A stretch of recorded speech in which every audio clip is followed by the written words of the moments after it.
Forgot to unmute. I have I got a new thing for stream. Mind! Hello. I got a new thing for stream. It scared me and I knew it was coming. Yippee!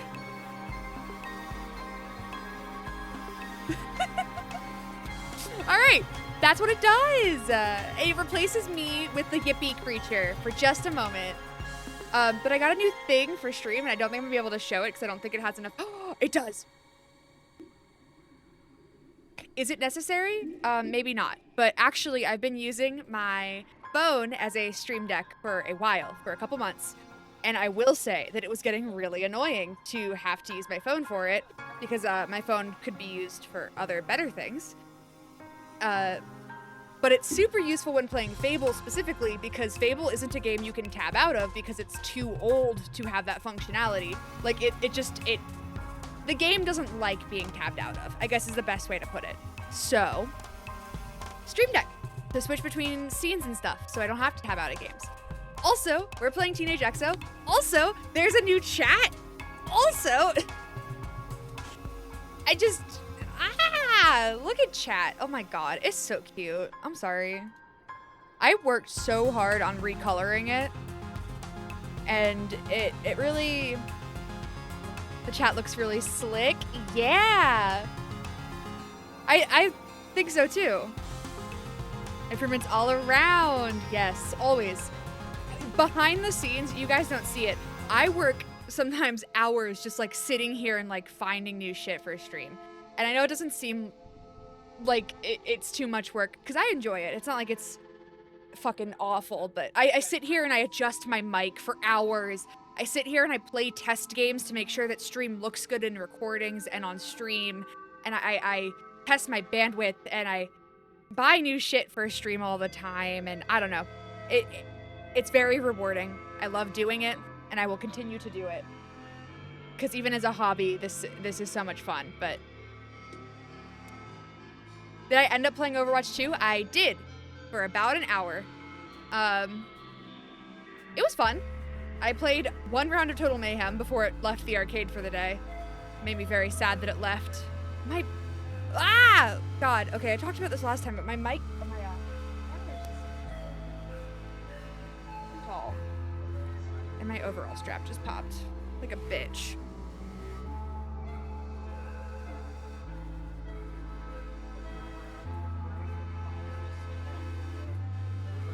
I heard the news about PvE, yes.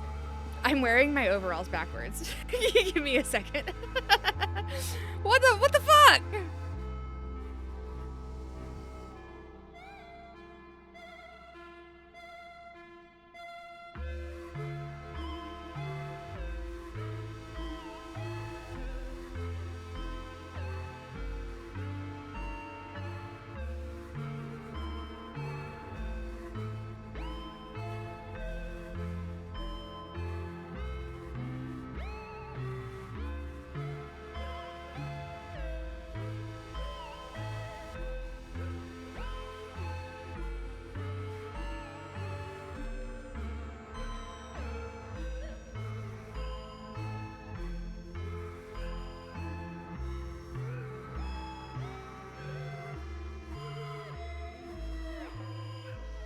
Okay, we're fixed. Also, Yippee just lives behind my webcam, so when I turn off my webcam, he exists there. Because I'm gonna oust myself real quick. I don't know if you guys can tell that the scene... Boyo! The thing behind the chat is a little bit darker. Very cutely. It doesn't look so cute when you turn off everything. You can see the very distinct line of where it's darker and where it's not. But that's okay. It's okay. It's functional. All right. We're better now. Everything is as it's supposed to be. What were we doing? We are 17 years of age. I believe the game ends when we're 19. I am one with a yippee. I debated having just like a blank screen there for when I turned off my webcam. But part of me was like, it's kind of funnier if it's just always the yippee creature. All right. All right, what are we doing?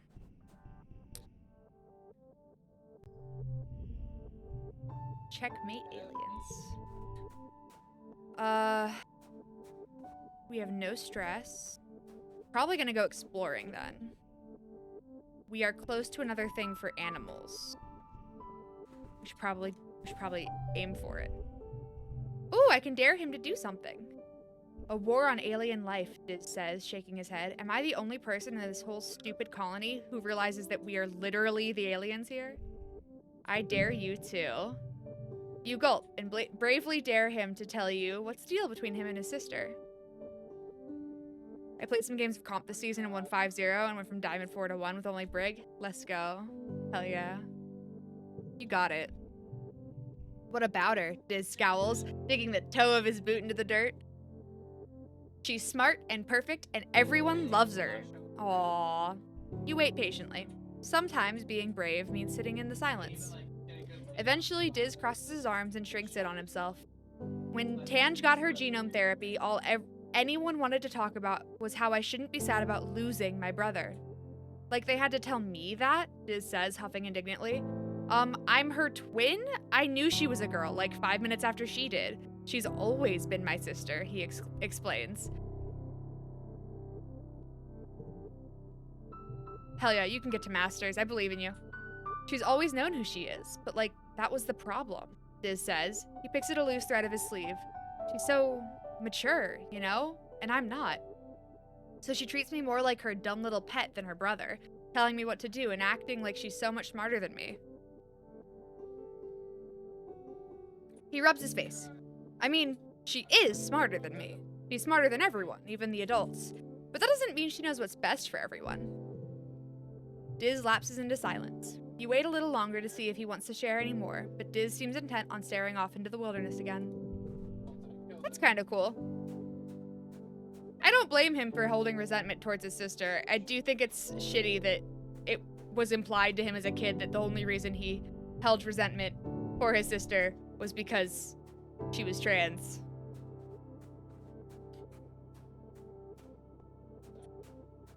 I don't blame him for having harsh feelings. It's probably not an easy thing to go through. What are we doing? New boss event. Oh, fuck yeah. Let's do it. Oh, this guy's fucking running at us. Only issue is my support queue times went from 1 minute to 3. Ugh. That's alright. It's not fun, but it's alright.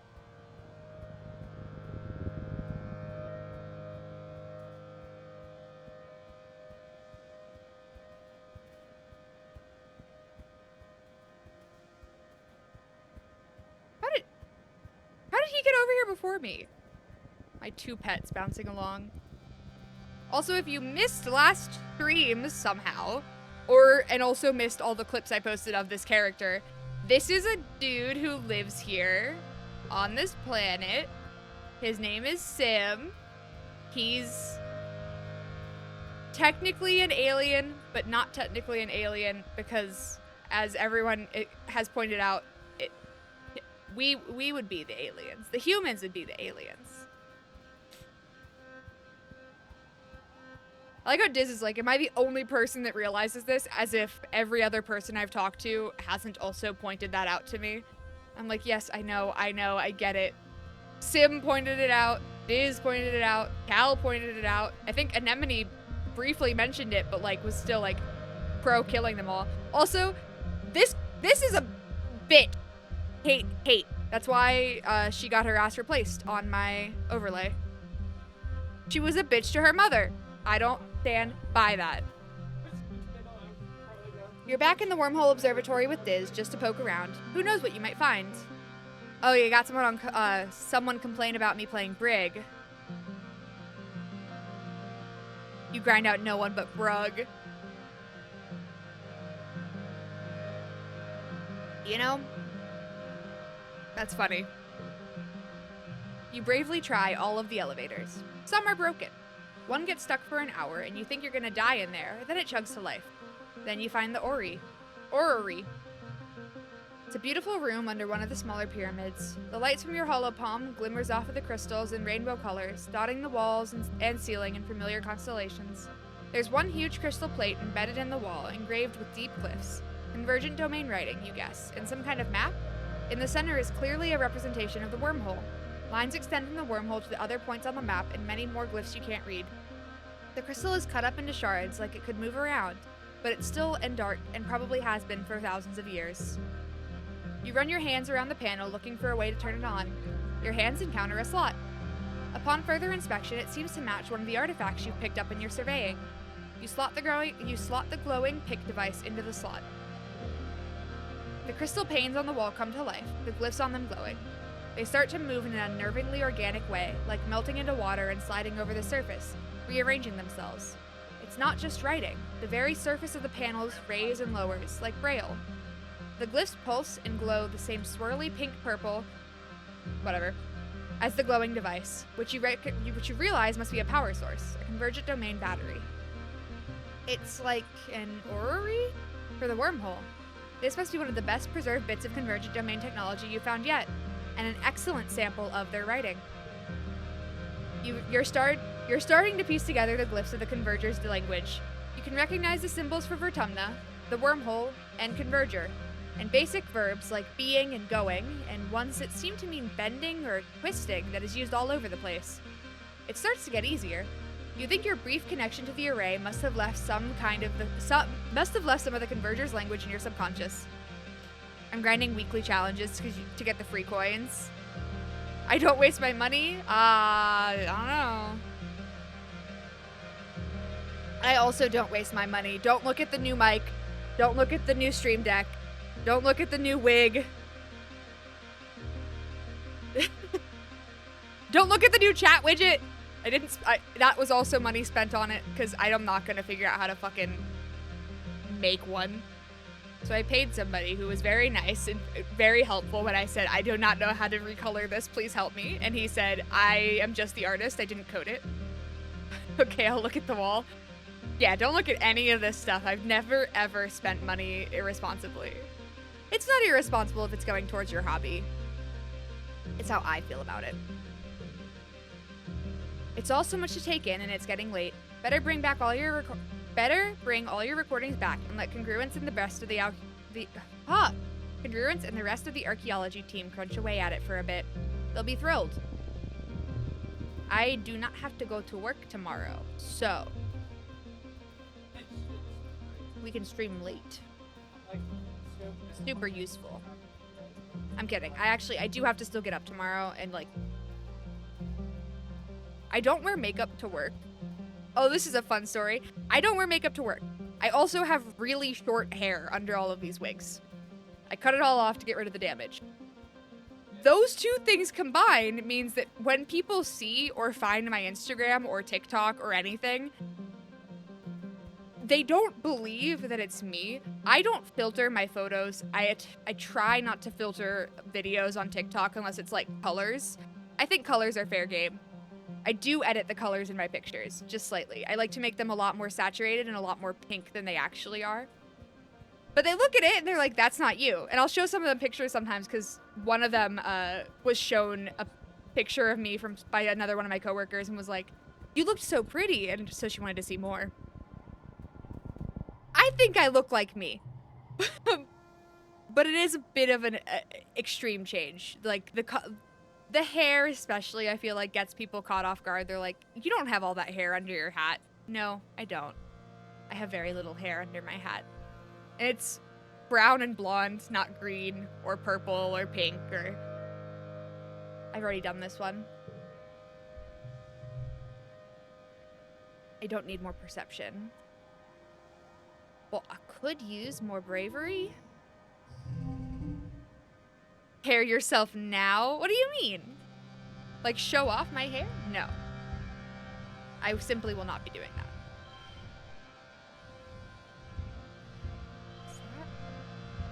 That's obviously better.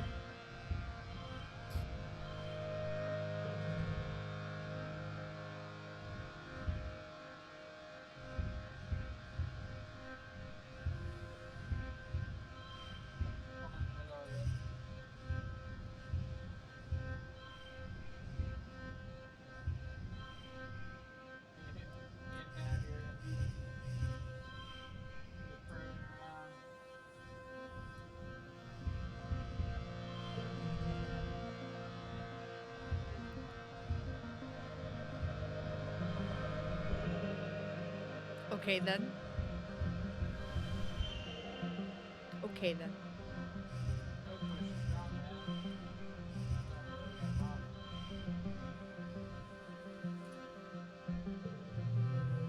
I disagree. I do not think I could have gotten a 34, and they were lying to me. You'll just grind up to 5,000 points? Oh, I forgot that was a thing.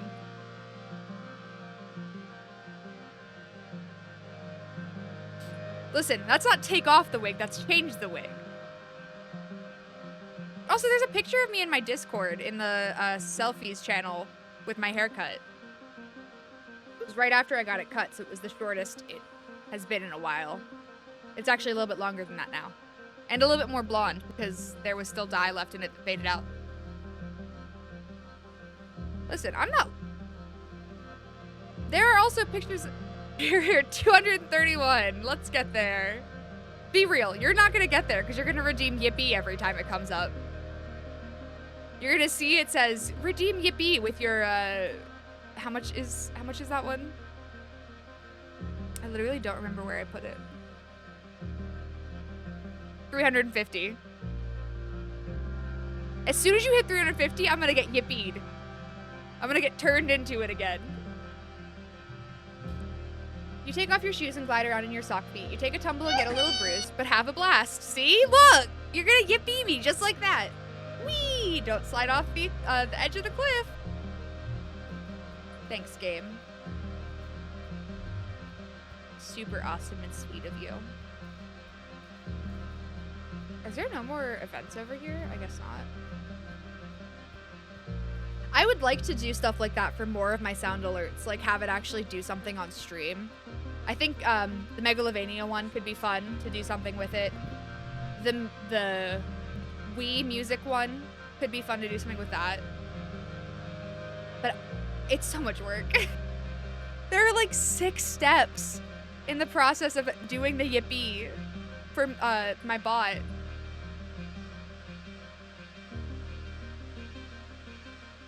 I literally have been down there.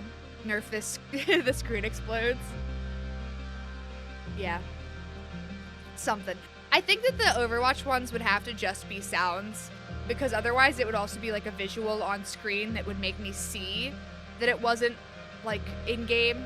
Those are supposed to be jump scares while I'm playing Overwatch.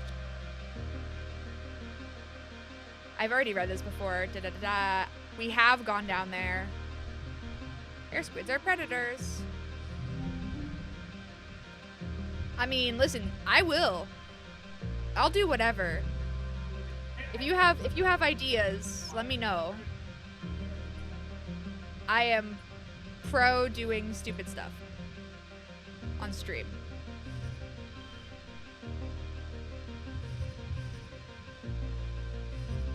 Wait, yes. That's 27 versus 28. Okay.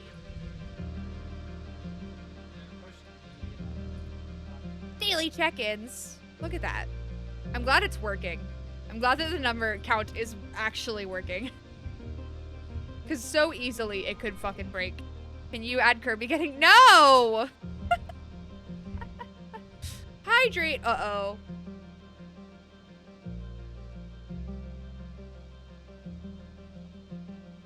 I'm very hydrated with my soda. That's how this works. I'll go get my water. Ah, have fun being yippied.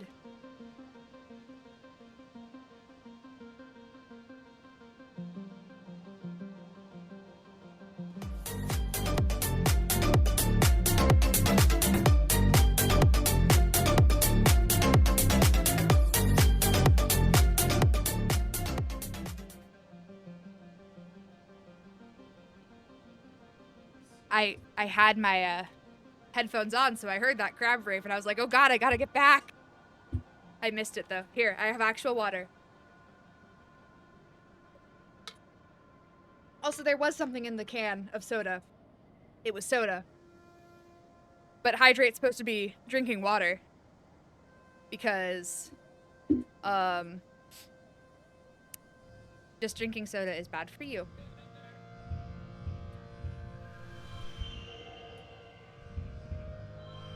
Like, yes, objectively this is better, but I don't want the 10 stress. So, I figured out how to do the 20. There was soda in the soda can. Of course. You duck behind some roots and keep perfectly still as they float around and past you. They must be hunting for food. Or they don't seem to be hunting for food. They must be on their way somewhere. +2 animals. Ah! We maxed animals. Fuck yes. Okay. Let's go. Root beer. That's soda. Upgrade pets via relaxing in the park. I have 2 pets I can upgrade. Hell yes. That's so exciting.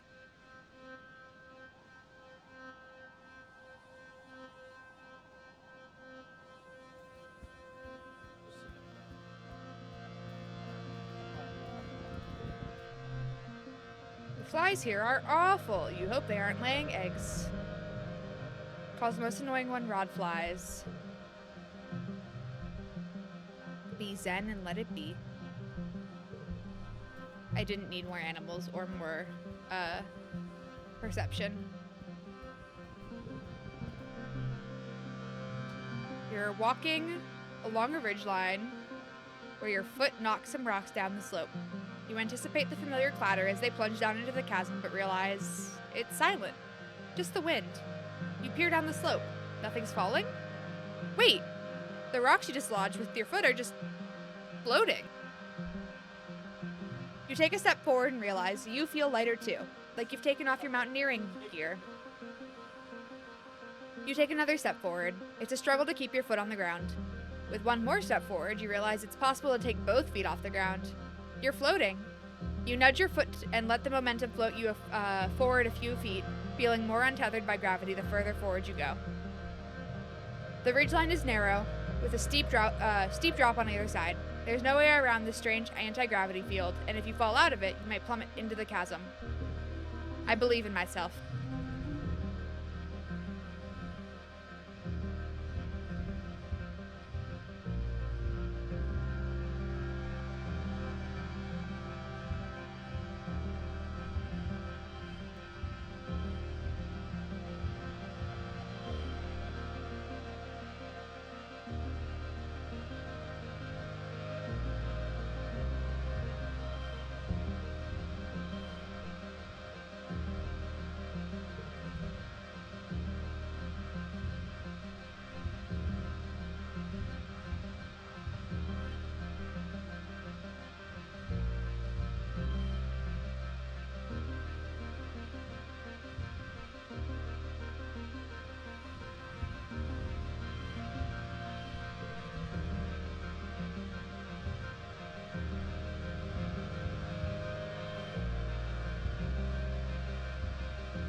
There we go. Remember, don't fall yet. You float forward, allowing yourself to rise higher and higher until you're able to swim and tumble through the air with ease. Woo woo! Wow, you are totally weightless. You float over a shiny lumpy rock, jutting up from the spine of the ridge. As you pass over it, you feel gravity gently beginning to embrace you again, pulling you back down. Your feet touch the ground on the other side, and your legs immediately give out. What a rush. You mark the location on your map for other surveyors.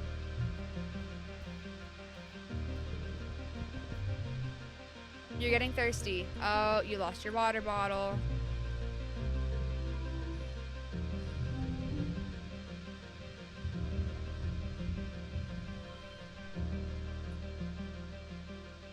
Aw.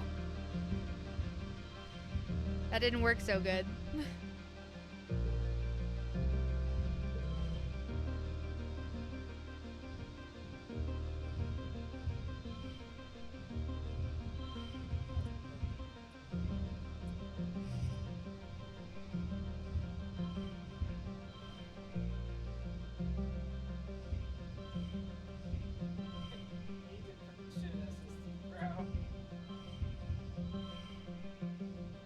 I have a limit now on how many will actually appear on screen when you do that. Unfortunately, I realized also with like follow events and stuff that it got very crowded on screen very quickly, and I didn't feel like that was fair. Silly cat. Yes, that is my cat. Her name is Luna. Or it's modeled after a picture of my cat. My follower emotes my sister lovingly drew for me.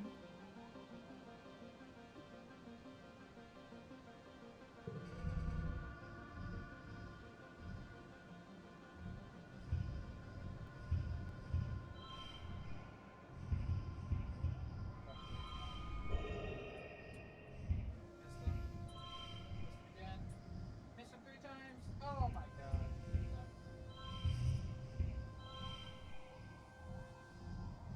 So I can do a 21 that way.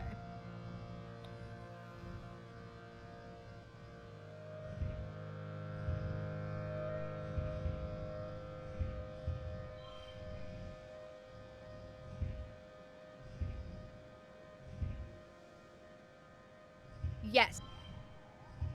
Multiple times. Fuck. They definitely have.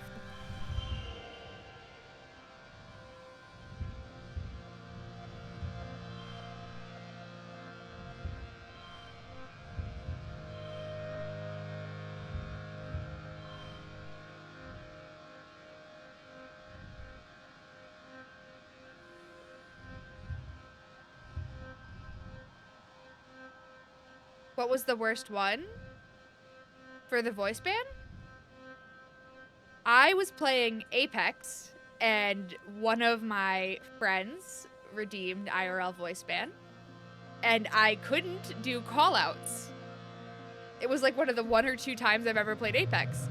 And I was sitting there being like, I cannot tell you what I'm trying to say, so I was pinging like a fucking insane person. I think Mind was there and had to deal with it. I don't know if you were playing. I can't remember.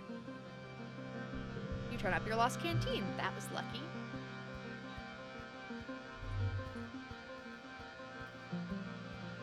Hell yeah. I think that's all of the events.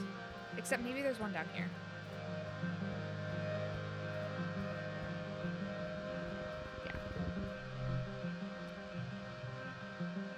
The path ahead is blocked by a field of snaking vines and brambles. They're flowering, enormous happy blossoms swaying in the shimmering heat waves. You could push through them, but your hollow palm beeps a warning. I'll keep something along the lines of that in mind. It would be really bad if something like that was to happen during Overwatch. Luckily, I think the voice ban is 10,000. So... And just like the wig thing, I don't think you'll get there. A radiation warning! These flowers seem to be highly radioactive, far too radioactive for the mild shielding your suit provides. Luckily, you have analyzed these radioactive plants and know how to pass through safely. Good thing you studied this plant earlier and know its wily ways. You tickle it just so and the radioactive flowers close. You push your way to the other side unharmed. That would suck if I hadn't already figured out the way to get around it.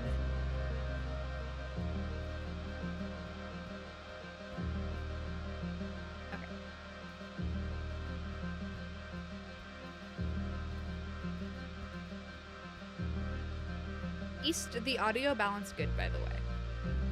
I can turn the game up if necessary.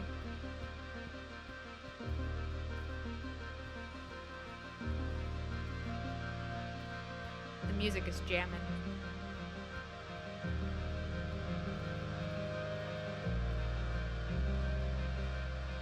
Exactly. How are you supposed to compete with Yippee? I added that just for you because we talked about it on Monday. I told you I would. I told you that Yippee would be a sound effect. Sound alert. Help me calm down. 3 minus 5 stress. Now to go back home. Yippee! You just have to do it every time that Yippee is mentioned. It's like a sleeper agent activation keyword. You hear the word yippee and you're like... Destroyer, you have like 200 something, 300 something channel points. Mind probably has a lot more than you and could just spam yippee. Actually, I don't know, because you spammed Poyo, but Poyo was a cheap one. I think Poyo is my cheapest one, in fact, because I wanted to hear it. 25.3, lost on some Poyos. Yeah. But still. Poyo! Poyo! Poyo! So now we're gonna get Poyo'd. And go home. Yes, go home. During the next glow, 24.9 now. What have I done? I wish I would stop getting perception. I wish anything else would be available. How's everybody doing?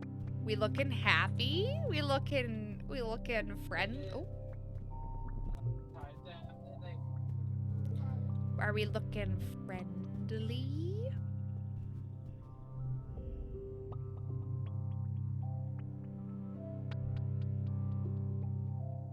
I don't have enough biology for that. I am stupid. I'm close to getting another perk in biology if I do that, though. Interesting, interesting. And perhaps worth going for. I'm gonna do it. That's just because I get +1 to all mental skills. You splice cuttings of plants and other various plants, feeling like a mad scientist. Humans used to do this even before they had gene tech. Just a bunch of generations of people smashing stuff together and hoping something cool happens. Hell yeah. How we have that's why we have the coolest plants.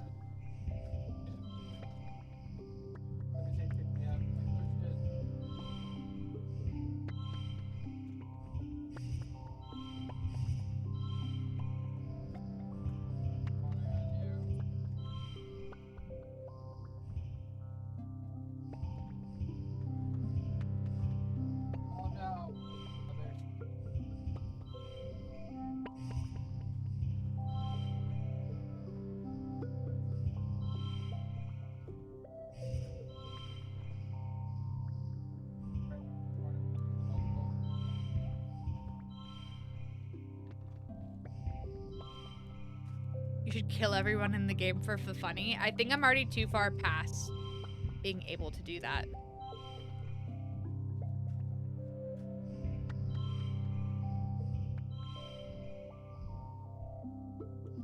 Oh, fuck. I wasn't even realizing. This is not a... I have to do this.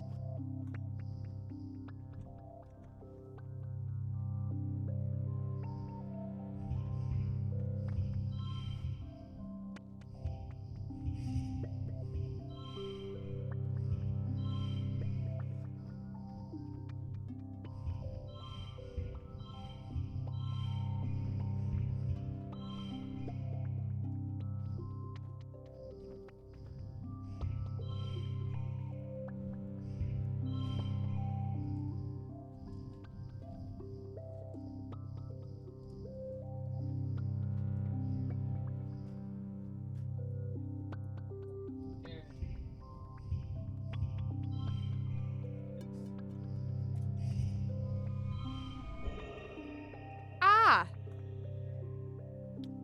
I figured it out. I'm so smart.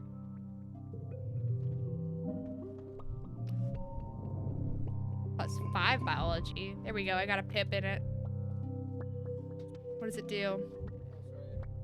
Oh, I missed someone's birthday. Yeah, I missed Rex's birthday.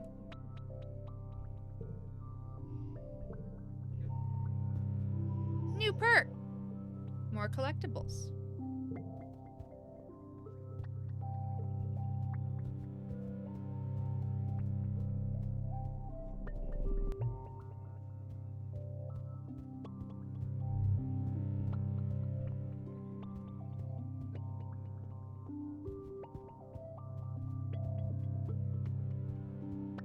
Making sure I'm not missing anybody wanting to talk to me. Although I no longer care about making friends with any of them, except maybe Diz. I guess I still want to be friends with Diz.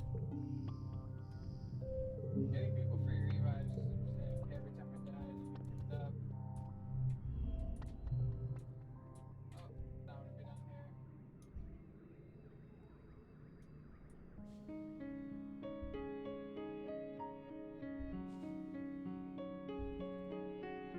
I don't need the perception.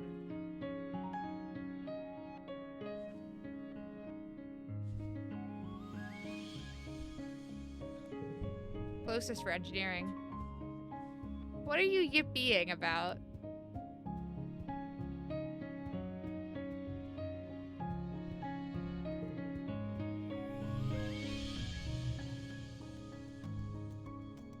Register for engineering classes. Using Congruence's HoloNet scheduling system is almost like a test on its own. You feel like a hacker navigating the confusing interface, but manage to add your name to the list of drop-in students. You are now eligible to join Tangent and some of the older students in engineering classes.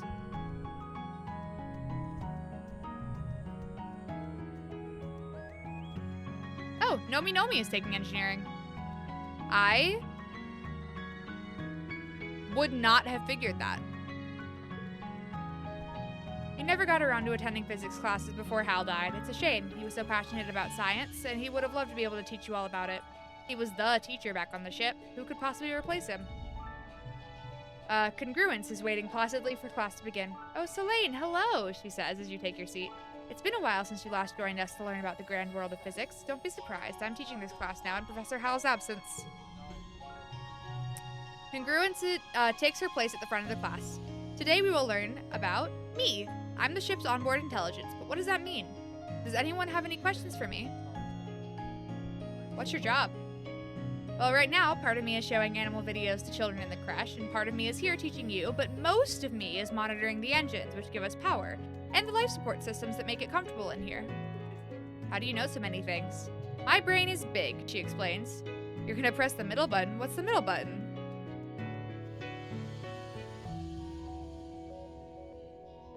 It's just enormous, really. Much bigger than this little monitor you see here. And it's connected to the ship's HoloNet, so anything you can look up on your holopalms, I just know.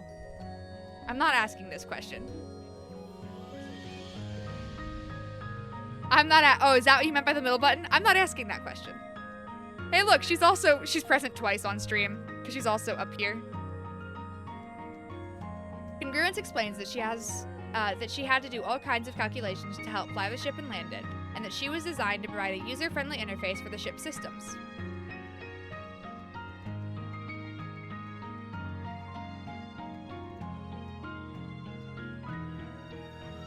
What are you doing in chat? What is this over here? But Hal modded me to be far more than that, she says proudly. Now I can even tell jokes. Why did the computer cross the road? I don't know. Why? Congruence smiles widely. I'm pulling up a binary translator. Hold on. Hold on, y'all.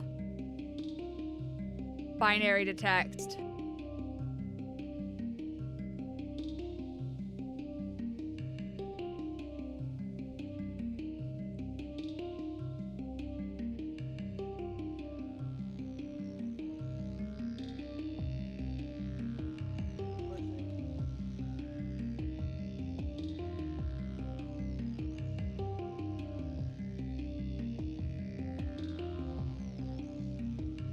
Let her cook. Does anyone know binary faster than I can type this?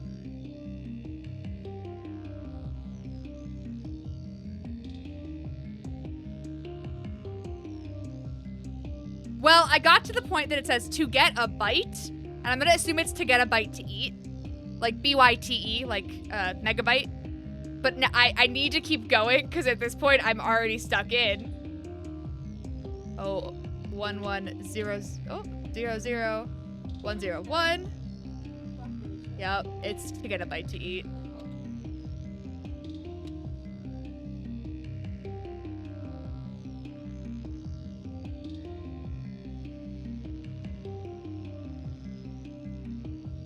Zero, 1.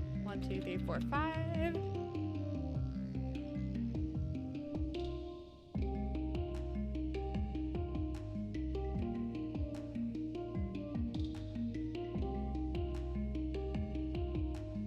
I'm very proud of myself, so I'm gonna go ahead and show y'all. To get a bite to to get a bite to eat. I'm surprised I typed that with like no incorrect ones or zeros. Cool. Hopefully that didn't take way too long for that to like not be funny anymore. That was quite funny. She had a good joke, okay? A great joke even.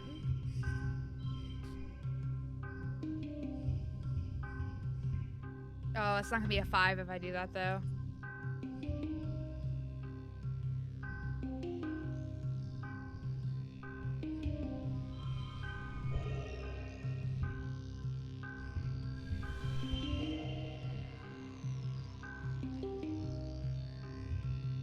Why did it? Oh, neighbors become. Oh. Oh, I didn't see that. That's smart. I see. I did so well. Look at all the engineering I just got.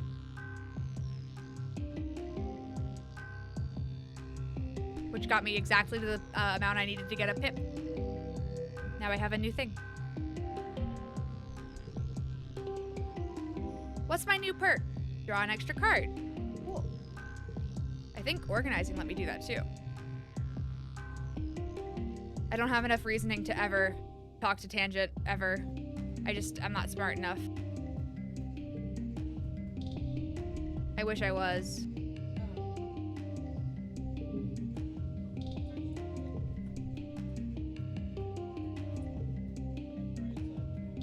What's up? Cal. Give you a bobber fruit.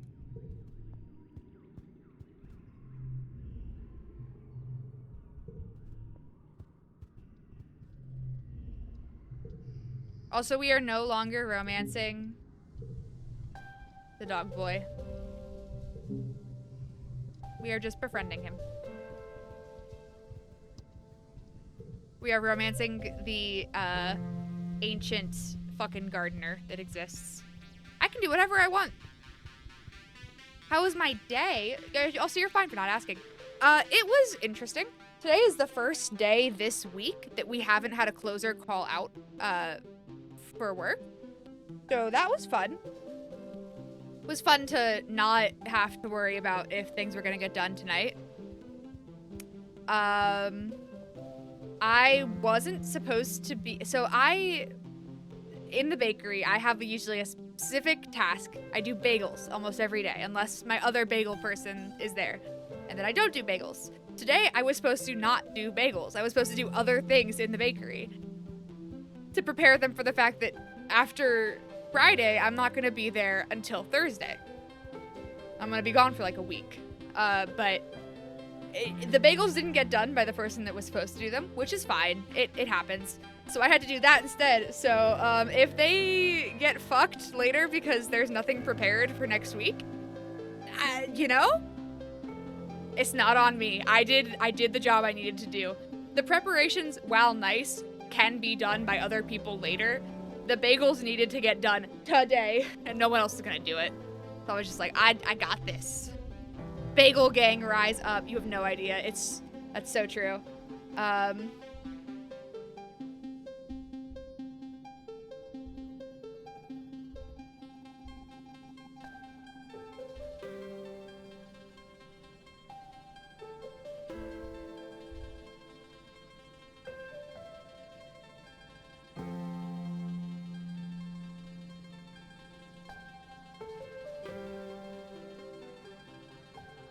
I need 12 more organizing. I don't know if I'm gonna... Yeah, I should be able to. If I just go for organizing, I should be able to max out organizing. I realistically only have a couple more years. But I kind of want to do other things. I already have max animals and max perception. There's no reason to survey the plains. There's not really a reason to forage in the valley either, except to see Sim in case he wants to talk to me again, but I don't think he does. How was your day, Destroyer? And Mind if you're still here, and Sigh if you're still here. Everyone gets asked.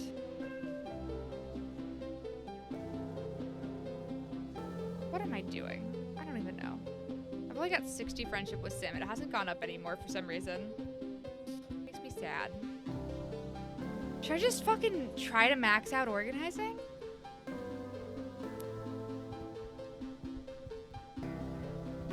It's the one I'm closest to, but I could also go for combat or toughness. It was all right. Good to hear. Good to hear. No more surprise tests or finals? Are you all done with those?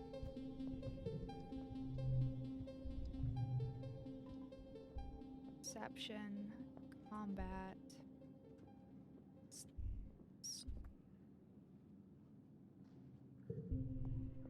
I think gardening gives better toughness, actually. Not yet? Ah. Well, I wish you luck with any oncoming ones. Level the dirt, +3 toughness. Work on the farm, +2 toughness, and +2 biology. Tending the animals, +3 animals, +2 empathy. I don't need to do that. +2 biology, +2 organizing.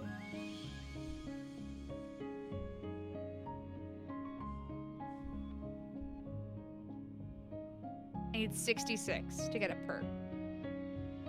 So...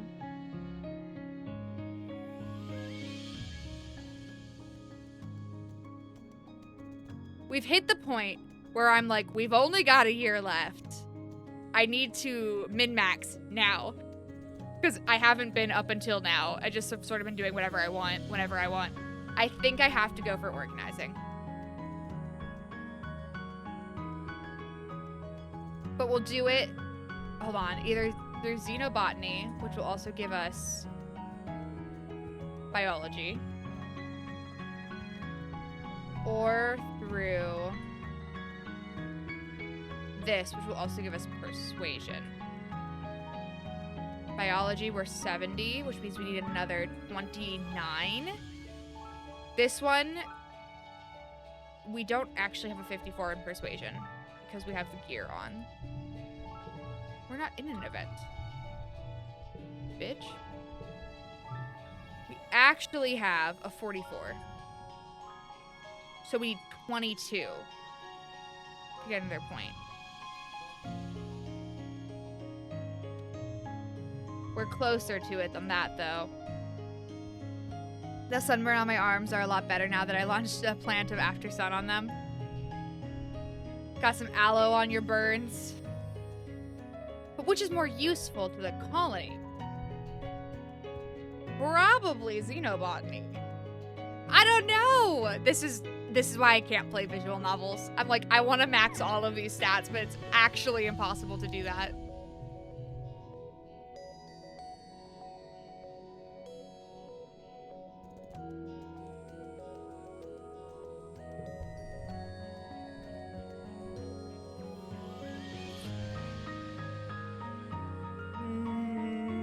We're gonna do this one. We're gonna go for persuasion. You pass the construction yard on your way over to work at the depot. Rex waves you over. Hey, come take a look at this, he says, leading you over to where a portion of the heliosphere is being married to the old living quarters with scaffolding of mushwood. Isn't this wild? It's like our two ships are actually becoming one. He throws his arms around your shoulder. It's like a metaphor, get it? The colony and us from the helio, learning how to work together. How we build our environment affects how we live, you know? You should come by and help me, he continues. It's really fun. You get to build things and the construction crew is really nice. And you get to hang out with me. Wait, why not start right now? He hands you a plas cutter, a gun-shaped tool that emits a thin beam of superheated plasma. No time like the present, right? Seek says we always need more workers here. But you do have another job that you promised to do.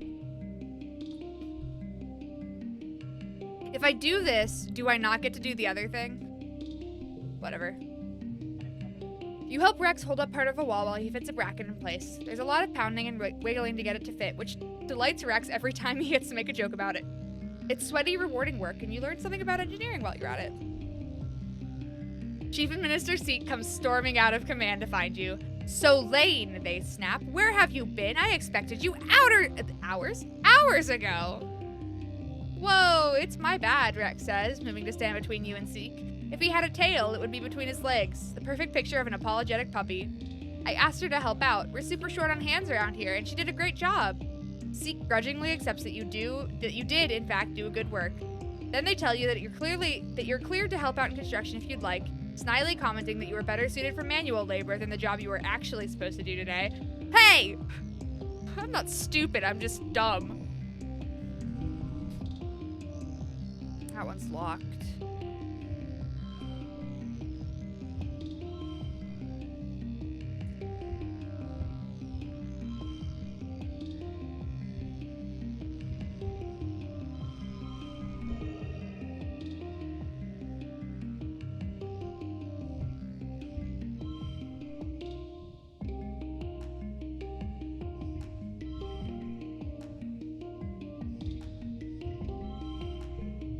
Yeah. I may be stupid, but at least I may be stupid, but at least I'm not smart. Come on. Plus for organizing, +2 persuasion. We are getting close. It's a new season. Someone's birthday is in dust. I think it's this bitch. So we dating vase. Ew. No one else is dating anybody.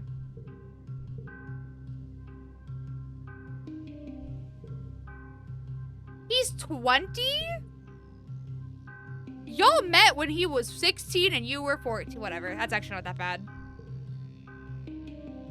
She's 18, right? No, 17. So she would have been like 13. It was either 14 to 17 or 13 to 16. Just on the edge of being a little weird. They didn't start dating until I think she was 17, though. Unclear. +3 engineering, +2 toughness. We are so close to organizing that. We're just gonna do depot work. Wait, I should have done the other thing. I should have gone around and made sure everyone was talked to. Hold on.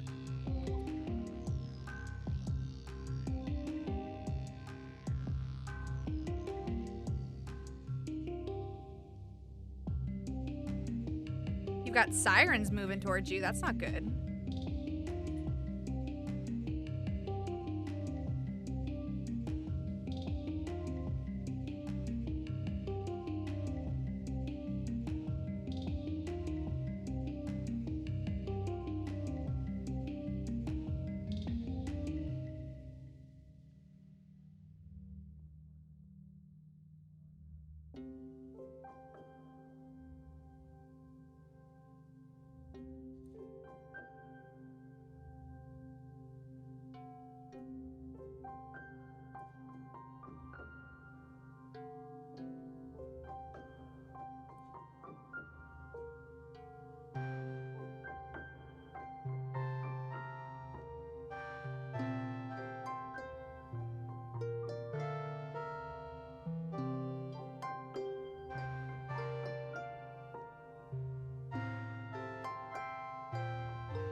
Silly, goofy, yippee fellow.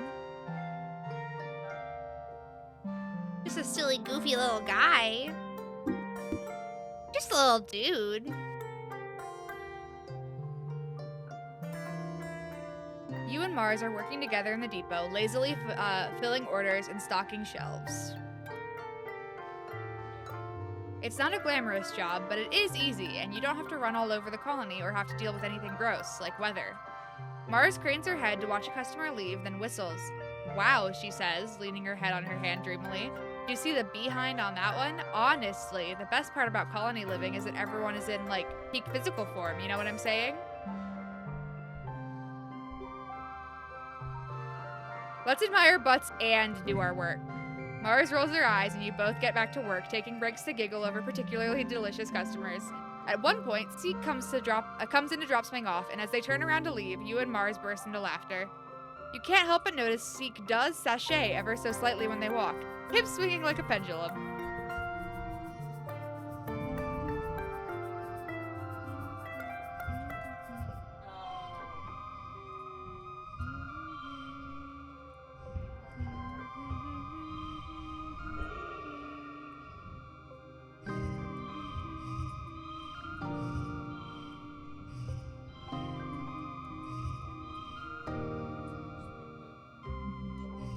Oh, it's not useful if it's not a rainbow. This is the game of all time.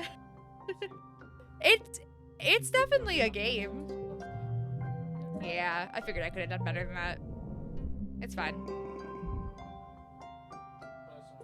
Oh, we are so close for the fucking organizing pip. This year's Vertumnalia is ushered in with a big military band, horns and drums, supplemented by recordings of parade music from Earth. Governor Lum strides out of command on a grand red carpet and ascends the stage to raucous applause. Thank you, everyone, he calls out over the din. Look at you. Look at this colony, finally truly united. All it took was a common enemy, he declares. I look at you beautiful people, you strong people, you good human people, and I see a fire in your eyes. I see courage in your hearts. I see a colony that's ready to win. I see a colony that's here to stay, Vertumna. Do you hear me? He raises his arms and roars. Do you hear me, Vertumna? We humans aren't gonna hide anymore. Okay, bitch.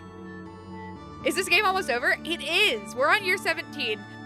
Year 19 is when the game ends. And we are gonna be playing through all the way to the end. I have enough time today to stream it, to play it all the way through. And as soon as it's done, if I still feel like streaming, we'll switch over to probably Overwatch. I'm not ready to fully jump into Legend of Zelda because I don't think I'm going to be able to play for that much longer after I beat this game. And Overwatch is a good, like, you can play for 30 minutes and it's still fun. And then Wednesdays will become Legend of Zelda days. It will not be free for all. I wanted to put Legend of Zelda somewhere, and I was like, fuck, I can't do it Mondays, because Mondays are specifically gonna be Fable days. As soon as I finish Fable 1, it's going on to Fable 2. And we're almost done with Fable 1. I think we have one more stream of that left, because we are in the Lost Chapters portion of it, which is about 3 to 4 hours long. And I played like 20 minutes worth of it, I think. So we're on our way over to finishing that too. But that won't be happening next week, unfortunately, because I will not be streaming. Gonna get going shortly? Alright. Have fun. Lum gestures for Security Chief Rhett to join him on stage, then continues. The original fugitive colonists got it wrong. In Roman mythology, Vertumnus was the god of cultivation, not of rampant, chaotic growth. Bruh, I just saw a news clipping where the police down here were paying people to smoke weed and get high in front of cops to train them how to recognize when someone is high. To be fair, that is the next logical step, because they already pay people to get drunk for field training, for what do you call it? When you get pulled over and they do a field test on you, a field sobriety test, they have to train with actual drunk people. Have a good one, Destroyer. I will see you. I'm not streaming on Friday, so I guess I'll see you next week, maybe, hopefully. But that's the next step of like legalizing weed in the US is you're gonna have to train people how to recognize it. And we don't have like a breathalyzer like we do for alcohol. If someone could develop one, that'd be awesome. But like DUIs are still DUIs, you know? If you're driving under the influence of anything. Weedalizer, it's coming. I feel like it is. They're gonna figure out some way. It's gonna be, also, why is his full chest out? Slut? Whore? I should not be saying these words. I'm gonna get fucking got. But fully exposed. This man, he has the same thing Rex does. Is that just like the tits out and how to care in the world? Rex is worse. Rex is worse. Do they all have something like that? No, that's my mom. My dead mom. He's got a single triangle. I guess the triangles are like the Helios. Is she wearing heelless heels? Oh, I love those. Very Monster High. He clenches his hand into a fist. We need to clear the field before we can plow it. Vertumna won't be safe for human life until the aliens are eradicated. Rhett crosses his arms and nods his agreement. Maybe there's more to this plan than Lum is letting on. Lum descends from the stage and does a receiving line of handshakes and fist bumps. In the vacuum left by his presence, Chief Administrator Seek takes the podium and clears their throat. Ahem. I want to announce that this will be the last year that the festival contests are held. What? A sound of protest rises from the crowd, and near the front, Lum just shrugs theatrically and mouths, "Not my fault." Seek looks down at him pointedly, then continues, "This war will use our colony resources at a tremendous rate, including the most valuable time." Lum takes the stage again and soothes the crowd. "I do have some good news," he declares. "Starting today, the colony is going to be granting requests from people who want to have children." A happy murmur burbles through the crowd. Yes, that's right. It's time to start the next generation of Vertumnans to secure a future for our children. Lum pumps his fist in the air. Humans! Humans! Humans! Anyways, about this war on nature. I think it's stupid, Cal says immediately. I know survival is important, but we don't have to kill things to survive here. Mars rolls her eyes. Duh, of course you'd think that, she mutters. Personally, I think Lum is a total nullhead. He's not that much older than me. What is he, like 24? He is not. Who is that? Where is Lum? He's 32. Okay, she had me worried. I was like... And everyone listens to him? She flips her hair over her shoulder. They should listen to me instead. Finally, you're all called to participate in the games. The last one's out, maybe forever. If this war on nature ever ends, you'll probably be an adult. As your friends all separate into their usual games, you realize this may be the last time that you just get to be kids. What do you choose? I'm gonna skip the games. You head off to the wall. Diz is already there, having slipped away sometime during the speeches. I hate this colony, he mutters. I don't want to live on this planet anymore. I don't blame you, dude. After the festivities, everyone is supposed to take a few days vacation. You and your friends relax, but the adults move around the colony like ants in a hive, fortifying the wall and preparing for the human offensive against the planet.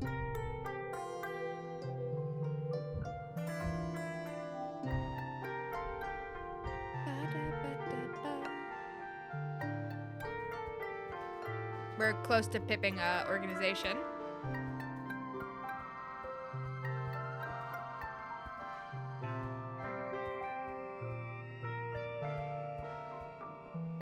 Hey, Diz.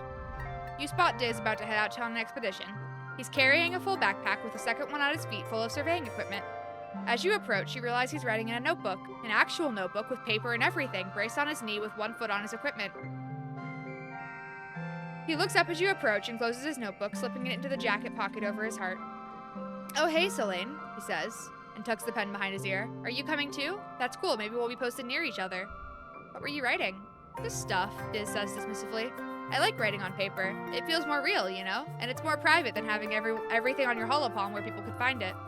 You beg him for more details. Diz huffs through his nose, but he looks amused. Just stuff, he repeats. How I'm feeling, what the weather is like, what people are doing around the colony. I like observing people. Sometimes I pretend I'm an alien, he continues, and I'm studying how people act so I can blend in. Can I see? Diz thinks about it for a second. Okay, he says, taking the notebook out of his pocket. He wraps the elastic that keeps it shut around a section at the back and hands it over. Just don't look at the back half. It's private. You flip through the first half. Like Diz says, it's mostly mundane notes about things that are going on in the colony. Who's going where on expedition, what they're serving in the canteen, various snippets of gossip. There are several pages of sketches and what looks like diagrams of the colony buildings and walls. You're surprised. You didn't know Diz could draw. You hand it back, and Diz secrets it into his jacket pocket. See, I just like knowing stuff, he says shyly. He stoops to pick up the surveying equipment as Utopia calls for all hands to board the expedition vehicles, and then he's gone without another word.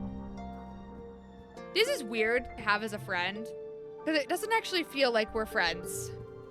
It feels very much like it's one-sided. Like, I talk to him, and he's just like, I tolerate your existence.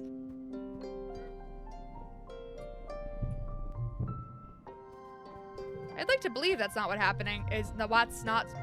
happening, but... 7 with tangent. Everyone's so serious all of the time. I'm gonna give you a flower. It's her birthday! Their birthday, sorry. It's their birthday. But they don't like flowers. They're just okay with them. Here you go. Whoa. That's crazy, dude. You gotta go to Mac's organization. We gotta try. Work in the depot. Boy. You're trying to find Administrator Seek to ask about something when they accidentally stumble into a meeting they're having with Governor Lum. You didn't catch the topic of the argument, but you managed to piece together that Seek is trying to get Lum to come up with a way to explain something important to the colony. Whatever it is, Lum is dismissive about it. You hear him say he's not here to hold people's hands, which frustrates Seek. Figure it out, Seek, Lum says. That's your job. Spy on them. You pretend to organize some papers and listen in. The colony is spending a lot of resources on the security squads, and these need to come from some other departments. Seek tells Lum that he has to present the budget and convince the council that this is necessary. The governor is tired and cranky, and doesn't want to bother with another boring meeting. Lum rubs his temples. Ugh, why is this my job? He complains, even though it's clearly his responsibility. Can't I get an assistant to take care of this? I am one off from having enough persuasion. Are you fucking joking? Oh, okay. You ignore them. You've got better things to do than listen to Lum and Seek argue about administration. It does seem like they need an assistant, though. Maybe you can offer your services later when you're not so busy.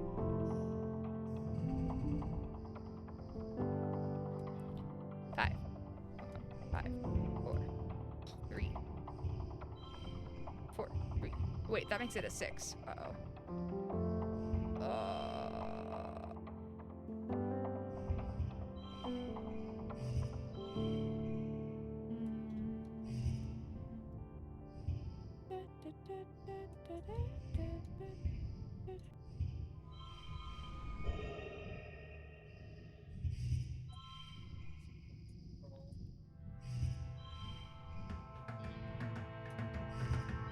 Oh, that counts as a fucking social card? That's some BS. I literally don't know how to get a better score than this.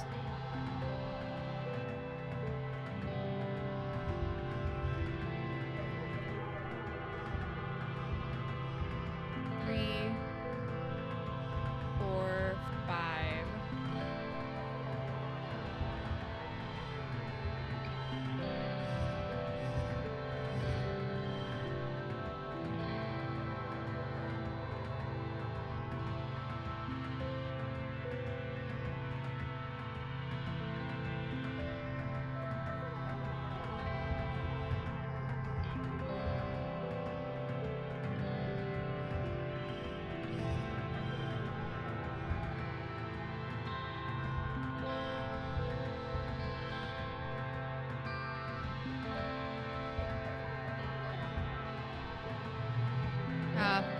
Whatever. It wasn't enough. I need one more. Are you fucking joking? Ah! Okay.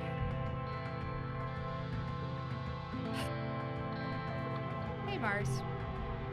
You're looking for Mars, so you just follow the sound of arguing until you track her down outside of the bridge. I can't believe how short-sighted you're all being, she fumes. Do you think we can just take this planet by force by killing everything that threatens us? It's like you've never thought about anything other than your own stupid ego for 1 second in your stupid life. Who do you think you are? Lum roars. You'd all be dead in the ground if it weren't for me and my soldiers. We're the only thing standing between this colony and destruction. That's the problem, Mars retorts, sticking her finger in Lum's face. You only care about defense and not about growth. They have the same amount of... No. They have about the same amount of chest showing. It's kind of funny. She gestures wildly all around her. This place is a backwater. There's nothing here worth protecting, she continues. We need to start thinking about economic and social policies that encourage growth and creativity, or all we're ever going to do is scrape by a miserable existence on the stupid fungus rock. What do you think we're doing? Lum counters. We can't grow until the enemy is defeated. There will be time for all of your... He waves his hand at Mars's extravagant outfit, nice jewelry, and fancy clothing when our work is done. He crosses his arms, looking smug. You think you can just walk in here and tell me what to do, little girl? You don't know the first thing about what it's like to run a colony. You just play pretend. At Mars's shocked look, he continues. Yeah, I know about you and your little club, Lum sneers. You're a rich little princess playing politics. You should go back to what you're good at, looking pretty. I want to defend her, but I don't know if she's gonna like me defending her. Hey, that's not fair. I can handle this, Soleil, Mars says, gritting her teeth. At least I'm doing politics and not just jerking off with my buddies about killing things, Mars spits. If every eye in the room wasn't on her before, it sure is now. While Lum is sputtering, Mars tosses her head over her hair over her shoulders and smirks. See? It's not so nice when other people do it, is it? Mudslinging politics is so old earth, she coos. But don't worry, I don't take your lack of class personally. Get out, Lum roars, and Mars turns on her heels and leaves command, grabbing you on the way out. Thanks, Mars, for not letting me stay in there. I didn't want to stay with his stinky ass anyways.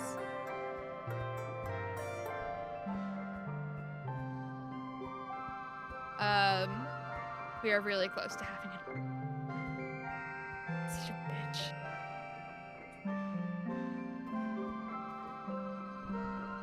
Howdy.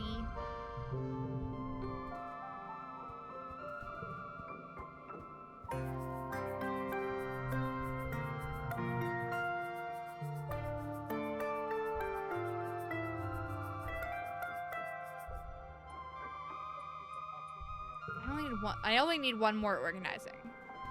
So in theory, if there's something else that offers just one with other things for other stuff.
Do any of my expeditions let me get organizing?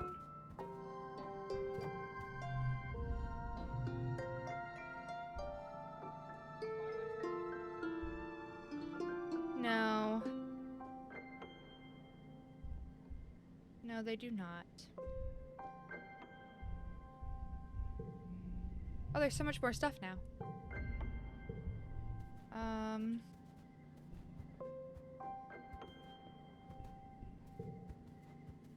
I guess we'll do the xenobotany. Your dad has an interesting sample he wants you to study today. So, kiddo, I've been cultivating something, he says.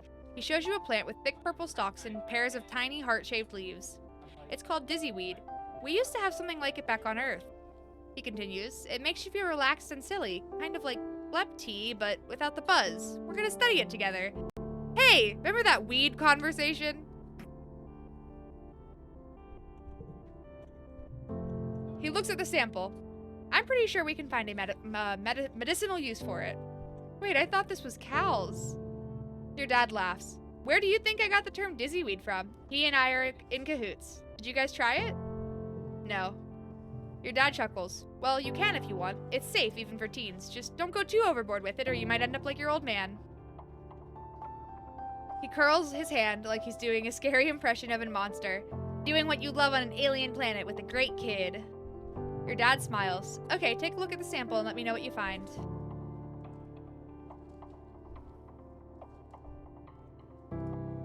Ask your dad how to use it. You correctly assume that your dad would be cool with getting some hands-on experience with dizzyweed.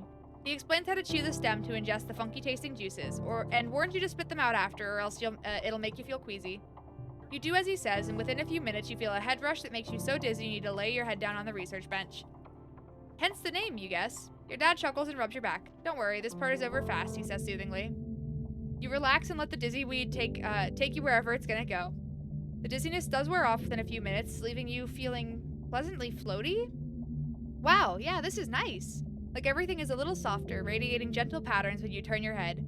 Your dad likes to chatter as he works, and you find yourself giggling at him more often. He's so funny and so nice. It's really cool that he's so cool with showing you this. You have a cool dad. Cool. After a while, the high wears off and you feel a little more corporeal. While you were circumnavigating the wormhole, Congruence helpfully crunched a few numbers and provided you with a report on the plant's chemical composition. What do you think? Does this have medicinal properties? Yeah, it says so right here. Congruence's report indicates that dizzy weed is more than just a fun diversion with some pain-killing properties. At a high enough concentration, it can actually fight off bacterial infection. Neat! Your dad is proud of your work in the field of pharmaceutical science. He floats you a few kudos and warns you definitely not to ingest the concentrate. That was fun. 6.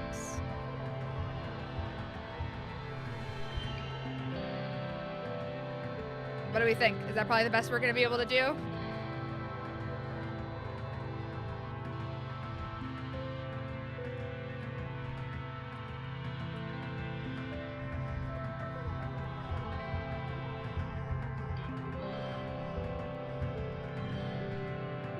It's a 42.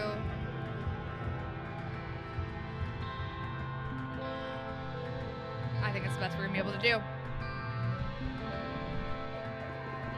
There we go.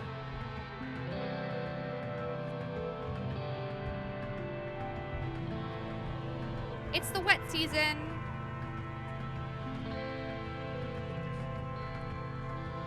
You have a new perk. And choose not to take new cards. Okay. I don't know why that would be useful, but...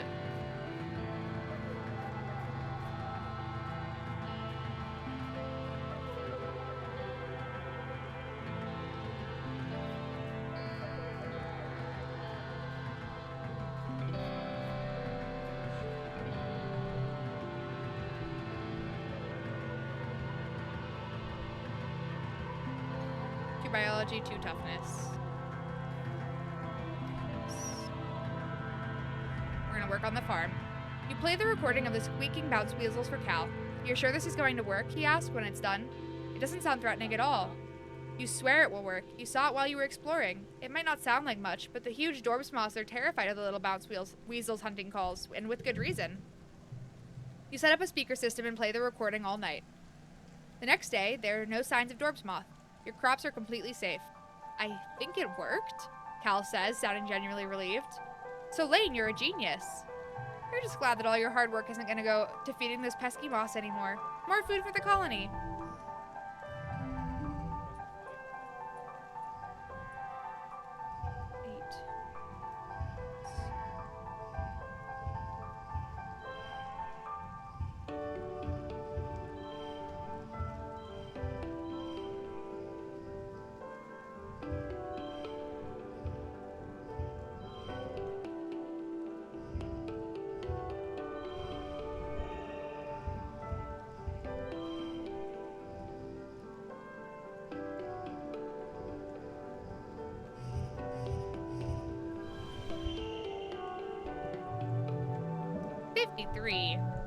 Whatever.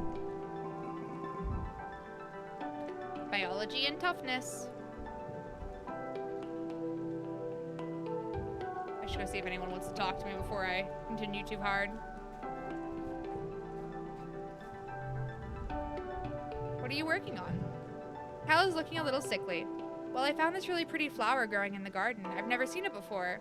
You take a look at it. Wait, you've seen these before. It's a rad plant. You teach Cal how to close their petals so they're not dangerous.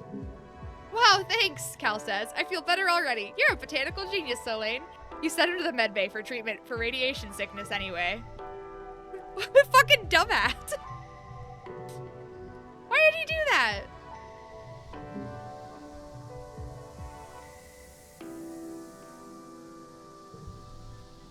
Oh, we can talk to him.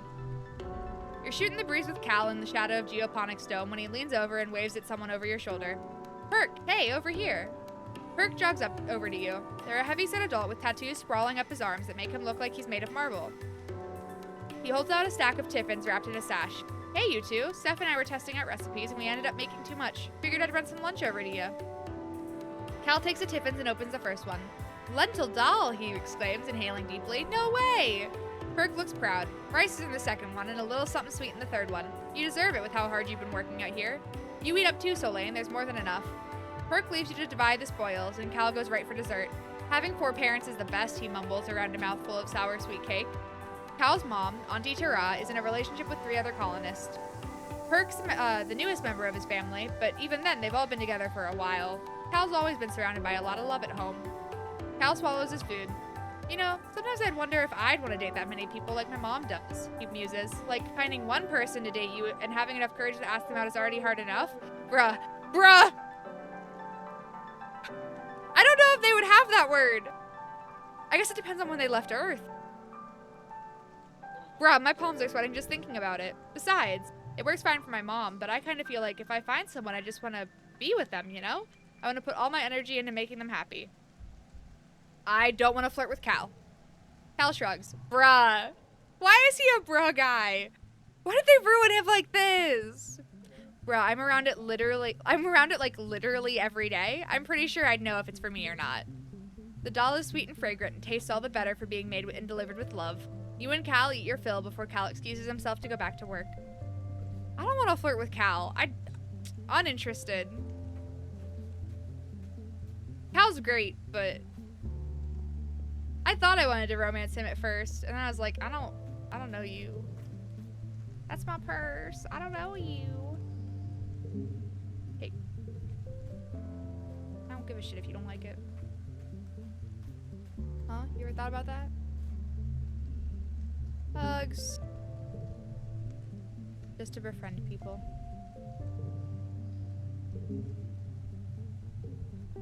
I think I missed her birthday. I think her birthday is early wet.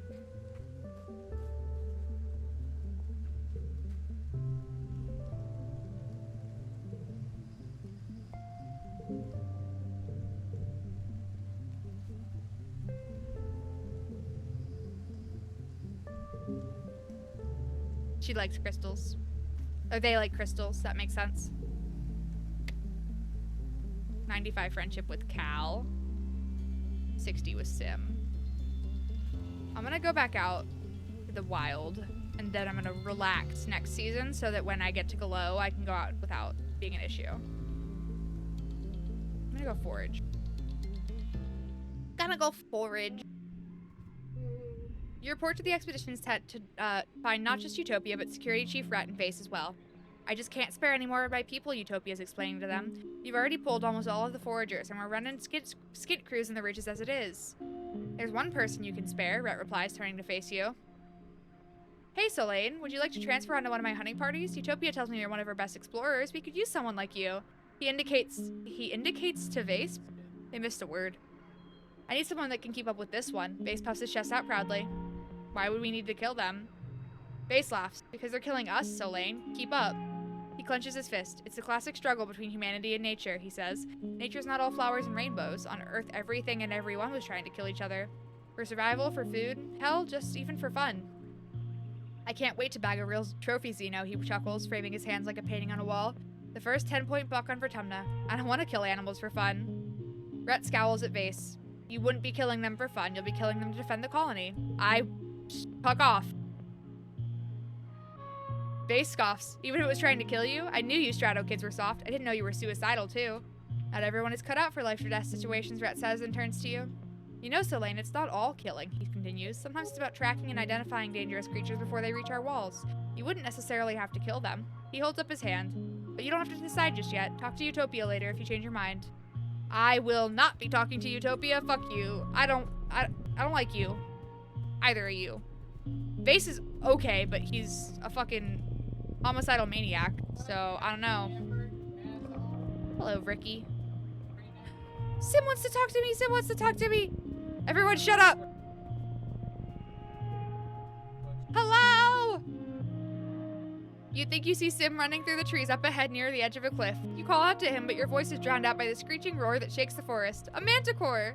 You're feeling a remarkable lack of self-preservation today, so you holster your scanner and follow the noise through the trees to find Sim fending off not one but 3 manticores at the edge of the cliff, his back to the fatal drop behind. He's bleeding profusely from his hairline and his left arm hangs useless at his side.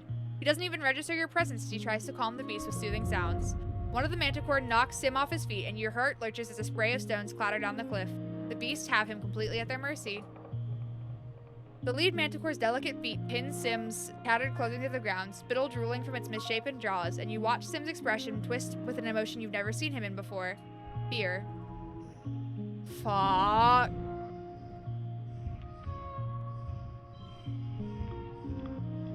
What? This. Oh, it's gonna be so hard.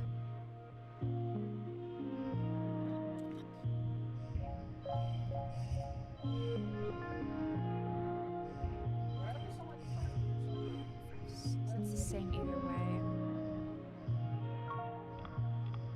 It's the same either way.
I shouldn't have used that blobber fruit. We have enough though, that's all we needed. Somehow using all of your strength and then more, you defeat the lead manicore. The 2 smaller ones scatter, hissing their displeasure and biting each other. With the death of their alpha, negotiating their new pack dynamic should distract them for a while. Are you okay? Sim waves you off with the arm that doesn't hang limp at his side. I am fine, he gasps. I feel pain, but it does not control my behavior as much as it seems to in humans. Sim is barely standing upright after that battle. I accidentally read what my options were ahead of time. Hell yes! Truly, he wasn't much help this time, and it seems as though despite your best efforts, his strength is fading fast. He stumbles into you, knocking you both to the ground. He lands on top of you, your legs intertwined and his weight pressing you into the dirt. Oof, he gasps. You can feel every inch of his body, stirred to quickening by the adrenaline of the fight. My hero, he mummers. His eyes fall to your lips. Hell yes! I don't want to read this. You close the distance, pressing your lips to Sim's. He makes a sound of surprise that quickly turns to delight, and then surprise again when you hook your leg over his and gently roll on top of him, taking control of the kiss. Sim kisses with a charming innocence at first, clearly improvising his way through his first kiss, though he's quick to respond to your touch. Gross. Gross. It's not long before he's responding in kind. Gross. Oh, Sim gasps as you break for breath. He sounds dazed. Is it always like that? You wouldn't know, but you nod anyway. Sim makes a hungry noise and claims your mouth again, kissing you passionately. Babes. This game got explicit. I don't even know what it's rated. Maybe that was a thing I should have checked. I'm checking now, because I'm curious. It might not even have a rating. No, it has to, right? If it's on Steam. What is your rating?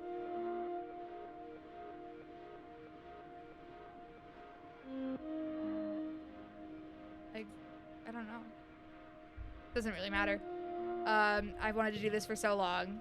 Sim looks unusually bashful. I have as well, he says. Everything I have learned about Everything I have learned of love has been from researching your holographic videos, he continues quietly. I did not know that this was possible. I did not have words for this feeling. I love this planet deeply, he says. You listen intently, playing with a lock of his hair. And I love my purpose here. I love every living thing, and I take comfort knowing our fates are inescapably intertwined. Sim places his hand over your chest. But there is no word for the feeling I have here when I see you. Like an ache that pulls me to you, I envision things with you that are impossible to explain. He looks away, and you see color rise in his cheeks. Forgive my crudeness, but I know of the biological imperative of all life. Gardeners do not share this imperative and do not feel driven to, physicality, but with you, He bites his lip. Perhaps it is this body. Perhaps it is you. All I know is that I would very much like to kiss you again, and I would not like to stop.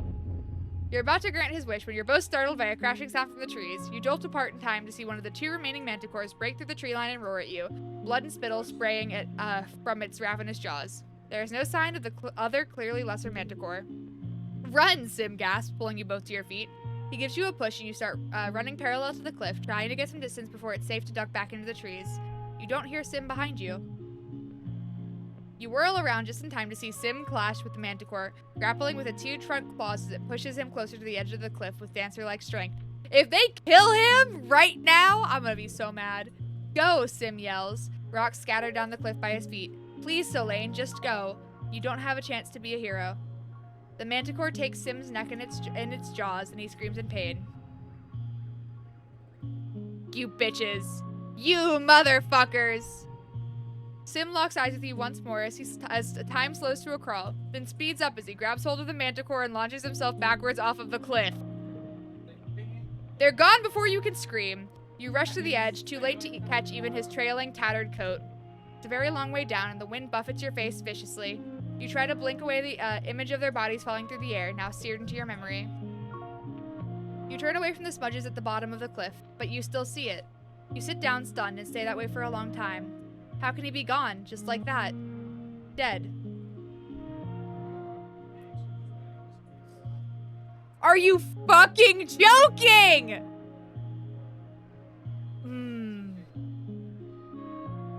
There won't be any funeral for him, the alien who would be human. It's not like you can bring his remains to be properly recycled. It's a small comfort that at least out here it won't be long until nature takes its course.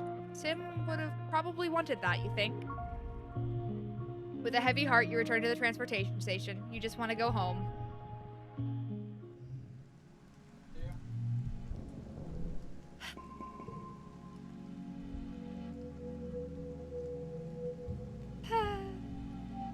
I really hope they're joking.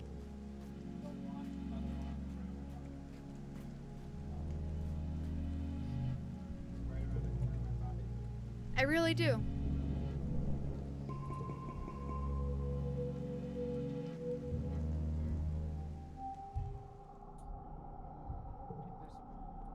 All right, we're going out. Because we have to. Sneak out to explore Glow.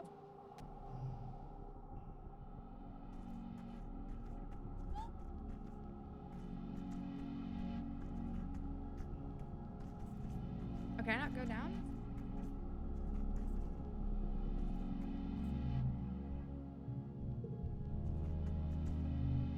Stop it. I guess I have to click this. No one is allowed outside the colony during Glow, so if you stay out of the lookout sites, there will be nobody to catch you. It also means that you're alone out here. If you get into trouble, it's going to be big trouble. You hope you know what you're doing.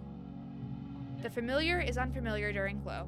The sky is dark except for the eerie light of the wormhole, seemingly so much closer than it usually is, and the gloom makes the shadows deeper and more mysterious. It's so hauntingly quiet that you can even hear the movement of animals, the beat of soft wings, a woof of something large in the distance. What's that curious sound? It's a Dorbs moth taking flight. Its usually dull plumage is an iridescent rainbow glowing warmly in the dark of the Glow.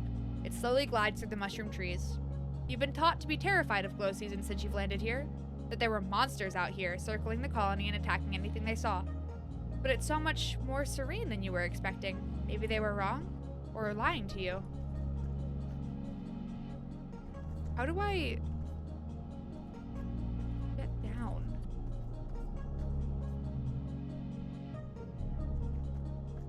No, I am literally so confused. Hold on.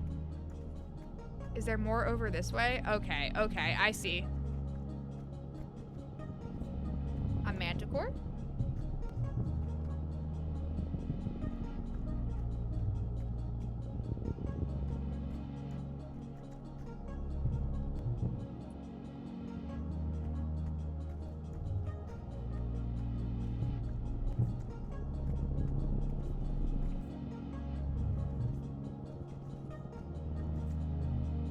You're crossing a section of wilderness where plants don't throw off as much luminescence as other parts. It's oppressively dark here. You use your hollow palm as a flashlight, focusing the light as a beam to slowly make your way through the cloying undergrowth. The beam of your hollow palm swoops over familiar form, a manticore. Your heart skips a beat, encountering this fearsome beast in the dark. This manticore isn't the deadly killer of the colony's cautionary tales. Actually, it looks terrified. It backs up against a tree, cowering, its eyes rolling in panic. Keep your light on it. You're too scared to move your light away, convinced it will pounce under the cover of darkness. You try to hold your light steady, but you're shaking. So is the manticore. Then you realize it isn't even looking at you. It's staring into the forest to the right. You slowly grasp that the manticore isn't scared of you, it's scared of something else. It suddenly screeches in fear and bolts off to the left. You hear something absolutely enormous moving into the trees off to the right where the manticore was staring. It sounds like a deep grinding sound, like ancient trees rubbing together in the wind, except there's no wind. You hear a single loud thump, then stillness again. You wait a full 20 minutes in complete silence. Gradually, the insect chirps and other noises of the forest return, and the glow bugs drift lazily back into the air. You hadn't even realized they were missing, as if the entire jungle was holding its breath too. Whatever it was seems to have moved on. We can't hit max stress out here, is the one thing. Because we have to do this.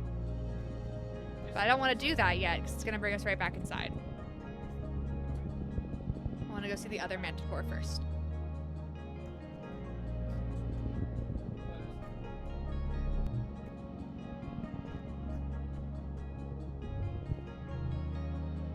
You come across a sawmill that's been shut down for the season. There's movement inside, and something is yipping and moaning in pain.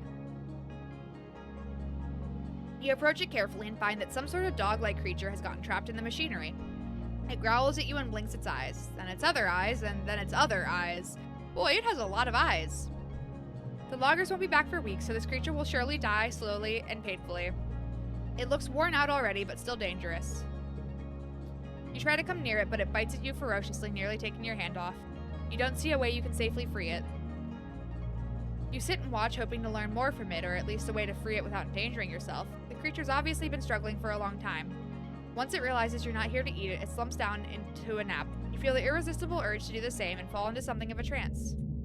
Then something bizarre happens. A massive shadow drifts into the lumberyard, coming between you and the creature. You have the sense of an immense presence, something massive but graceful. You're not quite sure if you're dreaming, but you feel rooted to the spot and unnaturally calm as if you've been drugged. The shadow stays a while, observing you curiously, then it drifts away again. You blink, coming out of your trance. What just happened? Did you fall asleep? You look back over to the machinery and realize that the trapped eye beast is gone. You aren't sure if you should feel relieved or terrified. Was it freed or eaten? But you decide to get the heck away from this place now and ask these questions later. If I had to guess, that was another gardener. Is there another question mark up here? No.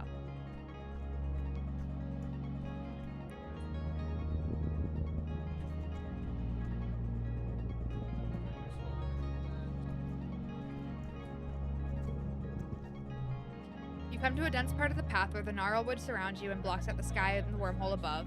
Long threads that look like hair are hanging down from the trees. Strange. You've never seen this during the rest of the year. You'll have to go through these. The strands are sticky like spider's web. So sticky, in fact, that you would get caught if you tried to push your way through it. Well, I can walk right around it, thank you.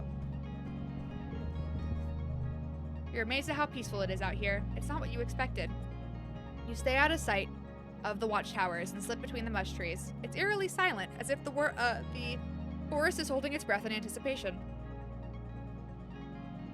It is pretty out here, with all the plants and animals glowing, especially the wormhole filling the sky above you. Timey-wimey wormhole stuff. It's all too beautiful. Watch where you're walking. Admire the flora in detail.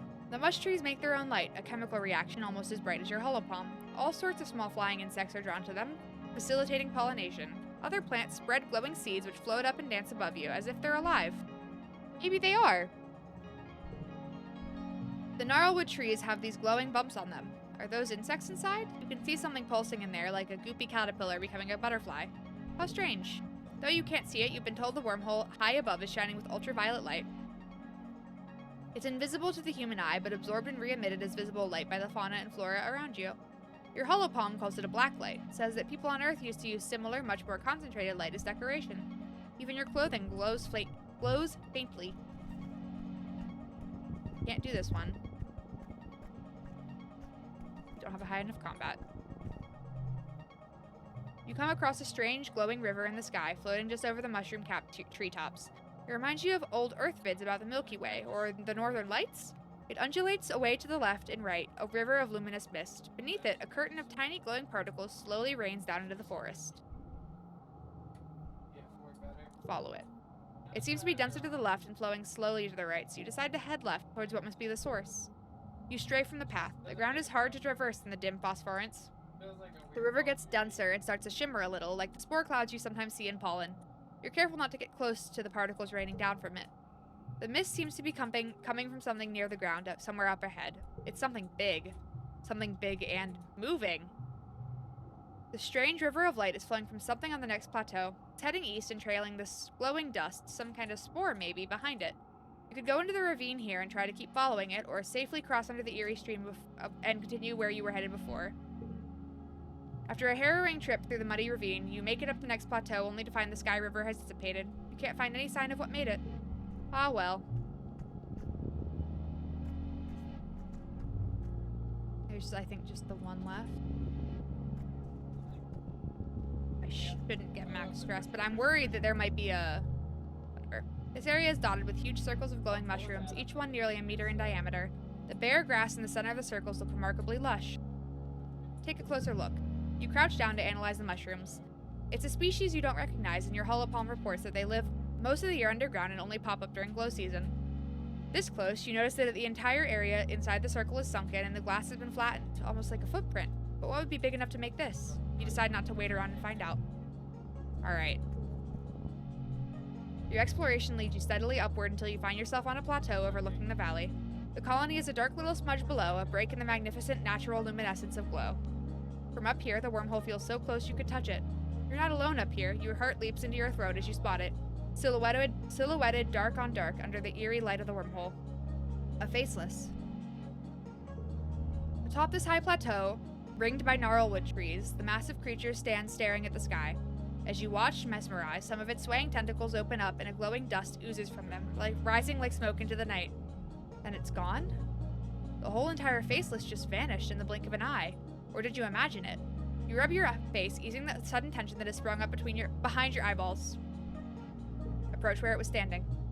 There are footsteps here. Giant footsteps, each ringed with mushrooms pushed up from the moist soil by the weight of the beast.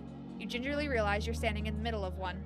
The faceless, if it indeed was standing here before, could crush... If indeed one was standing here earlier, could crush you as flat as the grass beneath your feet. You find other signs of it. Trees have been knocked down in a circular pattern here, and bushes and grasses have been pushed up into one big mound, leaving the plateau clear. You remember this place now from your visions, from under the pyramid in the resting ridges and from long before that. You feel as if you've always known something important will happen here, soon. You stare at the wormhole, immense in the sky above, just as you remember doing in your vision. You wait. on the ground. You wait. You wait. You yawn and check your holopalm. It's hard to keep track of the time during glow, but it's getting late. You look around, but nothing has changed. The trees are perfectly still. You wait. Thank God I have calm temperament, because this is just not giving me any stress. You wait. The wormhole seems especially huge right now. Is it always so big? You imagine you can see whole galaxies in its slowly spinning arms, tiny flecks of rainbow light being sucked into the black hole in the center. But it's so much closer than a galaxy, so close it could swallow you and all of Tumna in its hungry, ethereal maw. You wait. The forest seems to get quieter, as if it's expecting something. The wormhole swells as you stare into its depths. It's been hours, and it's well past the middle of the night. You're exhausted, but you can't look away. You feel hypnotized. You wait. You've always been waiting. You always will be waiting, staring up at the wormhole, being sucked into its depths. A shadow falls over you. You slowly lower your gaze from where you've been staring at the wormhole for hours, your neck stiff and sore. Straight ahead of you, what you'd earlier thought was just the shadow of a tree, is the Faceless. It was there all along, watching you. It takes a heavy step forward, then another. It moves gently, its feet sinking into the soft ground and pushing up phosphorescent fungi from below to explode the surface in rings of jubilant light. You don't move as it approaches. It took all your energy to look away from the wormhole, but you're still completely spellbound. The Faceless looms over you, as big as a building. Its zippered neck gapes grotesquely, its tentacles waving gently through the air, tasting it, feeling it, smelling you. The ends of two tentacles open, and that strange glowing mist floats up from them. It leans down. It envelops you in its tentacles, each as large as you are, and you breathe in its spores. Under the ethereal night of sky of the glow, the wormhole seems to swallow you both whole, the entire planet and an infinite number of universes besides. You feel a beckoning within you and a curious tug somewhere in your ribcage, a yearning you can't describe. Wait.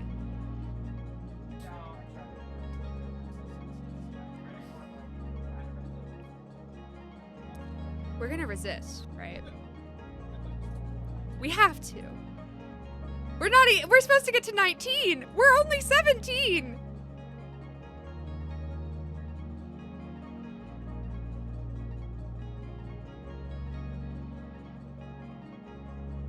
No, we can't. You aren't ready. A small part of you demands to stay here on this planet of consciousness. You hold your breath and bring back your mind to the present. You let the Faceless touch you softly with its tentacles until it seems satisfied you've made your decision, then it withdraws. As you slowly disconnect from the gentle creature, you can feel its emotions, its story. You understand that it was born like the others of its kind in a breeding tank below the ground. Although it was sent here to destroy your colony, something changed in it that can't be changed back. You see again the image of the Faceless, staring up at the wormhole, transfixed as you were. It no longer feels the pulls of the ley line, the thumpers, the forces that used to control it. It is no longer a construct or an avatar, but a free being. It only feels the dance of the wormhole now, the natural rhythms of life itself. You stand completely still, arrested by the sudden understanding that sweeps over you. The Faceless retreats to a large mound of grasses and bushes at the other end of the plateau. A baby Faceless pokes its head out of the nest, wriggling its tentacles, greeting its mother. That's it? Was I supposed to let it end there? I wasn't ready for it. Oh, wait. Is that a mistake? God.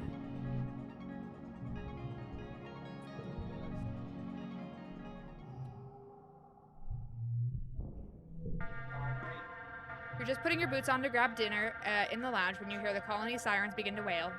It's the yearly attack. Ugh, they couldn't have waited until you ate dinner? Rude. Outside your window, you watch the colony defense begin to mobilize. Your holopalm chimes with the usual reminder for all civilian colonists to stay indoors. You head to the garrison to grab a plasma rifle, then report to the front. Chief Rhett looks surprised to see you, but assigns you to a squad with Nem and tells you to get up on the wall and do your best.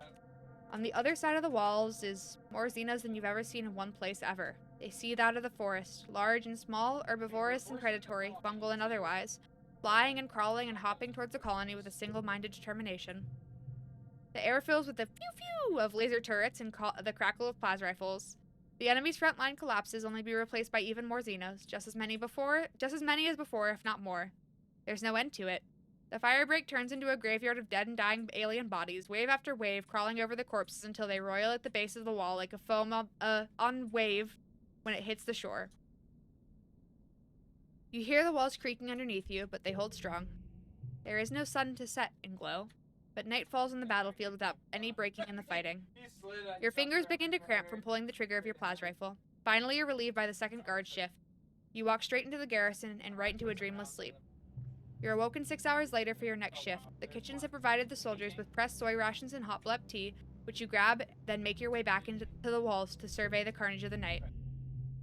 Problem is I use all my smokes getting there. As you arrive, your holopalm lights up with a priority message. Security personnel, we are under siege, the security chief says, getting right to the point. On Earth, sieges were used to break a city by starvation or drought.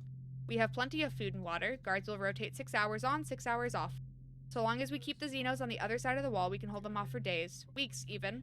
Weeks? Everyone exchanges exhausted looks. He pauses and adds, we can do this. We're stronger than them and we're not going anywhere. You and the other soldiers fall into a fitful rhythm, alternating shifts on the wall with brief snippets of sleep. Gunfire becomes the soundtrack of your days, which begins to smear together like paste. Nem in particular is suffering. She volunteers for relief shifts, sometimes pulling doubles or triples on the wall. You catch her mechanically shoveling soy porridge into her mouth before seeming to fall asleep sitting up. A minute later, she jolts awake as someone's spoon clatters against their bowl. Pick up that guy, bro. Tempers grow short as fatigue set in. 6 days pass. You're on shift, watching the Xenos batter themselves against the walls. You feel your eyes on focus at the sheer, formless horde of them. In all these days, they still haven't breached the colony. Sometimes they even seem to retreat, ebbing backwards and reforming somewhere else. It's behavior you've never seen before. A group of monsters breaks from the tree line. Nothing new, except for one of them. One of the Xenos looks different from the others, almost humanoid. The creature looks suspiciously like a person, at least from the waist up. Down below, it's a lumbering chimera, vaguely reminiscent of a faceless, wrapped in tattered bits of flesh and bony protrusions. Something like hair flutters behind it as it turns and looks right at you with an unnerving, malevolent intelligence. You rub your eyes. Yeah, it's still there. It approaches the base of the wall, and other monsters surge forward on to pound against the gates. You wave to it, and the creature sneers, and to your surprise, approaches the wall. Little weed, they address you in a halting, rasping voice. Everything seems to go quiet as you strain to understand this talking horror. Child of breeding rabbits, feral pig, kudzu. Its unnervingly human gaze pierces you. Introduced species, you understand? You wonder if you're hallucinating. Is it holding a gun? You slowly nod yes. You understand the words, at least. I am noctilescent. Right?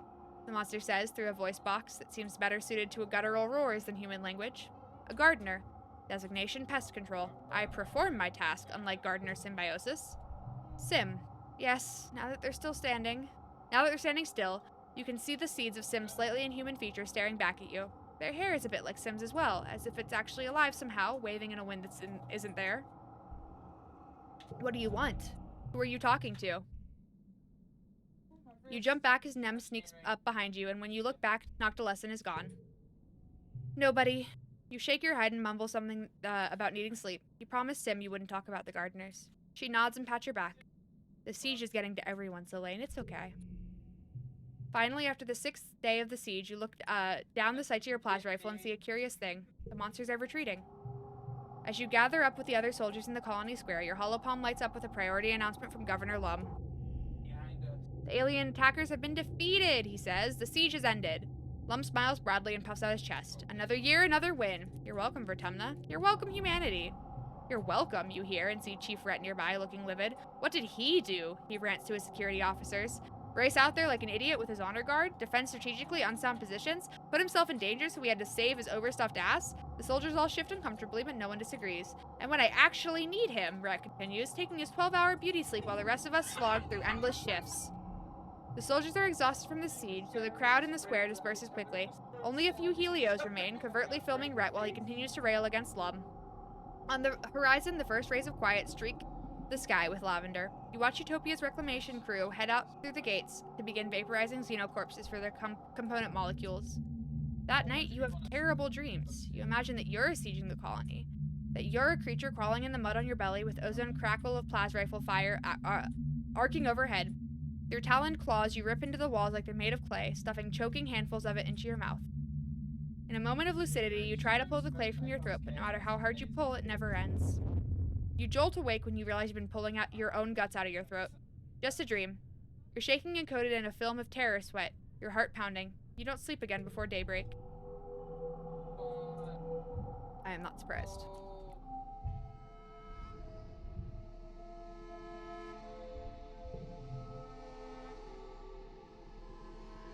I miss Sim. Alright. Just gotta get through, I guess, this year and next year? Do I have to get through 2 more years?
I have a flower. Oh, she likes flowers.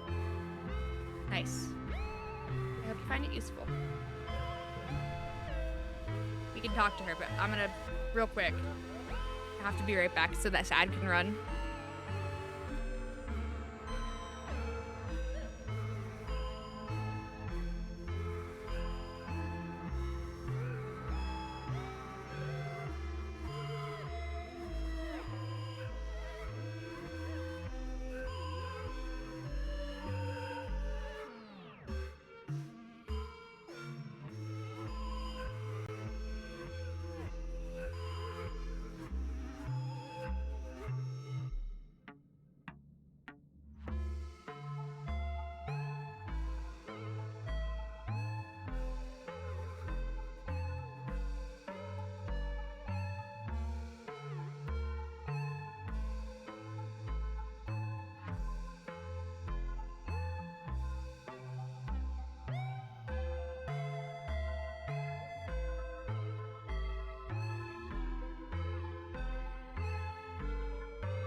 Okay, we got to talk to Tange. Go. Hello, Tangent. Tangent is about to duck back into engineering when you approach. She winces and shields her eyes from the sun. She looks at you miserably, and you notice that her right eye is glowing faintly. Sorry, her eye is glowing? It's my new hollow eye implant, Tange says. Its ghostly glow snaps in and out of existence as she blinks. I seem to be experiencing some unpleasant side effects from it, similar to that of an ocular migraine, Tange confesses. Instance warned me that this level of visual information can be difficult for the human brain to comprehend at first. You agree to follow her into engineering and out of the sun. It's similar to a hollow palm, she explains, still holding her forehead and squinting, but with an infinitely large screen because it projects directly into the oculus. It used to belong to Dr. Instance, but she passed it down to me to help me with my work. Maybe you should take it out? Are you deficient? Tange snaps. It took me a year to convince her to install the implant. I'm not going to be defeated by the limitations of my body. It's more than an implant, Tange continues as you follow her to the med bay labs. Hollow eyes are on the very forefront of human augmentation. They represent our next steps towards ascending as a species. She touches the red scar where her holopalm used to be. No more clunky screens, no more privacy concerns, she says quietly. Elegant, integrated design. It observes the motion of my hands and uses it to generate an AR interface for the entire field of vision. It's partly powered by my own metabolism through the magnets embedded in my skull. It's beautiful. Nobody else is here. You hear the gentle hum of experiments running in the corner. This kind of technology is so far beyond what we're capable of reproducing in the colony, Tange sighs, rubbing her temple under the implant. Once they're gone, they're gone. Maybe Earth will send us a shipment of new ones someday, but I expect that they've developed something more advanced since we've left Earth. I suppose it's more likely they've forgotten about us completely. Bring, bring! The quiet hum of the laboratory is shuttered by an alarm. Tange jumps at the sudden noise and shuts her eyes tight. I have to get this, she mutters, gesturing into the air to silence the ringing. The simulation I'm running is time-sensitive, she explains. The specimen requires minute changes to their environment every 2 hours. Temperature, humidity, light levels. She grimaces. If we had better automation, this wouldn't be a problem. I can help you with your migraine. You are in the medbay, after all. You rummage around for a bottle of triptans and a cold towel. Tangent grudgingly swallows the migraine medicine and lays down on a medbed with the towel over her eyes. You shake your head. This girl needs to take better care of herself as you apply pressure to her temples. She slowly breathes in and out. After a few minutes, the tension in her face eases. I feel less human now. Thank you, she says with a small smile. She wobbles over to the experiment where she uses her computer to set the environmental parameters for what seems to be some sort of fungal growth comparison. When she's finished, Tan slumps down on the floor in the corner where it's nice and dark. She folds her arms and lays her head on them. That should buy me 2 more hours. Tan shifts over, wordlessly inviting you to sit down beside her. Her arm is cool to the touch as it rests against yours. Tan turns to you. Thank you for your assistance. It was nothing. Tan gives you a slight smile, barely visible in the faint glow of her hollow eye. Then thanks for nothing, I suppose, she says. Please don't tell Instance that my body is adjusting poorly to the hollow eye, she adds. It's only temporary. This stupid flesh prison is not allowed to draw the limits of my form. Okay. Whatever you say, girl.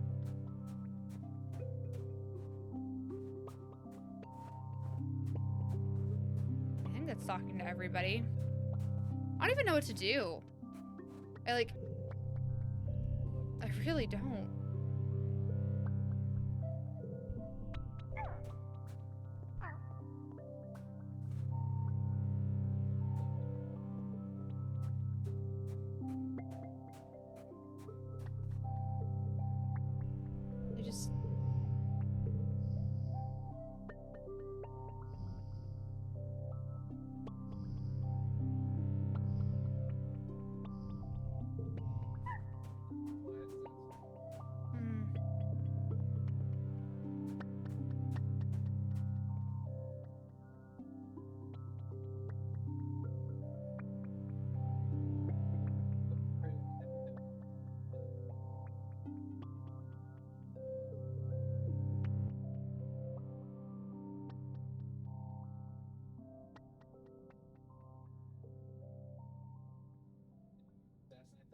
Oh shit. I guess I should go for toughness. We're just gonna be farming.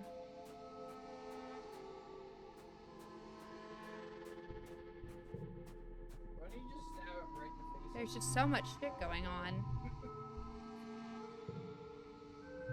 You're planting seeds in neat little rows of cups in the greenhouse, hoping they'll sprout here in the controlled environment before transferring them out to the fields. You wish every seed good luck as you cover it with dirt. It's probably not going to make a difference, but it gives you hope, and that has to count for something.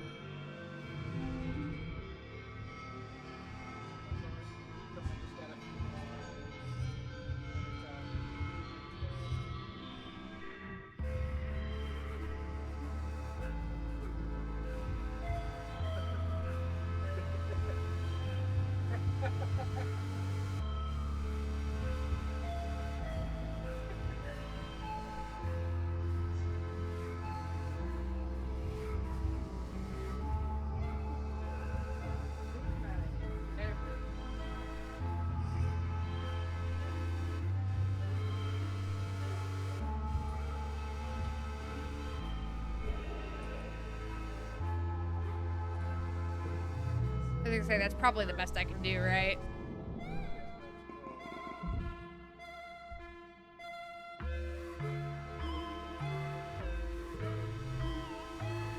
You roll out of bed at noon because you're allowed to, because it's your birthday, but also because you're exhausted. You barely slept at all last night. You've been having these nightmares since the siege, more and more every night, like they're trying to tell you something urgent. You can't make sense of it. All the imagery is jumbled together, all of these possibilities and timelines of things that might happen. Some nights you wake up in a cold sweat, a scream already in your throat. You sit at the edge of your bed, run a hand through your hair, and check your holopalm. A few people wished you happy birthday, but that's all. You guys are getting older. Birthdays aren't as important as they used to be. Right, and Mars wanted to meet you for lunch in the lounge today. You'll have to practice your smile. As you enter the lounge, surprise! You do your very best to play along and act surprised. Woo! Streamers! Balloons! Great. All of your friends are standing around wearing goofy hats and clapping. Nomi is holding a bunch of balloons larger than they are, and Rex is wearing a cute little waiter's outfit with a bow tie. You accept their hugs and birthday wishes, trying to hide your exhaustion and demurring with a few pointed, "All this for me? You shouldn't have." No, really. Where the hell did your lightsaber? Rex wanders around with a tray full of little snacks, offering them to everyone with a vampy accent and a silly, airheaded giggle. The goofball act chips away at the natural awkwardness of a surprise party, that is, the first 5 minutes after everyone shouts surprise, and soon everyone is laughing and enjoying themselves. Despite your exhaustion, you start to smile too. Your friends are so amazing, and they're all here because they care about you. Then you get some unexpected guests. The lounge begins to fill with Helio kids, mostly the ones you don't know, and the ones that usually keep to themselves and, well, don't much like you original stratospheric kids. Vase and Nem are with them, his arm draped over her shoulders. Nem gives you a little wave of acknowledgement for your birthday, which earns a weird look from Vase. Hey, who invited you guys? Cal says, stepping forward with his hands clenched. This is a private party. It's a public lounge, Vase replies. We can sit wherever we want. Cal stomps right into the midst of the Helios. You guys think that just because you fell out of the sky, you're the wormhole's gift to Vertumna, he spits out. We don't need you. We never needed you. All you do is make things worse, like this party. You rarely seen Cal so ready for a fight. He doesn't seem to care that the body language of the Helio kids has changed from cocky to dangerous. You're just a bunch of fascists, Cal continues. You and Lum. The lounge erupts, chairs screeching across the floor as the Helios jump to their feet, yelling at Cal, calling the colony illegal, calling Cal a fugitive. They jostle him around, but Cal plants his feet and stands his ground. You hear a bottle breaking and see someone advancing on Cal. He's not backing down. Nem, make them stop. Hey guys, come on, cut it out, Nem says tiredly. It's Solene's birthday. Don't make it a big thing. They seem to respect her, so they back down. But not before a few parting, what does that word mean? Libellous shots at Cal's parentage and alleged interactions with animals. Oh, I see. She turns to Cal and pokes her finger in his chest. You provoked them on purpose, she says angrily. I'm not your friend anymore. Don't ask me to stick up for you if you're being an asshole. Well, Mars exclaims, clapping her hands. That was enough excitement, I think. Let's move on to the important part, cakes and presents. Under Mars' skillful party hosting hand, the mood shifts back to festive. You enjoy your presents and your cake, but tension's boiling over like that is a bad omen for the rest of the year.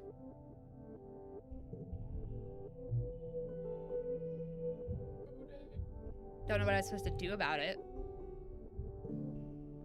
This is gonna take forever.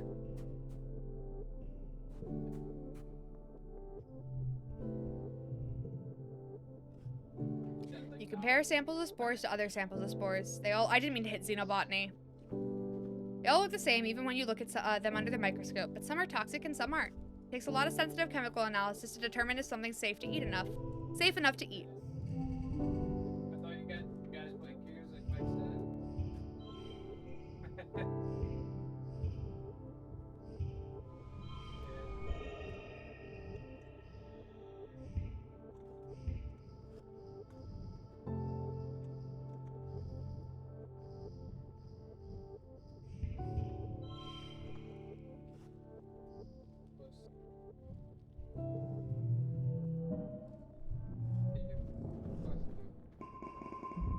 I didn't need organizing.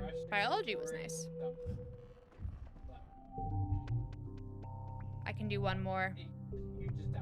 It's actually fun. Even after all your hard work, it's still so difficult to grow earth crops there. Here, All the adults who grew up on Earth comment on how scrawny the ears of corn are and how everything tastes different than they remember. You're doing your best, and you are doing a good job under the circumstances. That doesn't mean it's easy.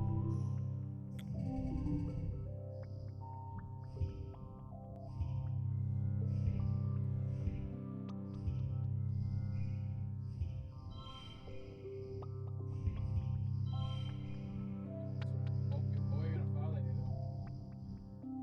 Oh, what's he doing over there? Nah, not that guy. The other guy, Bodai.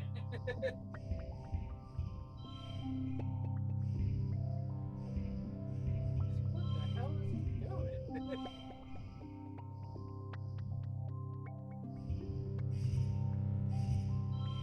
Just double jump up in midair.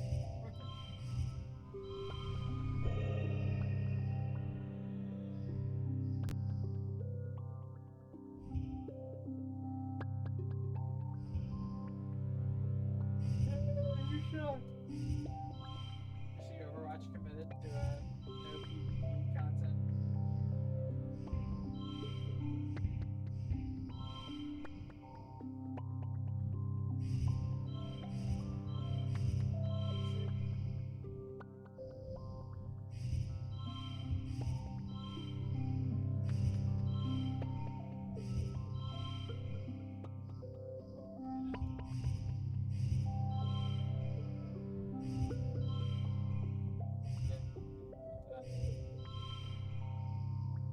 There you go.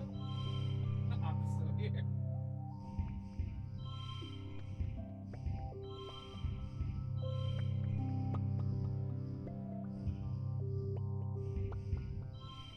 Damn. Kobe.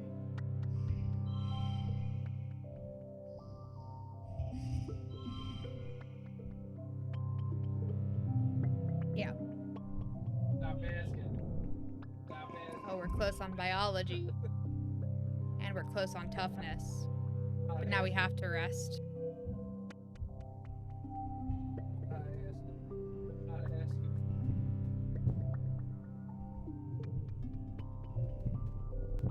I can't believe Sim is dead. That's so fucked. It's not fair. Here's this guy's voices now. I feel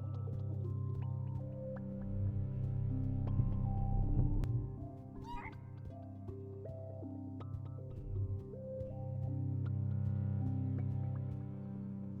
this is something else.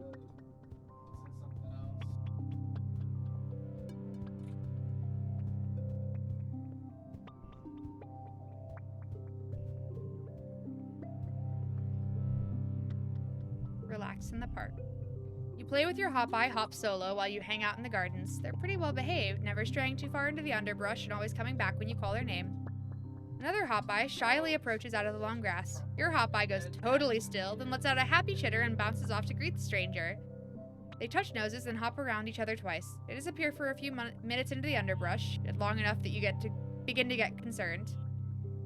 Finally, Hop Solo bounces back to you and nuzzles against your leg. They want to be picked up and cuddled, so you pop them underneath your shirt and carry them like a baby the rest of the way. You play with your Vricky Bright Eyes, hanging out with them just outside the walls. It's uneventful, which is exactly what you needed. You try to teach them some simple commands: stay, follow, speak. It's adorable watching them tilt their head from side to side while when they're trying to figure something out. They don't really seem to get it, but you get the impression that they're trying. You quickly realize that the Vricky must be named after a sound they make when they're happy. A whirring, clicking noise. For a weird spider tentacle creature, it's really cute. Dad. Hell yeah.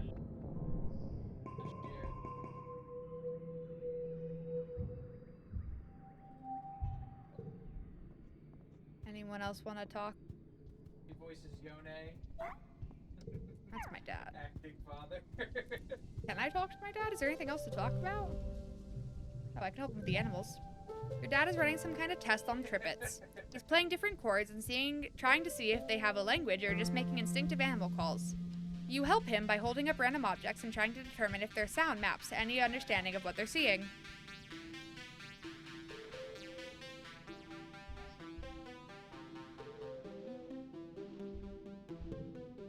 They're either saying kill all humans or linguini sports ball, your dad says, staring at the readout on his palm. I just can't be sure. Thanks, Dad. Just actively.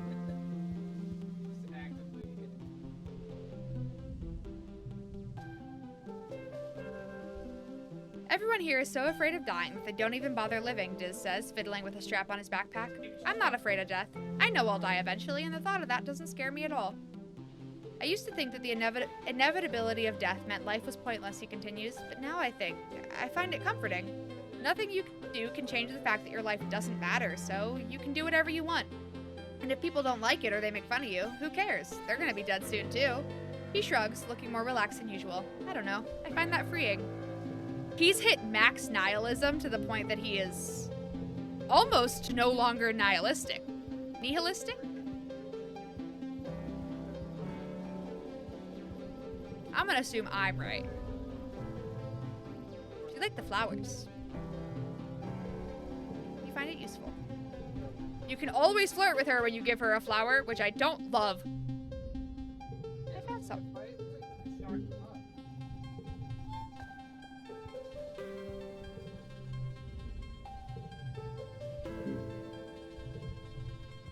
Oh, I can talk to Nomi.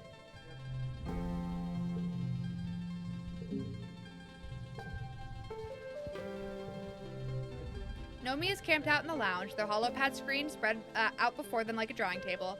In another screen, there's a collection of photos of a manticore. Nomi looks between the two screens, their brows furrowed in concentration as they scribble directly onto the screen with a stylus. Is she making furry art? What are you doing? Well, Nomi replies thoughtfully, I wanted to write and illustrate a story about aliens like in Turbo Girl Hyperjet Transform, except using the Xenos here on Vertunda. Like manticores and the faceless and stuff. But they can talk, and instead of attacking the colony, they help people. That sounds cool. Thanks, Nomi chirps, scribbling happily at their drawing. I got the idea from the second Turbo Girl Hyperjet OVA. You know, the one where the Medusa demons show up and the aliens and the Turbo Girls have to band together to defeat their common enemy. I remember that part. Nomi looks up at you with a start. Oh, they exclaim. That reminds me. So, I'm trying to brush up on my xenoanatomy, and I'm totally fine with writing, but... They blow out a big breath, ruffling their bangs. I kinda haven't been here long enough to make sure it feels right, you know? To make it go pop. And I want to make sure I'm being, you know, sensitive about stuff I don't know a lot about. So I was wondering if you could help me with some of the world building? I'd love to. You spend an enjoyable afternoon helping Nomi with their story. When you're done, they give you a big hug and thank you profusely for your help. You feel really proud of what you've accomplished.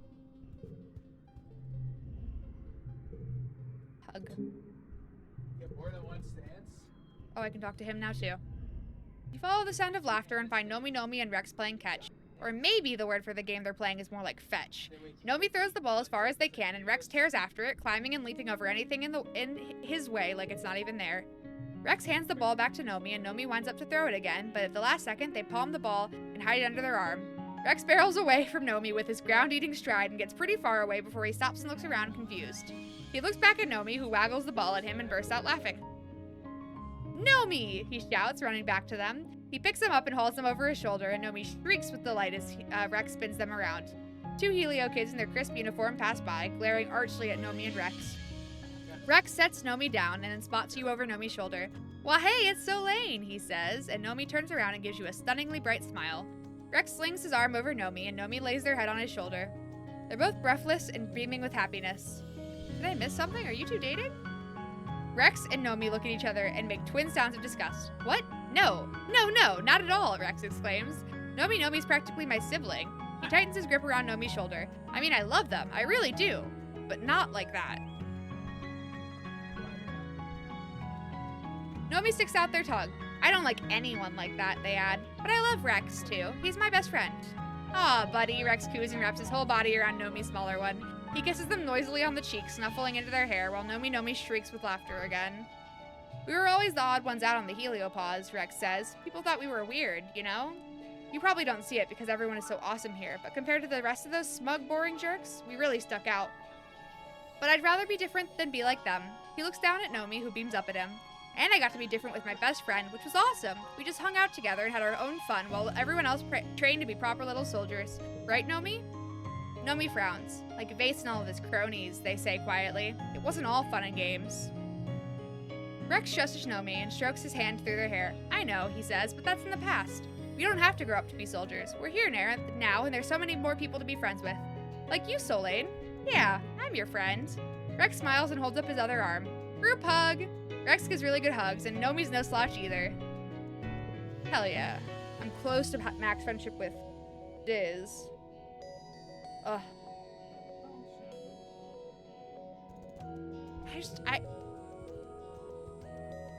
Part of me wants to just fucking barrel through this and just be done with it, but I know I'm not gonna be able to. Survey the ridge.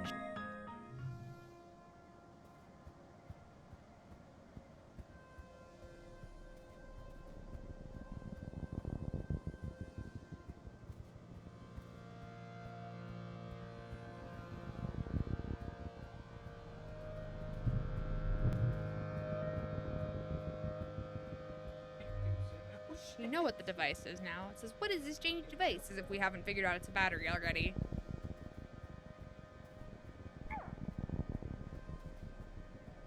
To be fair, it always looks like a battery. Hydrate! Did I miss that? What the fuck? Did that just come in? Hopefully.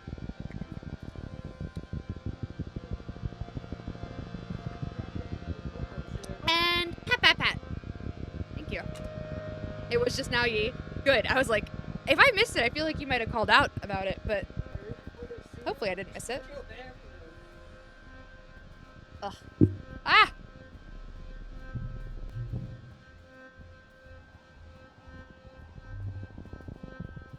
I don't even know what I'm doing.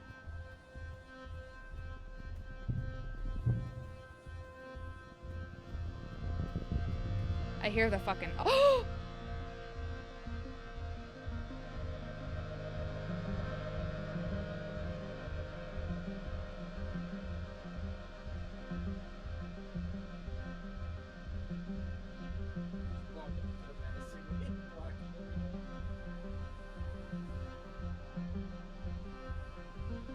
I'm crying. Oh my god! What the fuck? Hold on.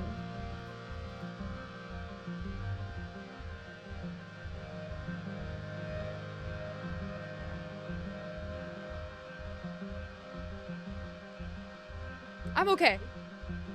There's a little bit of tears. Oh my god. Okay, we're gonna do this first. You find your way blocked by a massive wall. No, a hollow pillar knocked over and lying on its side in the sand. It's absolutely massive. It stretches to your left and right at least a kilometer in each direction, though at some points it's crumbled enough that you could easily scale it. 6. 5.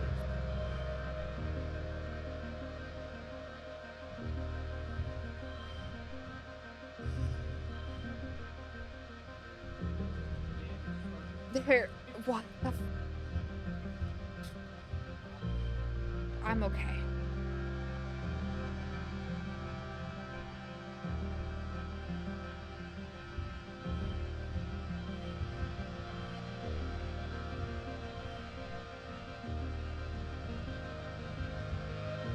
I don't want to use that though.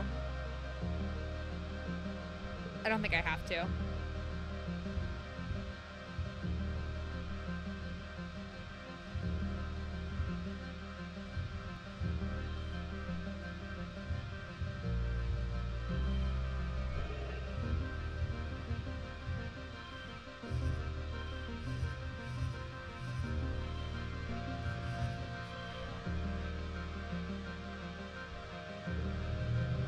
Yeah, I could have gotten way better. I just didn't want to use the 8.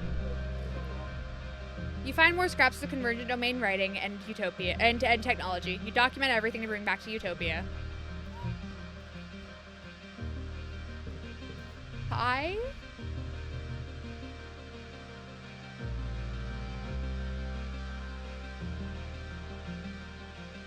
I'm okay. What the fuck? You're taking a sample at the base of a tree when you feel something patter off of your head and fall to the ground. It's a nut? That's strange. This species doesn't usually... You look up and your stomach lurches when you realize you have been watched. You've been being watched. Wait, what? Whatever. This whole time. A pair of familiar eyes peers down at you from the branches. It's Sim. He grins down at you. Well, well, well. If it isn't the little human, have you come to visit me, Sugarbug? But I saw you die. Did you? He says slyly. You'd think I would remember that. If you did witness my death, I apologize, Sim continues. He leans down from his branch, his long hair dangling just out of reach. I imagine I didn't enjoy it much either. Do I want to just jump right back into it? I don't know. Sure. You pout at Sim, trying to look kissable, but he just stares down at you uncomprehending. My apologies, he says, but I'm not entirely certain what you mean. What business? You really don't remember. Sim's thin lines form an even thinner line. I'm afraid I don't. Did I offend you in some way? Death has a way of wiping the slate clean. He gives you a little smile. It's me. I'm the slate. Embarrassment burns in your gut. You can't find the words to explain the moment you shared on the cliff. How can you just die and come back? It's a gardener thing, he just replies dismissively. He's so casual about it. I make regular backups just in case. Backups? Sim gives you a little smile. Clearly by now you know I cannot divulge the specifics of my role here. Doesn't stop you from hinting. Sim's smile grows wider and he trills with laughter. I know. Oh, having a secret is so much more gratifying than I expected it would be. I guess I'm happy you're alive. Sim sighs gratuitously. I wish everyone felt that way, he mutters. One of my associates seems to feel otherwise. At your confused look, he waves his hand. One of the other gardeners. Noctilescent.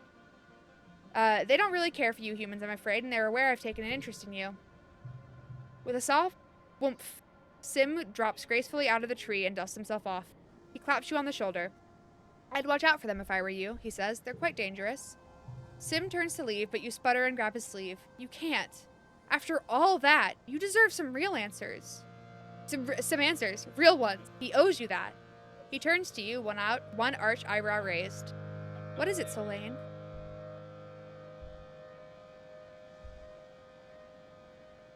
I think I know what he does here. He, is supposed to make sure the fucking natural balance of things. Whatever. Are you really Sim? The one and the same, Sim answers, carefully prying your hand from his clothing. I acknowledge this is difficult for you to understand. He takes a deep breath, considering his words carefully. Humans have but one short window of consciousness, which encourages you to think of yourselves as individual points on the line of history. You are quite clearly not your parents or your grandparents or your unborn children. You are your own marvelous creatures. He places his hand on his chest. I do not disappear when this form dies. I am eternal, in a sense. I am all who came before, and I am all who will come after. I am my own legacy. I am symbiosis. What do you really do here? Sim gives you a blank smile. I am a gardener, he says simply. I was created to be a gardener, and I imagine I will be one until my services are no longer required. At the look of your confusion, Sim softens. Humanity is so concerned with purpose, he says, sadly. It is because you were not created for one, and you spend the entirety of your short lives under the impression that you need one. The concept of someone having a purpose must be seductive. He shrugs one elegant shoulder. My existence is simple. I act in the ways for which I was created. That is not an interesting answer for an individualistic species as yourself, I am aware. Perhaps we both accept that it is completely beyond human capacity to comprehend. He tilts his head to the side as if listening to something and squeezes your hand. I fear I have said too much. I hope I can see you again soon, and that all may be revealed to you.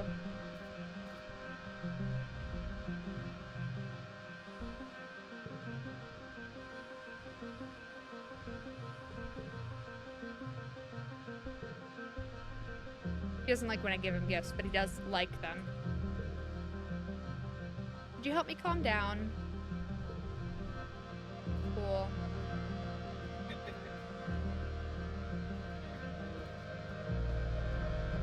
Part of me's sad.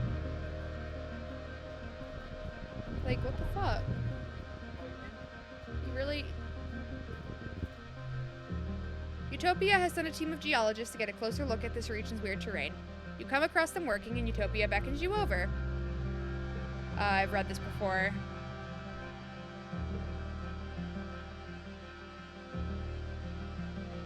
Here's what we've got so far, Utopia says, speaking directly to you. Judging from how the layers of sedimentation are broken up, this place used to be pretty flat There must have been a ton of earthquake activity ripping up the lands, bringing up these huge ridges. We can date the quakes around the time that a lot of these ruins were created, she adds, and we're looking, but we haven't seen anything built after them. Like that was it for the old convergent domain. These broken up layers are the same across the planet. Something sure happened about 20,000 years ago. We set up a drone hive to measure sediment layers along the cliffside and learn a few things about rocks. Rocks, not rocks.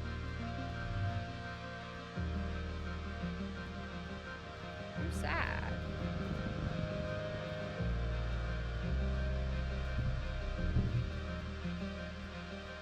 Mostly because, like,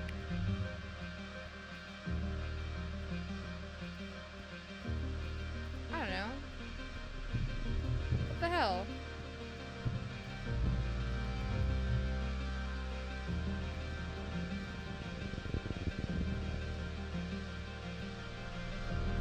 Oh, there's no boss event.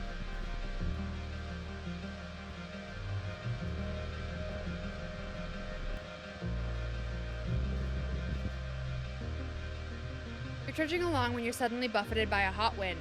No, like a very hot wind. Lethally hot. The ridges are already baking, but all of a sudden it feels like you're trapped in a nuclear reactor. Your skin dries out and your lips begin to crack, your eyeballs feel like sandpaper. You take careful readings from a distance, triangulate them, and discover the source of the wind. A red sports ball-sized crystal emanator hidden in a small crevice. When you smash it, it doesn't shatter like a crystal.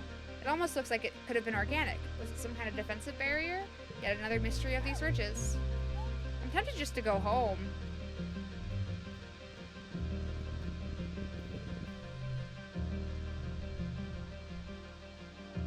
Because then I can do other things with my lack of stress. I don't want to fully max out.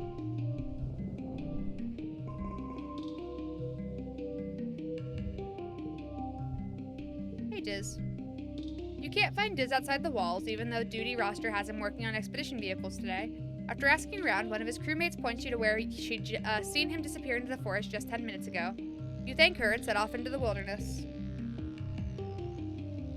You've picked up a few things about tracking after hanging out with Diz for so long, so you follow his trail into the nearby mushwood forests until you hear him speaking calm and slow. It's gonna be okay, just let me help you. You follow his voice to find him kneeling on the ground next to a wounded Hopeye. The scent of blood and animal fear colors the air.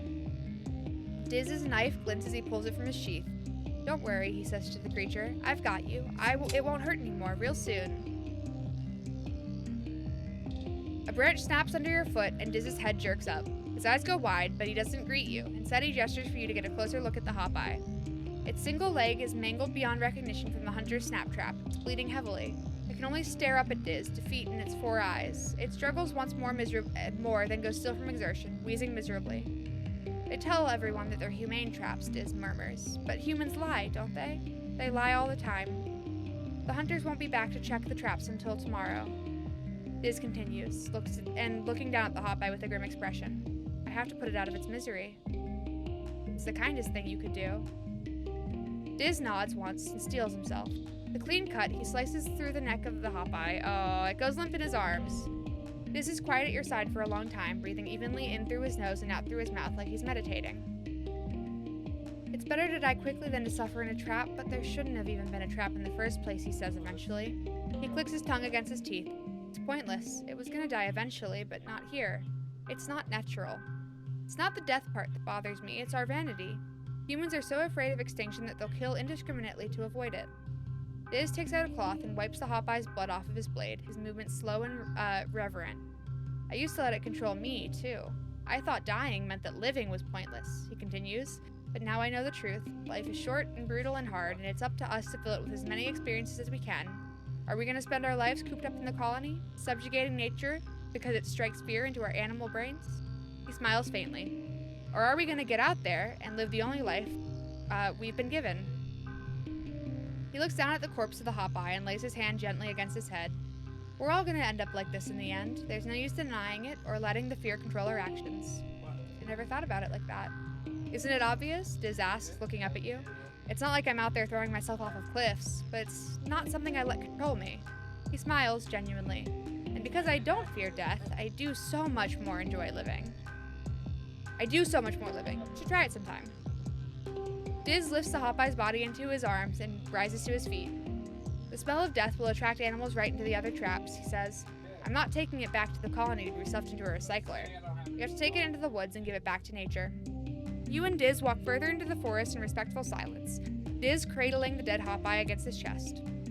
Eventually, he tells you to wait while he finds tracks of a predator and lays it down nearby, an offering the forest accepts without acknowledgement. He returns to you, bloodstained and solemn. It's done, he says. You begin walking back to the colony, though it's clear Diz is taking his time. After a few minutes of walking, he turns to you and grabs your arm, forcing you to stop to look at him. Solane, he says, his eyes burning. Promise you won't let me end up like that Hopeye. At your questioning look, he squeezes your arm to the point that it almost hurts. If I'm trapped here, just let me go, okay? I promise. Diz breathes a sigh of relief. Thank you, Solane. He stares at you for a few unnerving seconds, perfectly still, before jerking into motion and fishing a pendant necklace from his clothes. He unclasps it from his neck and holds it out to you. Here, he says, you should have this. I want you to have it. You turn and let him put it around your neck. The pendant is large, but surprisingly light. You recognize it is a fragment of unisaur horn, its pearlescent color shimmering in the light. Thank you. It's beautiful. I didn't make it, Diz replies. The unisaur did. I just put it on a cord. But thank you. Diz regards you with a serious expression. You're the only person in this colony that I ever really cared about, he says. I don't know why you even bothered trying to be my friend when I was trying to push everyone away. His mouth bends in a shy little smile. Thank you for sticking with it, he says softly. You don't know how much I appreciate having a friend here. He steps away and looks down at the ground, suddenly evasive. Listen, I don't know how much longer I have left here, he says softly. I just want you to know that I want to spend the time I do have with you. Cool. I'm not romancing you. But we do have max friendship. Which is nifty. Very nifty of you.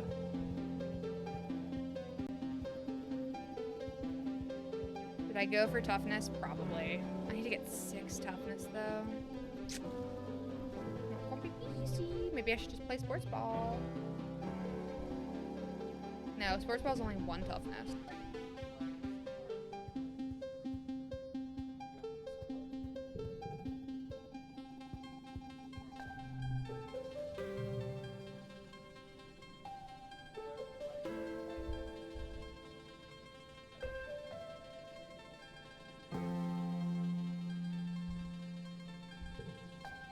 The good thing about shoveling is that you have a lot of time alone with your own thoughts. The bad thing about shoveling is that you have a lot of time alone with your own thoughts.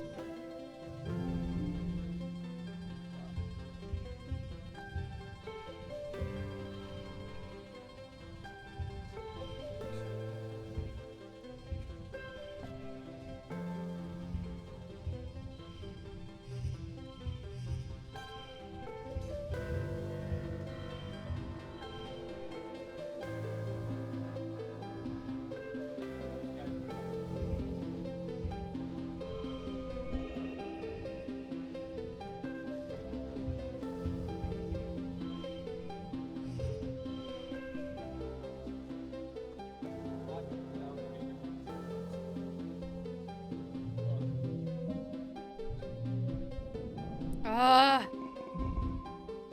so close.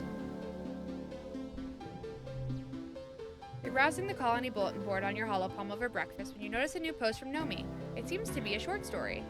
The title is Xenos to the Rescue. Ooh boy. You open the story and read through it. Wow, it's actually pretty good. Nomi did a great job of grounding the unrealistic premise of talking manticores with relatable characters and a strong emotional story. With your help on some of the finer details, Nomi's written something that truly elevates the art form. You get the notification through your holopalm that you've received some kudos, along with the message from Nomi. Thanks for the help, Solane. Here are your royalties.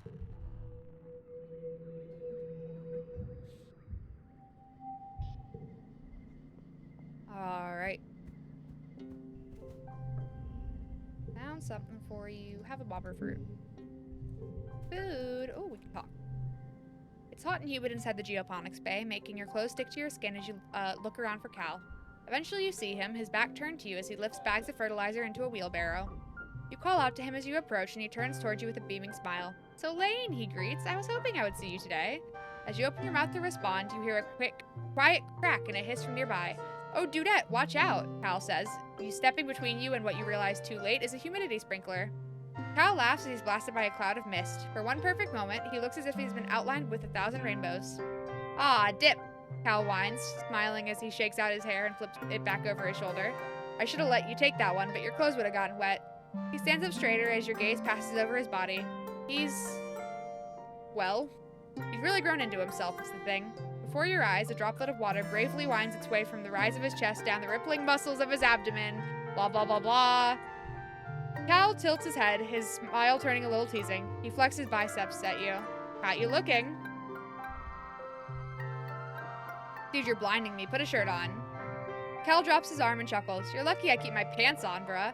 You know how I never get too hot or too cold? That's my genetic enhancement, right? So why even bother with clothes? They just get in the way. Cal flashes you a cheeky smile. Besides, I hear chicks dig it. That makes a lot of sense, actually, for his augment. You spend an enjoyable afternoon helping Cal deliver bags of fertilizer to every corner of the hydroponics bay. When the job's done, he claps you on the back. Ugh, he's as strong as he looks. Cal chatters at you about his plans for the rest of the week as you leave the hydroponics lab. The relatively cooler, drier air of Rotumna hits you like a slap, but of course Cal doesn't look bothered at all. Race you to the cafeteria, he teases you before taking off down the path. You yell and run after him, causing a ruckus that makes a few adults shake their heads fondly at you as you tear through the colony side by side. That's my friend. I don't even need to try to befriend Diz anymore.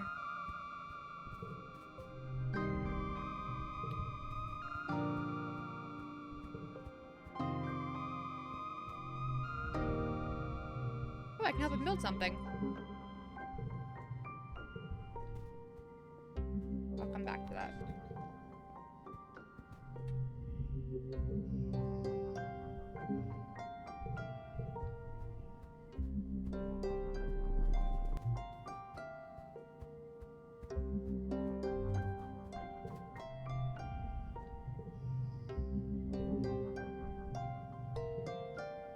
I'm worried I'm gonna one time hit the romance fucking one. I don't want to.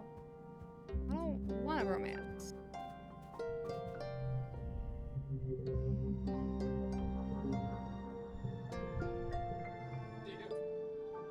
88, 72, 90, 735. I can help Rex build something. I'm gonna do that.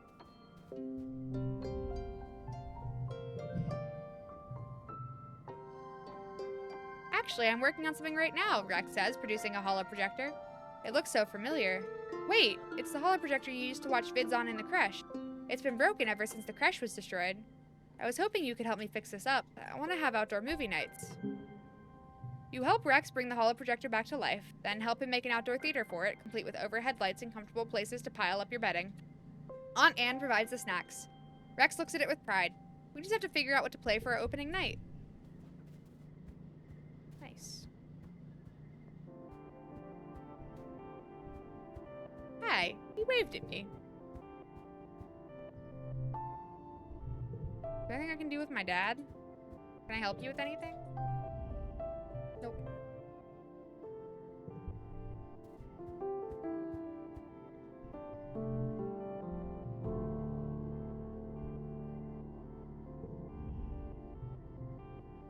The colony is surrounded by tall woods that keep out most of the local exofauna, the key word being most.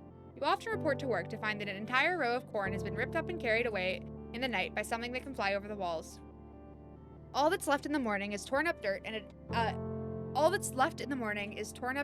and is a dusting of iridescent powder. It happens so often that the colony set up cameras to catch whatever it is in action.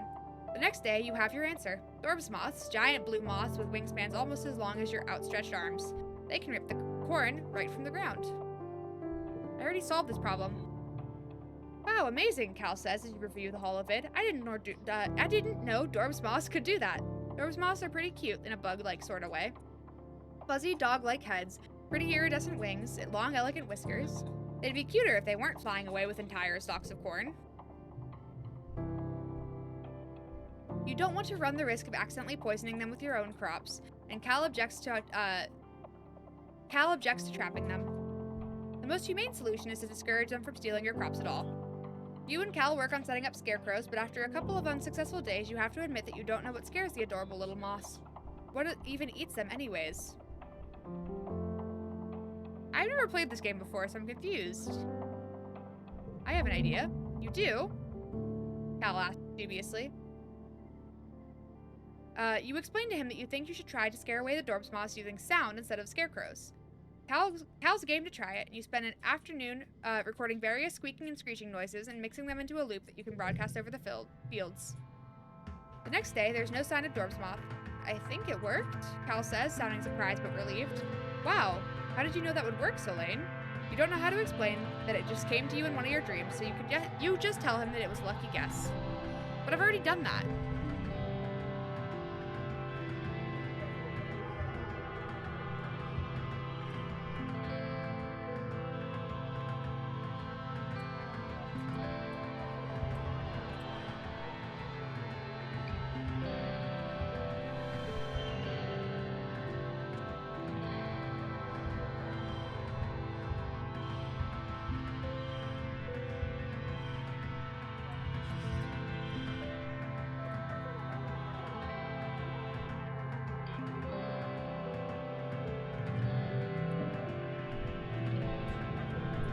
There we go.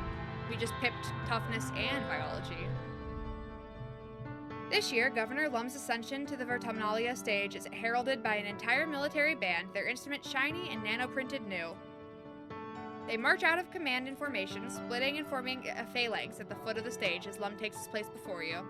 Spotlights turn on with a heavy ka-chunk noise, illuminating Lum in a halo of floating dust particles. He spreads his arms wide. Hello, Vertumna, his voice booms over the speakers. Are we winning or what? Reaction is mixed. It's easy to see that people cheering the loudest are Helios and people who have fully adopted their mentality, like Nem. The Stratos are more reserved, some even silent. Security Chief Rhett is one of them, his usual stony expression hiding his true feelings. Regardless, there's enough cheering that Lum has to wait for it to die down before he continues.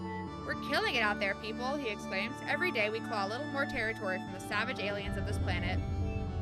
A potato pod arcs through the air and lands with a broken splort at Lum's feet, splattering him with juice. You don't see who threw it, but the faction at Geoponics is looking restless. They begin to jeer and stomp their feet. Lum continues on, raising his fist. Those Xenos attacked us first, and now they're learning. Don't mess with humankind. The crowd is now evenly split between cheering and booing. The Stratos are agitated, and you hear calls for things to return how they were, and how Lum and his soldiers are killing the planet. Even the council, lined up before the stage and facing the crowd, looks conflicted. We left Earth to get away from this shit, your dad shouts, and you turn to him in surprise. He rarely swears. Now look at us. We're right back to where we started, fighting each other and the planet. We brought it with us. Utopia hops on stage and roots her own hearspeak through the speakers. He's lying, she yells bitterly. This year we lost 2 surveyors in the swamps, Sorrel and Quinny. They'd be alive today if Lum hadn't sent him to clear out a manticore den for no good reason. She jams her finger against the governor's chest. The only threat to our colony here is you.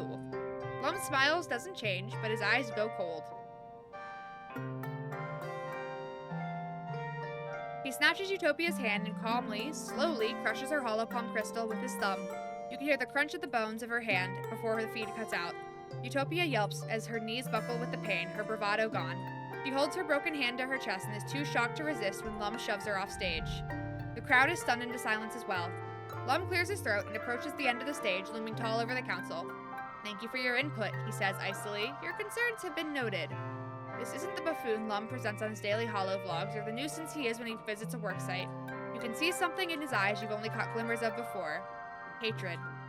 You Stratos are lucky we didn't crush you under our boots and take your colony by force, he sneers. Before we got here, this colony was doomed. You're only alive because I was merciful. Just a bunch of burned-out hippie fugitives. What was your plan for surviving out here? Wishful thinking? Singing songs and talking to animals? Laughter rips through the Helios. You, he gestures to the council, then jerks his thumb at his chest, need us. Not the other way around. I'm done pretending I need to listen to your opinions. If you want to live, you'll do what I say. He stares at Dr. Instance, who glares up at him with hate in her eyes as she tends to Utopia's hands. Maybe it's time to clean house, he threatens. We need team players here, ones who share one vision for the future of Vertumna. After a few tense moments, Seeks clears their throat. Sir, shall I continue with the traditional formalities now? Lum scowls down at Seek, throws his hands in the air. Whatever. Do it if it makes you feel better. You're all cowards. He turns and stalks off stage, his marching band scrambling to follow him with his exit song. As promised, there are no contests this year, but there's plenty of food and alcohol. As the suns begin to set, the Helios, including Vase and Nem, head straight for it. Look ready to party into the night. The other teens seem a little less at ease. Diz, predictably, has already left.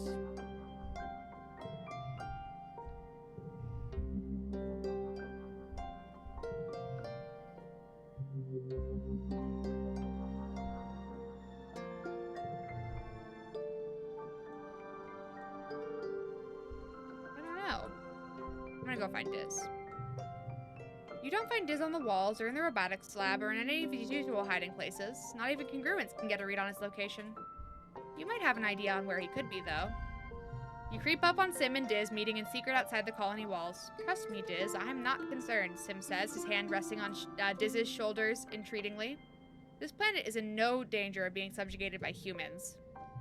You don't get it, Diz exclaims. They're really serious. They're gonna use bombs. You've seen bombs, right? Explosions? What if they cut down every tree, or poison the rivers, or...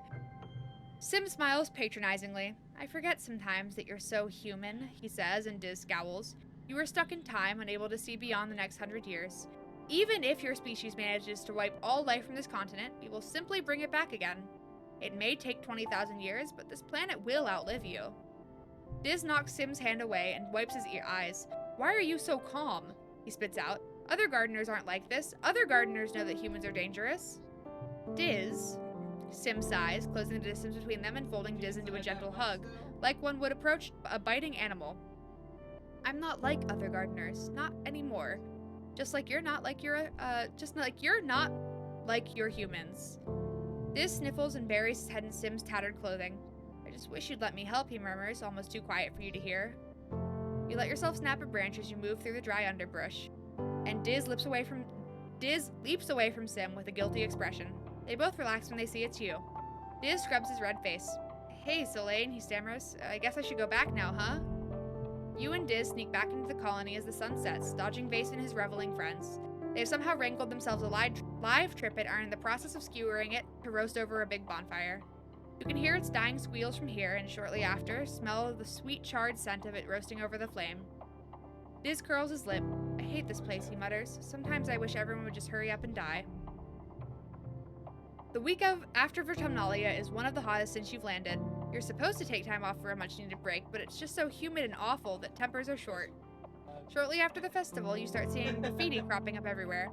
It seems like a lively, if not particularly civil, conversation between two factions is being held on the flat surfaces of the colony.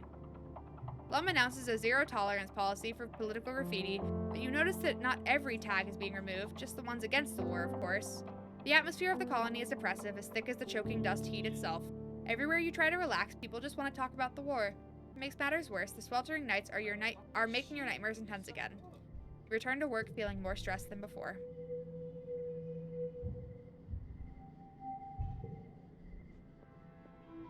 New perk. Enhance your DNA engineering. New perk.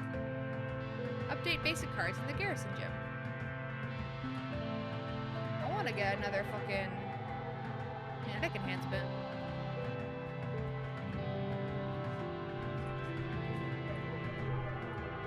Tinker with your DNA. Of all the people in the colony, you understand genetics the best, besides Dr. Instance, probably. She trusts you to attend to the gene tech machine. With access to a machine like this, you could probably give yourself a new genetic enhancement. Sure, you probably shouldn't mess with your genome too much in vivo, but one little change couldn't hurt. Of course I want to. You decide to install the enhancement.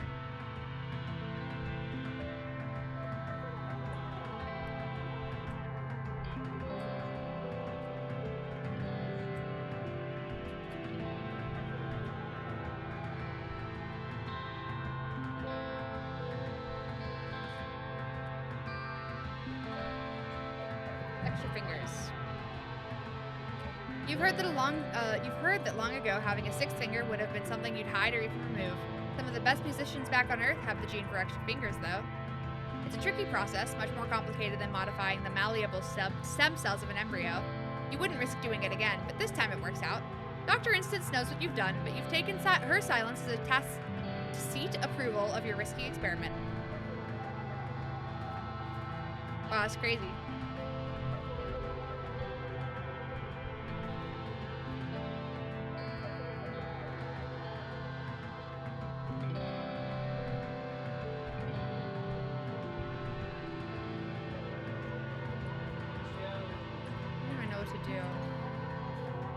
I really don't.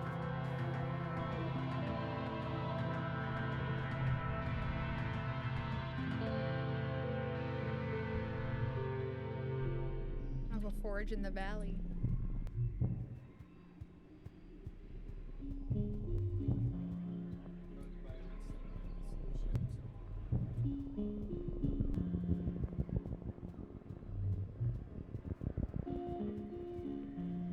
Sim wants to talk again.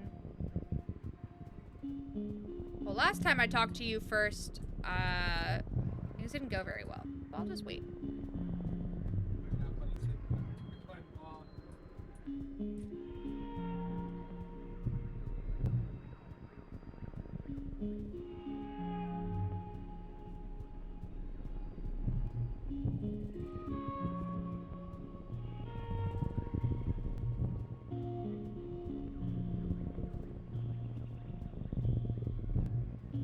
Yellow for important.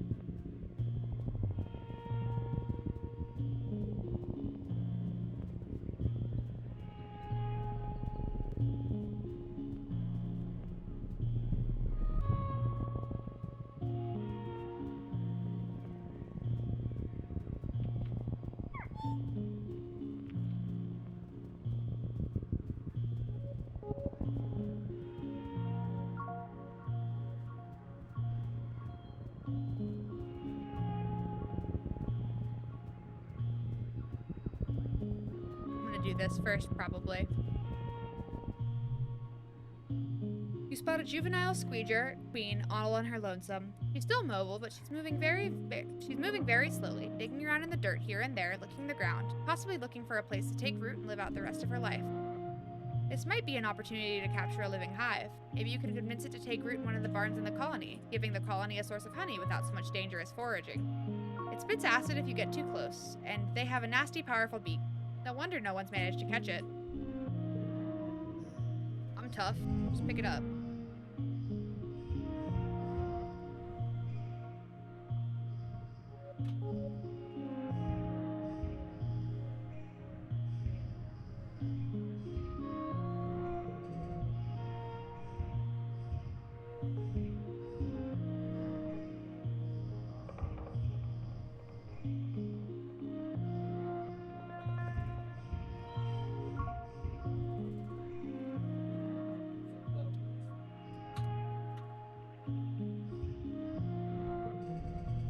Oh, I have to get to 52. I probably shouldn't have done what I did.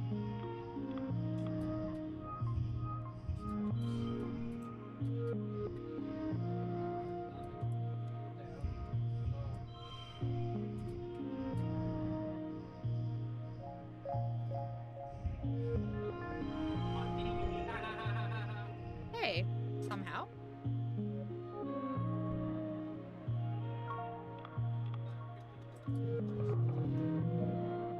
Somehow. You call in a hoverbike and hoist it up onto a sled. The squeeger hive groans and clenches its sides. From all its holes come a fine mist of acid. It's noxious and awful, overloading your mask's filter and making your eyes sting. It eats through one of your gloves and you have to rip it off quickly lest you lose some fingers. You're really wondering if this thing should be brought inside the colony, but you can almost taste the sweet honey that will be your reward, and once it's expelled from the mist, it will take a few hours to recharge. In that time, you make it back to the checkpoint. Your dad meets you at the gates and receive the queen. Your Majesty, he jokes, bowing deeply. I'll make sure she gets settled in, he says. Come by and visit her anytime you want. Okay. Out of fear of getting too much stress, because that was a lot more stressful than I expected it to be, I am gonna go talk to Sim now. Because if they send me back, I just, it's fine. It'll be fine. I already collected all the collectibles. Sim materializes out of the forest behind you, or before you. Solane, he says gravely, forgive my directness, but you must come with me now. He places his hand on your shoulder.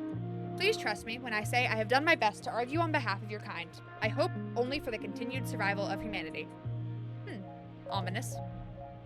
He crouches down to slide into a hidden opening under the root of a tree. You follow, feeling strangely as if you're crawling into the belly of some kind of animal. You emerge into a cave filled with the hum of strange machinery. A bank of ancient-looking control panels and a crystal tank of glowing liquid seem almost to have grown out of the natural rock. Mineral deposits from moisture trickling down the walls have reclaimed some of them. Sim leads you to a console. This is the array, he says, pressing what seems to be buttons. As I've explained, this body I wear is only a vessel. My consciousness, the person who I am, is stored in the array. I return to it regularly, storing my body in the regeneration tank while I back up what I've learned that day into the array. Physical forms are prone to injury and death, Sim says quietly. It is temporary, but highly unpleasant. Therefore, the Overseer prefers to remain in the array. Sim directs you to two weirdly fungal growths. Please take hold of these interface handles.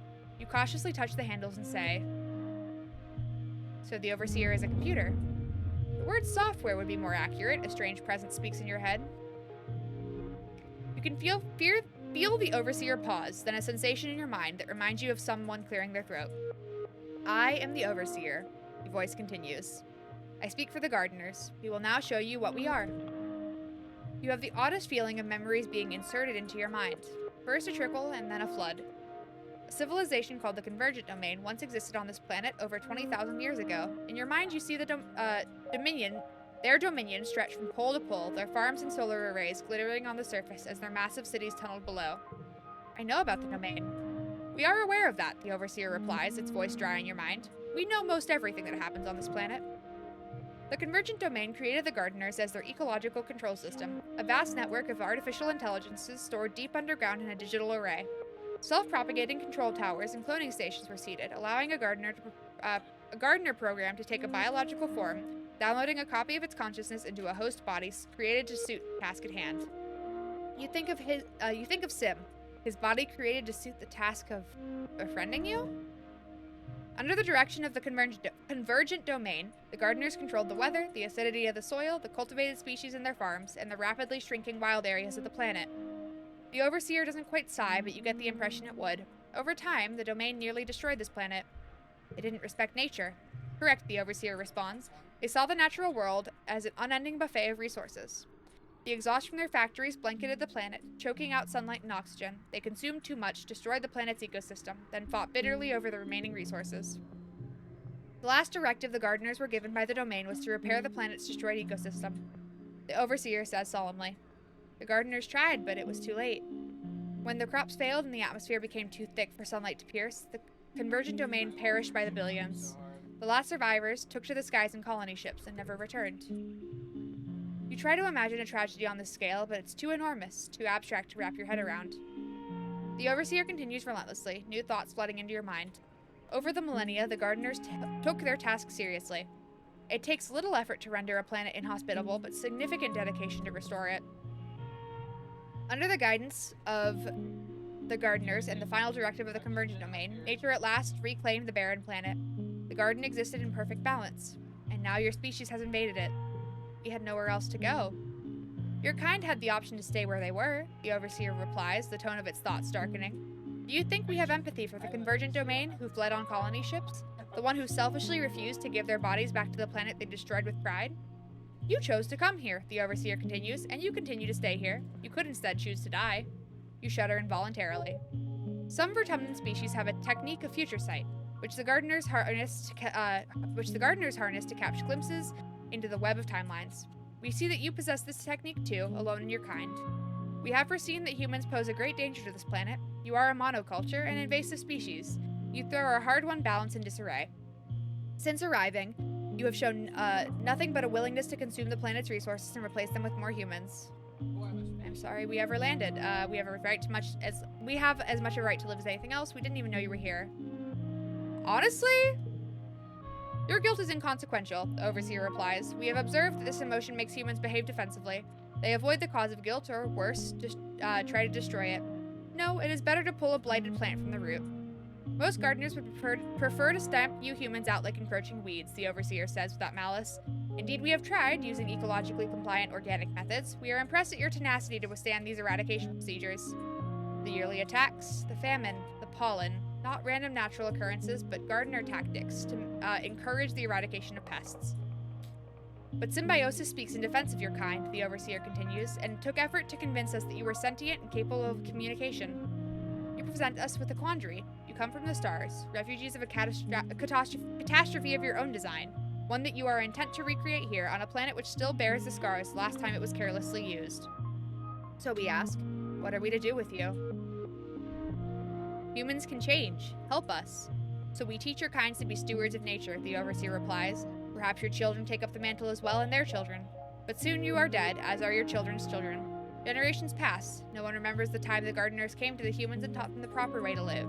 And now there are too many of you to teach and your behavior too entrenched. What then? Genocide? There is silence in your head, and you only hear the sound of water trickling down the cave walls and the gentle hum of the machines. Eventually, the overseer speaks in your mind one last time. For now, you may leave freely. We will consider this quandary and will be monitoring you and the other humans. You feel a strange pull at your consciousness as you remove your hand from the interface. There you have it, Sim murmurs. That is my boss. I'm terrified. Sim nods, sadly. That is the correct response. It's why I wanted you to know the truth. He walks over and runs his hand over the consoles, and now you know how to connect to the array, he says quietly. But you should not come here unless I am with you. Sim takes your hand and looks at you solemnly. When you interface with the array, you hold everything we are in your hands. It took a great deal of negotiating to convince my fellow gardeners to trust you with this power. Please do not prove this trust mistaken.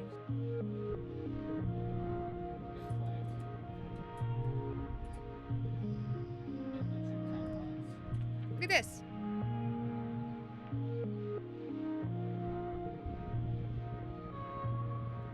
Huh.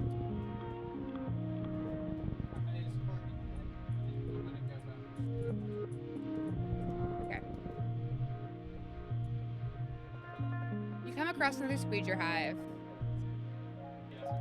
Sneak up and harvest honey.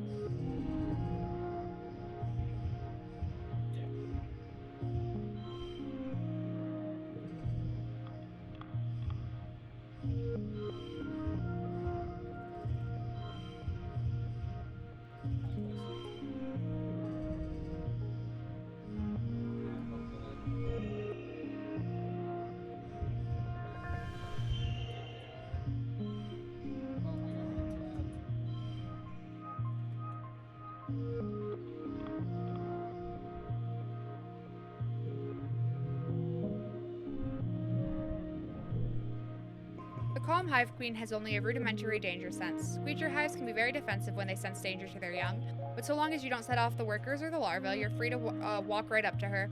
You gently avoid hurting any of the babies as you scrape her copious honey into a collector.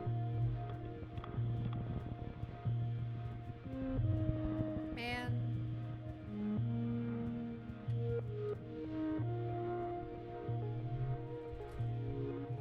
Something about the ground here draws your attention. It's oddly lumpy. What's up with that?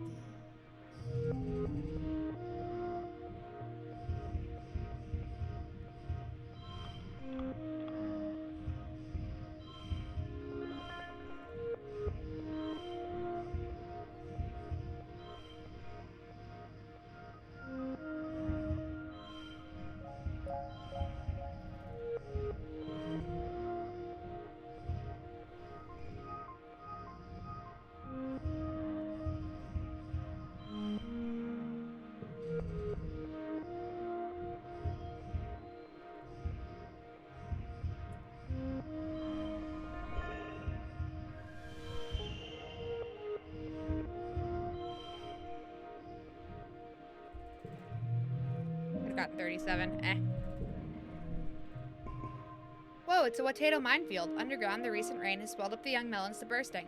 You better watch where you step or you'll end up in knee-deep potato juice. The good news is they're tasty. They're so dang heavy, the calorie-to-weight ratio isn't optimal. Most are too young, but you find a ripe one, dig it up, and roll it back to the depot. You come out of the trees into a large grassy clearing. In the middle is well, you can only describe it as a pedestal. In the middle of the cradle of flowers sits a massive egg, easily larger than any egg you've seen before. I'm not gonna take it. Because I've done that one before, and I think it gave me lots of stress.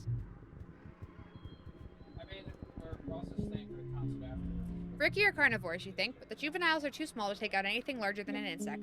Not so much the case with this one. If Ricky blocking your path is pretty large, probably about as tall as your waist, and it's growling at you over the carcass of something even bigger, which seems to be missing its head. Yeah. You're not sure if it killed or scavenged that animal, but it's dragged it onto the path and looks ready to fight you for it. You back off and wait. I think I am almost max stress. Favorite song. Here we go.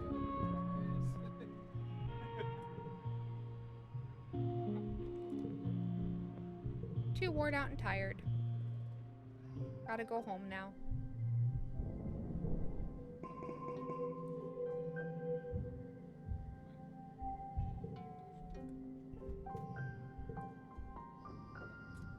Same facial structure. Oh. They have the same facial. Talk to Rex. You spot Rex carrying supplies and big pieces of wood into the construction site at the end of the lounge, the future home of his bar. He waves at you. Well, as much as a wave as he can do with his arms full of mushwood. Hayla, Solane, he calls out to you. Woo, slow and steady wins the race, but it feels like I've been working on this bar forever. You take a look at what you can see. Rex has kept it all pretty well tarped up and hates letting people inside to peek, but you can tell it's big. Perhaps a little too big. Ambitious, maybe, for a first solo construction project. But Rex has had a lot of help from his crew and from the whole colony. He'd have to be able to find the wood. I'm sure it'll be great. Rex comes over to you and slings you into a one-armed hug. Just seeing you makes me feel super energized, he says. I can almost hear the music now. That's right, the bar's gonna have live music. You know anyone who plays an instrument? I'm gonna work double time to finish this place. If you want to help, bring me all the mushwood you can find. Here you go.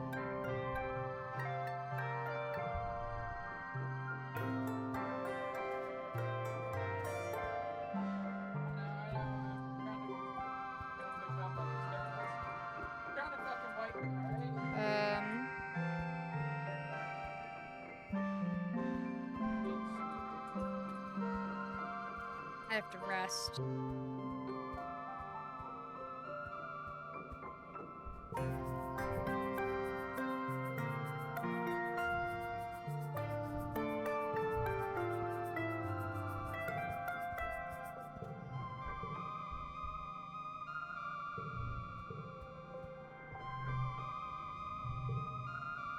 You spend some time this month cleaning up around your mom's memorial and clearing away the weeds. You know she's not really here, but it still feels like she'd approve somehow. You can feel your hot eye start to trust you more. They're still pretty skittish, and you don't want to see what those claws on the end of their foot can do, but they seem a lot more relaxed in your presence. You're petting it when it starts to chitter at you in agitation. Whoops, what's wrong, Hop Solo?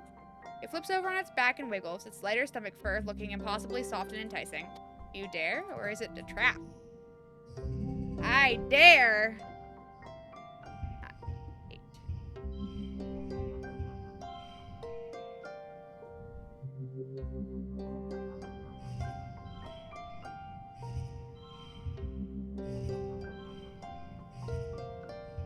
This is actually worth more than this is.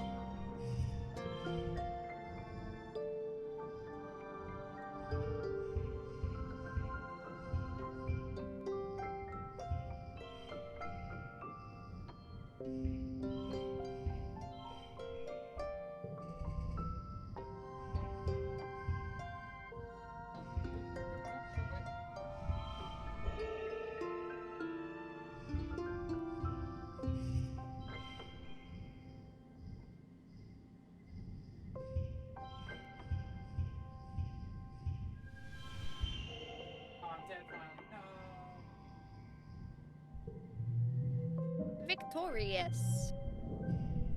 You're too smart to fall for this trick. After a few moments, Hop Solo seems to lose interest.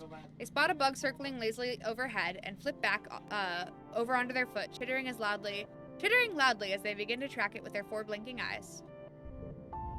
You haven't given up training bright eyes to follow simple commands. They clearly have the ability to understand that you're trying to communicate with them. There's just a huge language barrier. Cal gives you the idea to try clicker training, getting them to associate verbal commands with actions and rewards using a clicking noise as positive reinforcement. May as well give it a shot.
I got 48, whatever. Success. You use the clicking as a shared language, and Bright Eyes quickly begins to respond to your commands. By the end of the afternoon, you're getting pretty reliable results from both follow and stay. This is great. Ricky must be more intelligent than people give them credit for. Maybe Ricky will be the species that evolved to be codependent with humans, like dogs evolved from wolves. You're playing with Hop Solo in the park when you hear a rustle from a nearby bush. Curiously, you look underneath. It's the Hopeye you met before. Hop Solo lets out a happy trill of recognition. The other Hopeye trills as well and explodes out from under the bush to bounce around happy with Hop Solo. They chitter excitedly at each other, and you hear something else is making noise. You look under the bush and see, oh, stars. 5 baby Hopeyes, pink and hairless, curled up together in the shade. The strange adult Hopeye stops what it's doing and bounds over to you, warning you with a rattling hiss. Great! Of all of the cards,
ah, it's so close.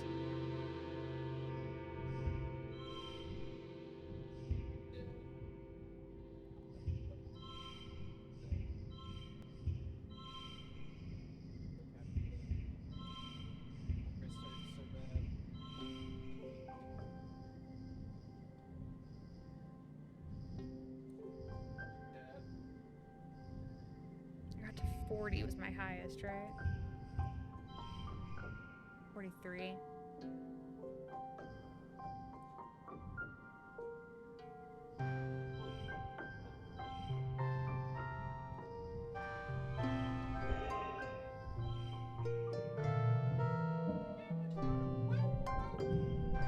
You manage to calm down the Hopeye using tricks you've learned from training Hop Solo.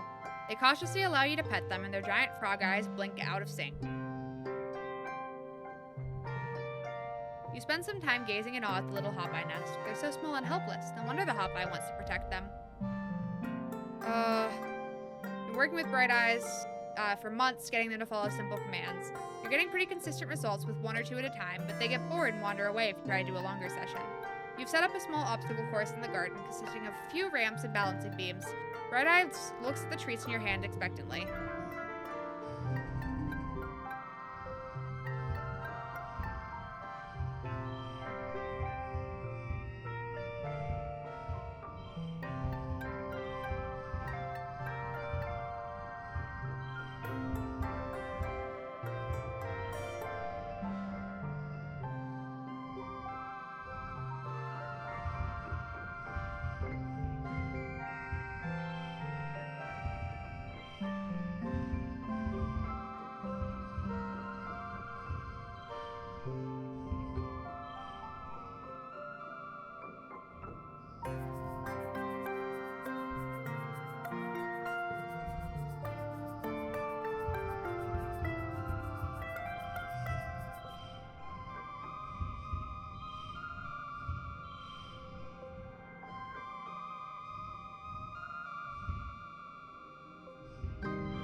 Stunning show from young Bright Eyes. Admirable speed and dexterity.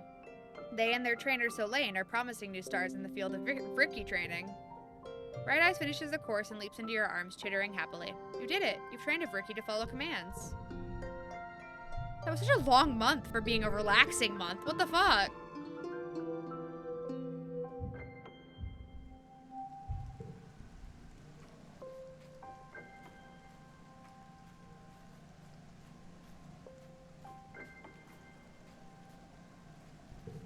Diz wants to talk. This evening, when Diz isn't in his quarters or his usual spot near the expedition vehicles, you have a sixth sense of where to find him. His old secret hideout, in the big drainage pipe under the wall, where he still sometimes goes when he needs to escape and be alone.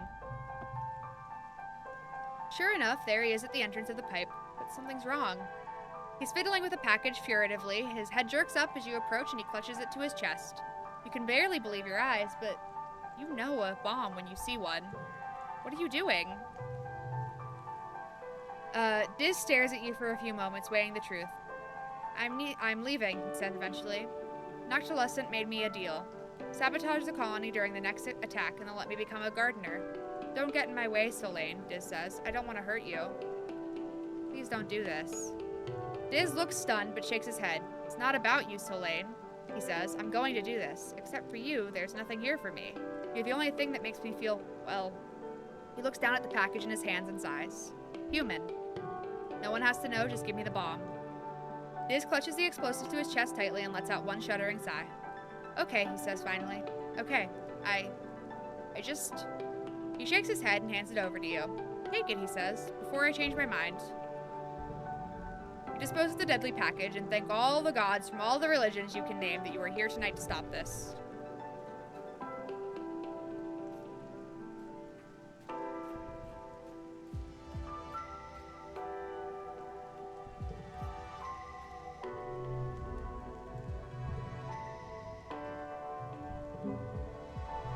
Have a flower.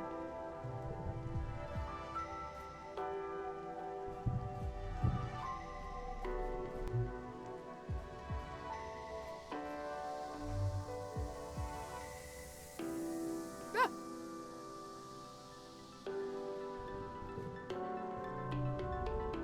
Hug.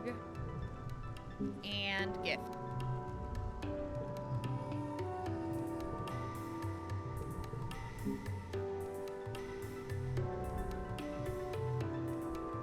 talk about Governor Lum. Mars is quiet for a long time, considering something. Okay, I'm gonna let you in on a little secret, she says. Looking around to make sure no one is listening, she pulls you a little closer. I'm already working on that, she confesses. You remember the Secret Fun Time Club? I know you stopped coming after the big attack and the Helios arrived, but lately I've been thinking, we really should try to make a difference. If we convince enough council members that Lum is bad news, we can actually remove him from power. Mars calls this meeting of the SFC to order with a grim expression. I cannot just stand by while Governor Lum ruins everything we've built here, she says, clenching her fist on the table.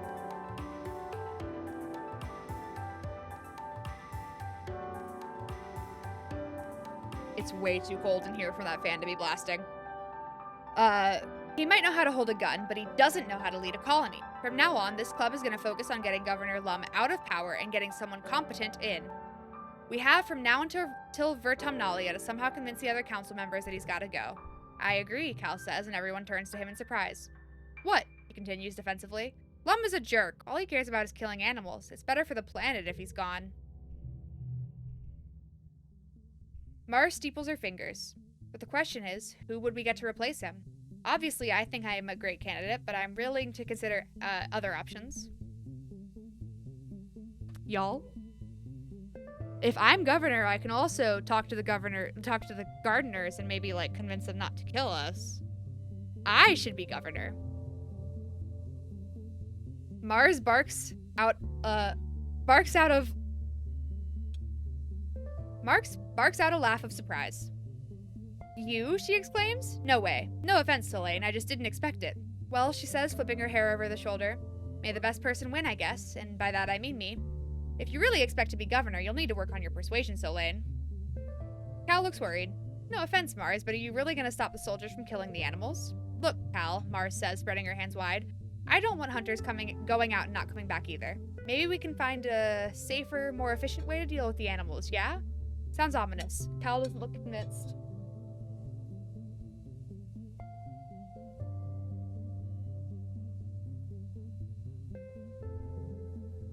Mars gathers everyone close. So the plan is, we campaign in all the departments. Geoponics, engineering, the garrison, the quarters, exploration, and command. Try to soften up all 6 council members to get them on our side. Try to keep this on the down low. Then at the next Vertumnalias festival, we surprise the governor with spontaneous council vote and replace him. He'll never see it coming. Babes, I think he will. You find Mars going through old holo photos from when you were all kids above the stratospheric. She gives you a sad little smile and pats the couch next to her. Come look through these photos with me, she says. I forgot about some of these. Mars brings up a picture of Nem and Cal from when they were both probably 4 or 5 years old.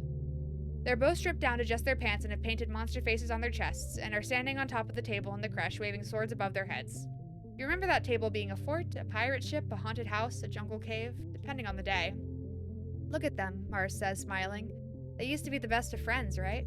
Whenever you saw one, the other was always tagging along behind them. She sighs. It's so weird that they, never talk to each other anymore. I mean, I get it. Anemone got all weird about being a soldier after her brother died, and Cal really doubled down on the whole hippie aesthetic. She never should have joined those Helios. Mars hums non-committally as she goes to the next image. Cammy's gentle face smiles back at you. She's in the ship's galley, learning how to make soy sweets from Aunt Antecedent. She's wearing an apron, but most of her is covered in different colored powders used for flavoring and coloring the sweets. Even the tips of her pointed ears are dusted with it. Oh, Mars sighs, looks at this one. I know it's been years, but I still can't believe she just died like that, she says sadly. It was so senseless. She was the first, but she wasn't the last. At least she didn't have to see all this death and destruction. She was too kind a soul for that. At least we found out why she died, Mars continues. It's not really a comfort, but it's something. I miss her so much. Mars taps through some more photos, pursing her lips. I swear there's at least one picture of Diz in here, she mutters. It takes a moment, but she finally finds one. Tange and Diz's joint 5th birthday party, complete with matching soy cakes. Their mother, Besk, is just out of frame, a drink in her hand. Oh, this was before Diz got all weird about his birthday, Mars hums. I still have no idea what happened there. I mean, who doesn't like birthdays? It's weird to see them so happy together, she continues. I can't really remember the last time I saw either of them smile like that. Mars sighs, and now Tange spends all of her time cooped up in engineering, and Diz spends more time outside the colony than he spends in it. It's just so sad. Mars stares down at the little hologram in her hand. I didn't mean to bully him so much, she admits softly. I thought I was helping him learn how to fit in, like toughening him up a little so he didn't cry so much, you know? Her mouth twitches with a sad smile, but I guess I ended up just pushing him further away. When I was little, I didn't understand that words could hurt people because they don't hurt me. Could have been nicer to him. Mars sits back and sighs. That's true. Aww. It's weird looking back on when we used to be kids, Mars muses. We were so innocent. We had no idea about the wormhole or Vertumna. No dying, no famine, no killer pollen, no animal attacks. I mean, we didn't even have bad weather on the ship. All we cared about was playing and popularity. Mars gestures to herself. Now look at, I'm working on the bridge, and you know it's all politics, like a professional popularity contest. Llama's an idiot, but he's got one thing going for him. Mars laughs. The man has an absolutely impeccable social media game. If nothing else, he really knows how to get people to vote for him. Really, that's all you need. Mars leans over and rests her head on your shoulder. Her hair smells like jasmine. Thank you for going through those pictures with me, she says quietly. I try to keep my eyes on the future, but sometimes it's nice to remember where you came from. That's sweet.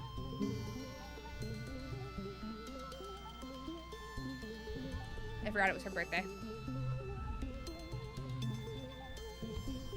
Do I need to work on persuasion?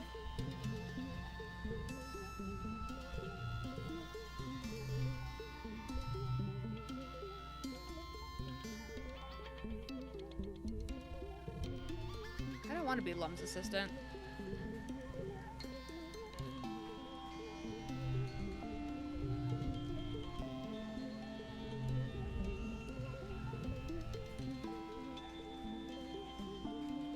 Did I give Cal something already? No, I did not.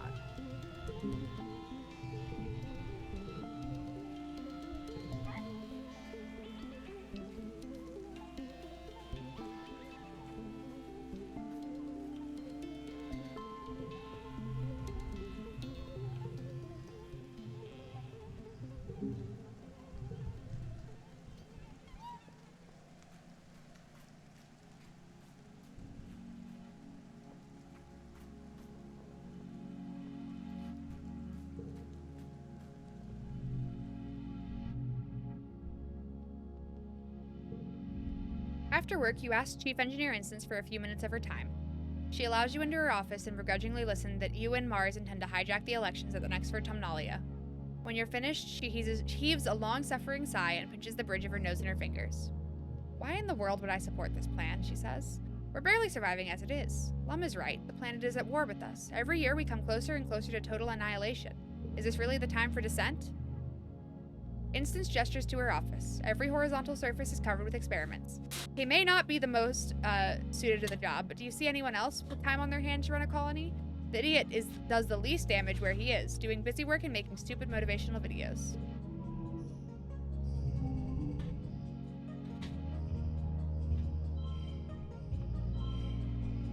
This is gonna be hard.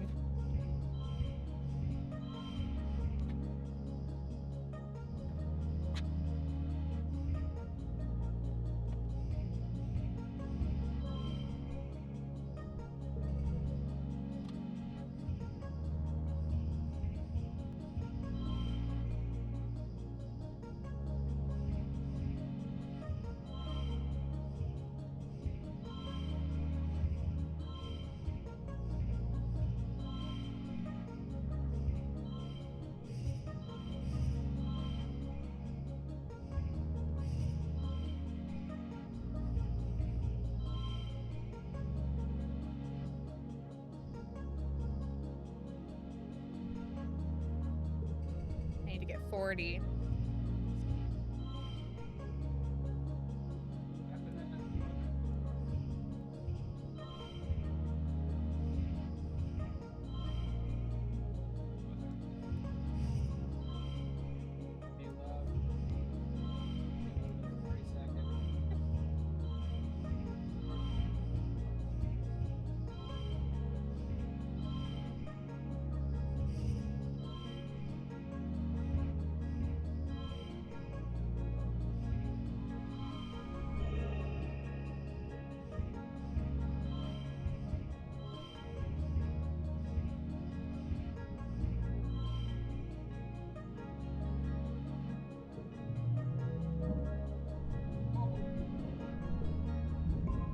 Instance hasn't survived this long under a hostile regime by being soft. It's hard to convince her that you have a chance to oust Lum, but she does like to win, and she appreciates a good game of 8-dimensional political chess. If you win the election, and you convince her you will, she'll be free. Well, she says, sitting back in her chair, it seems that you might actually be cut out to be our next governor. You have my support. She gives you a stern look. When you strike, strike to kill, she says. If Lum knows I'm moving against him, he'll put me on the wall. Thank you.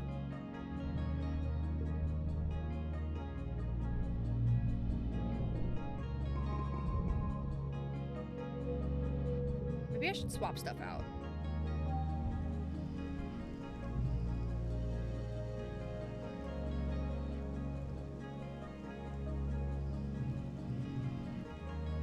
Definitely need that. Definitely need that.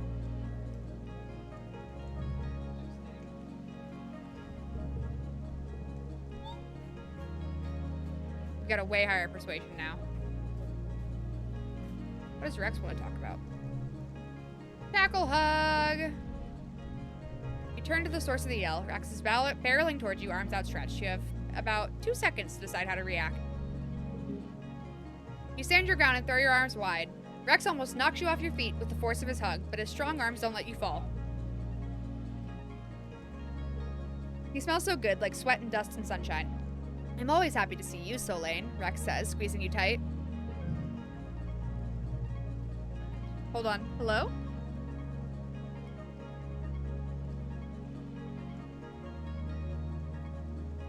My car keys were stolen. You think you're starting to understand the strange Helio boy and his love of hugs. So, Rex says, crossing his arms. Were you looking for me? What you need?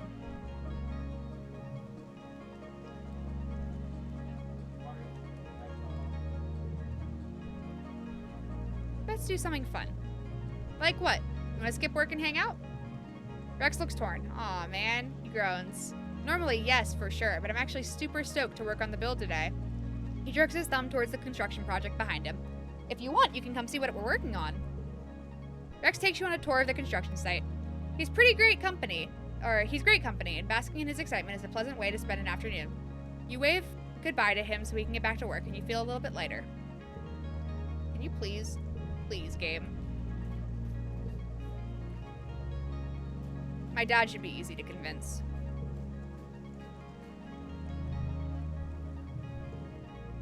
You find some alone time with the chief cultivator to talk about your plan to peacefully dispose of Lum. Depose Lum. Dispose of. Oh my god.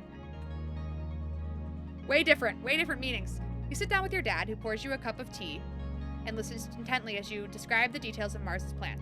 Depose Lum, get voted in, and save the colony, maybe the whole planet. Well, sure, sweet melon, he says when you're done. You know I'll always support you. 100%. I've never liked that Lum. He acts too quickly. He's going to get everyone in trouble sooner rather than later. I have not been impressed by him in council meetings. I'm not so sure about that Mars girl either, to be honest, he says, taking a sip of his tea. Can't trust a woman who doesn't get her hands dirty. Not like your mother, let me tell you. He smiles and rolls his mug in his hand. Your mom would be so proud that you're doing this, he says quietly. Well, she might have disagreed with you at first, just to test out your dedication. She was stubborn like that. He sighs wistfully. I love that about her. You spend a nice afternoon with your dad, reminiscing about your mom and splitting the pot of tea. It's nice to be able to reconnect with him, and you're sure he's got your back.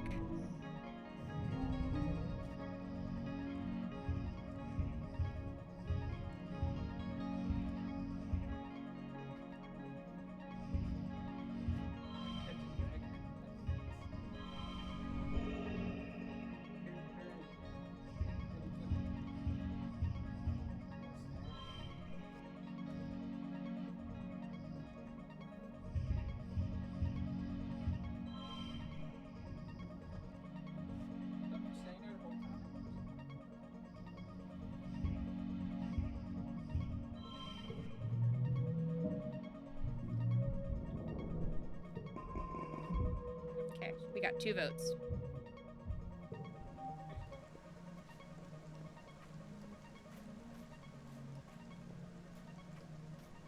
Seek is probably going to be the hardest, unfortunately. Help in the kitchen. Anne is easy to track down. She's in the rebuilt creche, giving a bottle to one of the new babies. Despite everything, people are still having babies. It's incredible to think. Oh, Solane, she says, giving you a gentle smile. Would you mind passing me that canteen? You hand Anne the canteen that's been just out of her reach, and she juggles the bottle to hold it and the baby in one hand while she takes a grateful drink. Never enough hands, she says. Someone should figure out how to give us telekinesis. Let's see science work on that, She laughs, which rocks the baby in her arms. What can I do for you, Solane? Well, Anne listens patiently as you explain the plan to force a vote at the next Autumnalia to depose Lum. When you're done, she sets the bottle down and lifts the baby onto her shoulder to burp. That's quite the plan, she says, rubbing the baby's back. Come a long way from when you were little. I'm proud of you to sticking to your guns, no matter what happens. So can we count on your vote? Anne makes a thoughtful noise. Well, I'm not one for fighting any wars on nature. Honestly, I'm so busy with the living quarters and the kitchen and the creche, I barely pop my head outside these days. But I do trust Lum to do what's best for us. He's a little empty in the noggin, but he surrounds himself with good people, and that's what matters to me. The baby lets out a wet-sounding burp, and Anne coos at it. Great job, good work. Better out than in. Well, Anne says, turning her attention back to you. What do the others think? If they're on board, I don't mind chipping in a vote to make it a majority. I have 2 votes. Oh, you're quite close then, she says. You'll need at least a 2/3 majority, that's 4 council votes, to make an attempt. I'll give you mine if you shake down one more vote. 6. Oh, that's not good. 5, 4, 3, 2. Wait, no.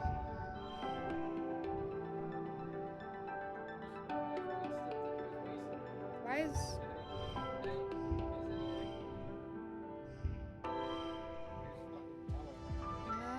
Oh, it's because of this card. 3, 3.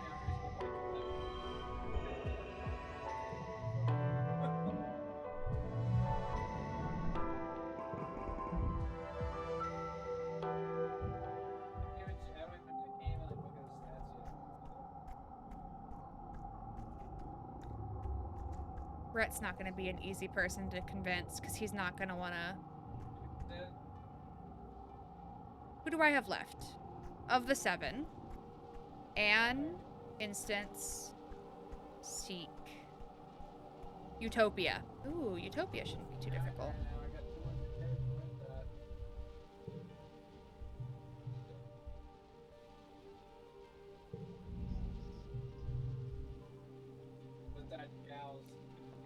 Why do we need to kill them?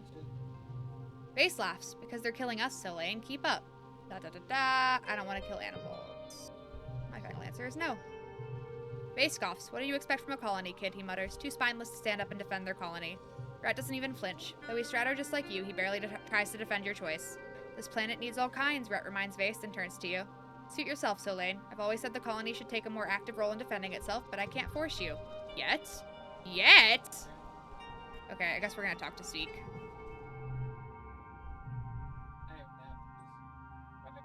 Work in the depot. Getting Chief Administrator Seek alone is fairly easy. No one wants to spend time around them if they don't have to. You explain that you're intending to hijack the election at Autumnalia in order to depose Governor Lum. The more you speak, the more it's clear that Seek is already on board. Finally, they say, rubbing their hands together with a look of unbridled glee. I was waiting for everyone to realize what an imbecile he is. The man barely knows how to read. So can we count on your vote? It depends, Seek replies. You're not the only person with ideas around here.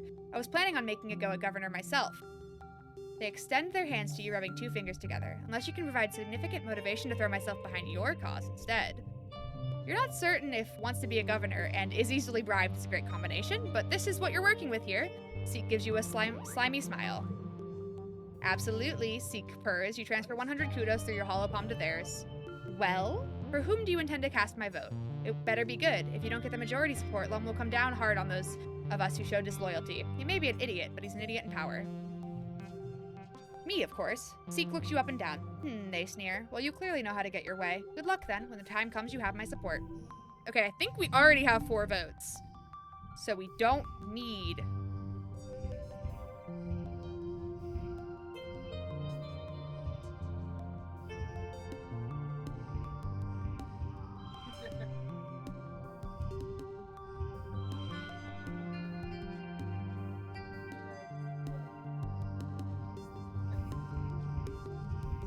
What am I doing?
I literally don't know.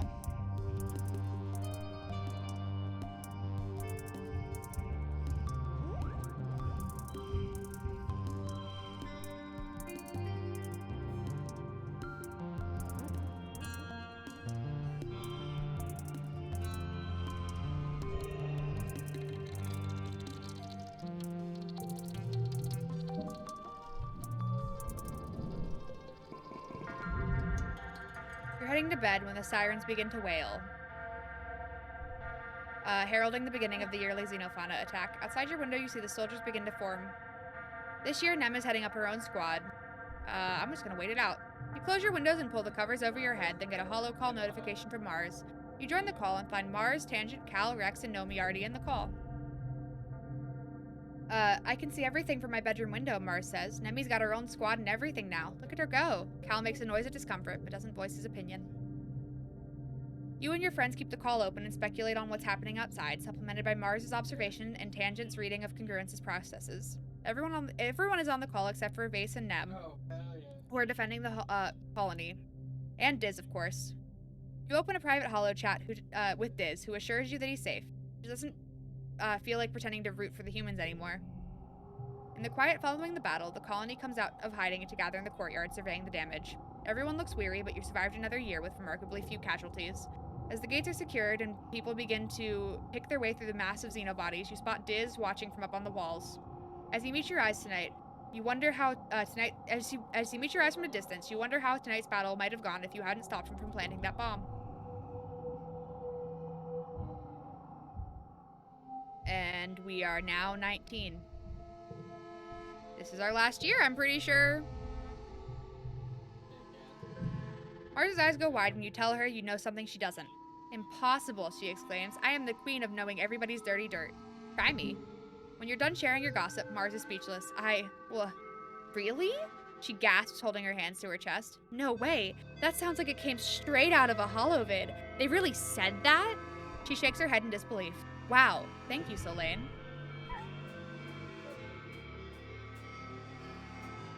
Should probably get back with Anne, make sure she agrees with me. Becoming governor.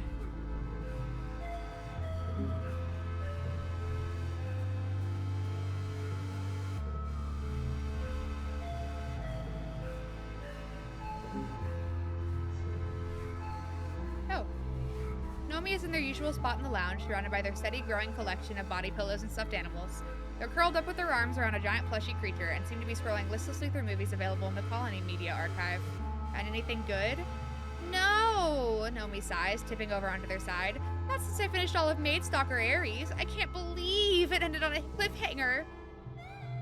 I didn't know that the stratosphere had left Earth before the series finished airing, Nomi whines. You have every episode except for the two-parter season finale.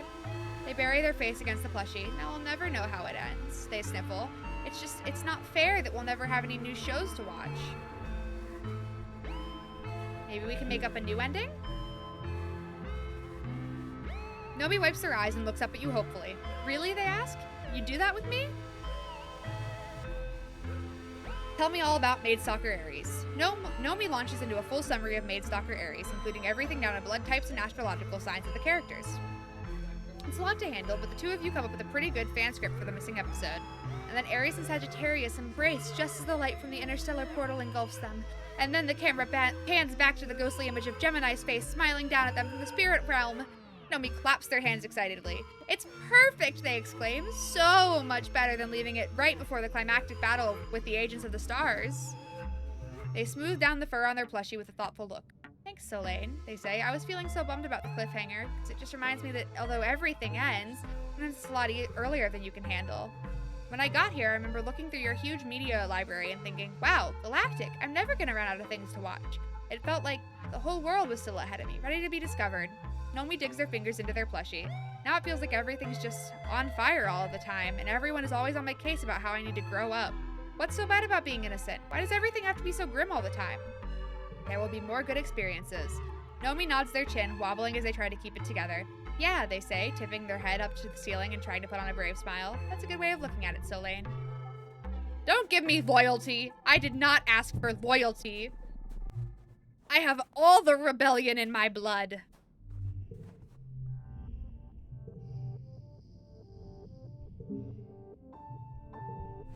So I've got instance. I need to double check that I have Anne, but I'm pretty sure I have Anne.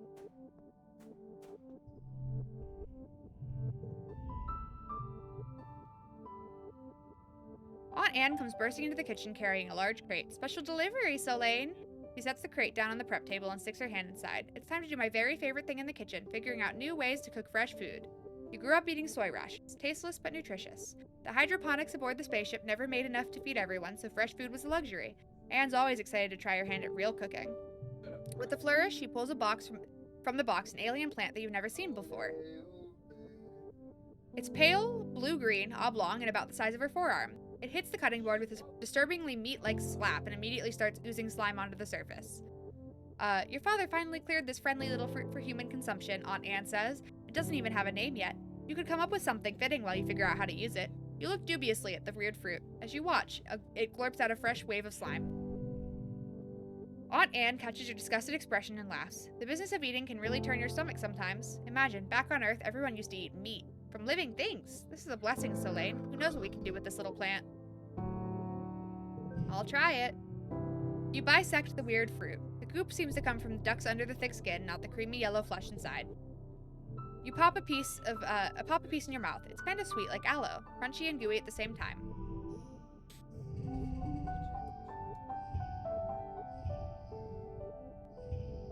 Six, five.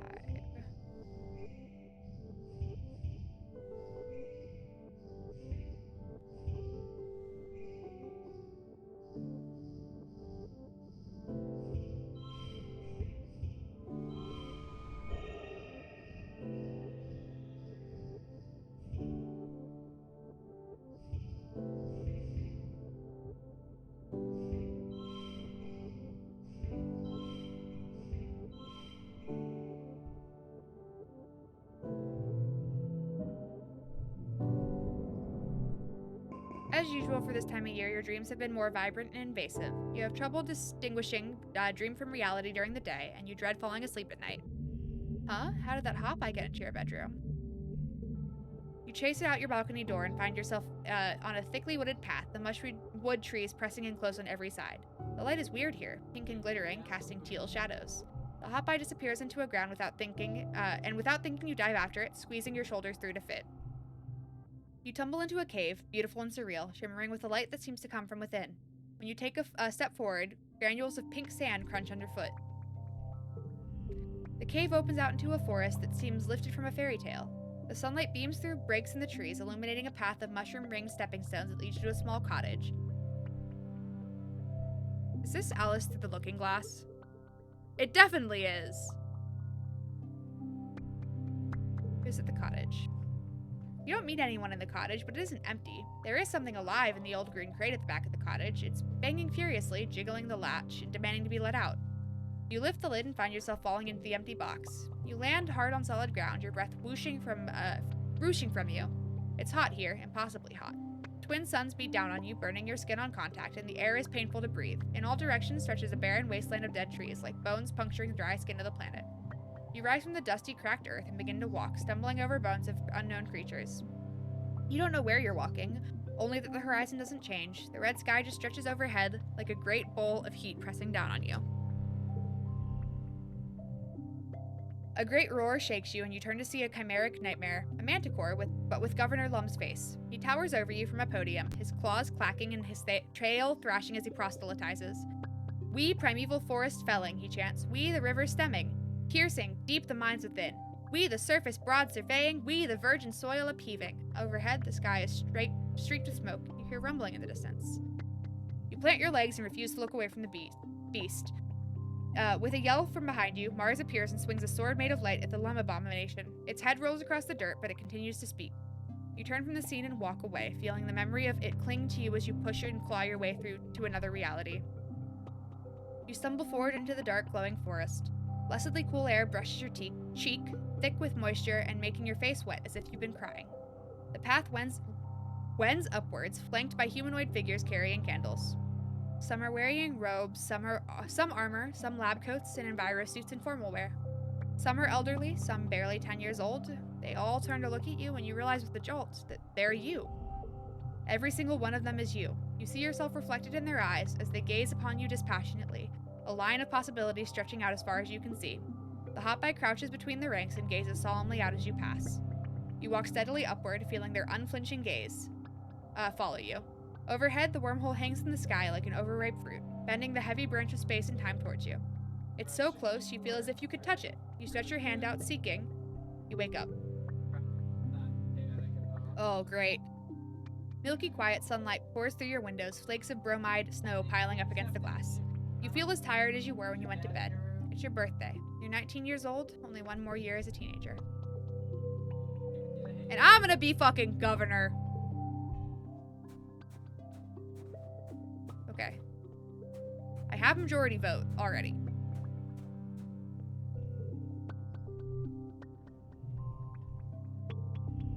You meet with Security Chief Rhett, knowing he'll be a tough sell on this whole political coup business. He sits behind the desk, hands clapped, listening intently as how you and Mars plan to depose Lum during the next Vertumnalia festival. When you're done, he shakes his head and sits back. You're not an idiot, Solane. You know what you're asking me to do. Having the garrison on your side would make this a military coup, he tells you. If you learned Earth history, you know those aren't a good look. Why should I support you? I would make a better governor than Lum.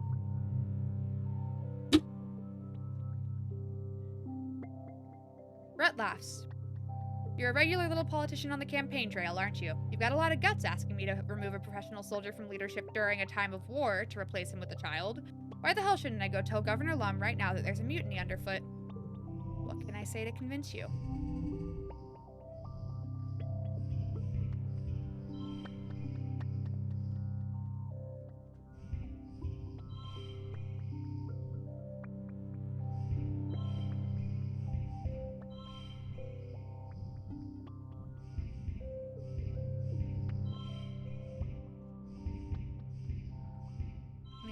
Versus 26.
But I can push through.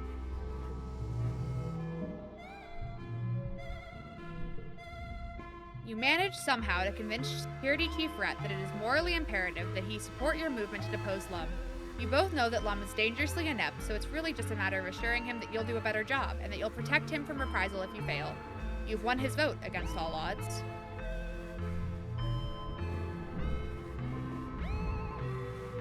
Okay, that's 5 votes of the 7?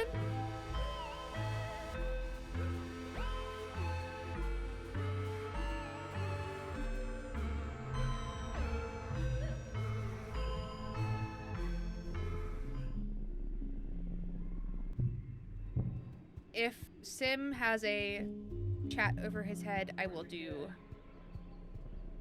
that instead. If he's out here. If he's not, I will convince Utopia to back me. He is out here. Unfortunate. For Utopia. Sim nods as you approach. Just the human I wanted to see, he says with a solemn smile. The Overseer would like to speak with you again. Sim leads you to the same cave as before. Nothing has changed, and you get the impression that nothing much does change here. You place your hands on the handles of the array and wait. We have thought over our conversation. You feel the Overseer in your mind. We considered that symbiosis may be corrupt and in need of reabsorption, but his affection for your species is genuine. So we have an offer to make you. Humans wield godlike powers, but lack the capacity to understand the consequences of their actions, the Overseer explains. You have no connection to the land you claim beyond the short, brutal window of your own consciousness. Our offer is this. We will not eradicate your colony. Instead, you will be tended to just as the gardeners tend to the rest of this planet. You will be given fresh water, clean air, good soil, and protected from outside harm. In exchange, humans will stay within their colony and limit their population growth so as to maintain the balance within the habitat. You will not leave this territory to procure more resources. You will seize all hunting, logging, and expansion outside of your valley. Well, like human nature reserve. More or less, the Overseer responds, you are a curiosity to us, as well as a sentient species. We would like to preserve you, without endangering the ecological balance of the planet. Now go and convince the others of your species to agree to our compromise. No. You will help, the Overseer states, because it is better to live a quiet, dignified life in harmony with nature than to die screaming in your beds after we unleash a neurotoxic gas into your colony. The Overseer pauses to let that threat sink in. You wonder if it's a bluff, or if you're only alive because the gardeners tried more organic pest control methods first. An envoy will visit in Glow Season to discuss it formally. It continues. To be clear, an armed envoy. We trust you will change your mind by then. Sim looks worried as you remove your hands from the array. I fought hard for them to consider other options besides eradication, he says, wringing his hands. I beg you to reconsider. Your people will not have a better chance at survival. As Sim leads you back to the surface, you quietly wonder at him. This man, or rather this ancient artificial intelligence resembling a man, has pushed his directives to the limits to help humanity. His interest started with mere curiosity, but over time he's come to love humans and value your survival. Has he made a mistake?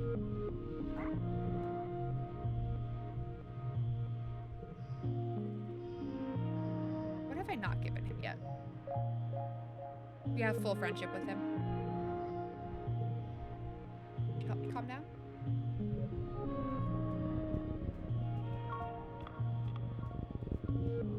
I get to do this and talk to Utopia. Fantastic.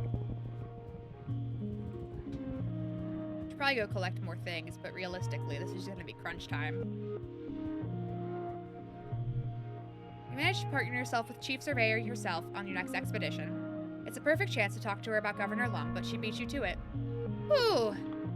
This was easier trekking when we had hover bikes, Utopia says as she hauls herself up the particularly difficult stretch of terrain. She reaches back to help you up. That villain Lum's using them all now to search for aliens. Like that's not finding a needle in a haystack.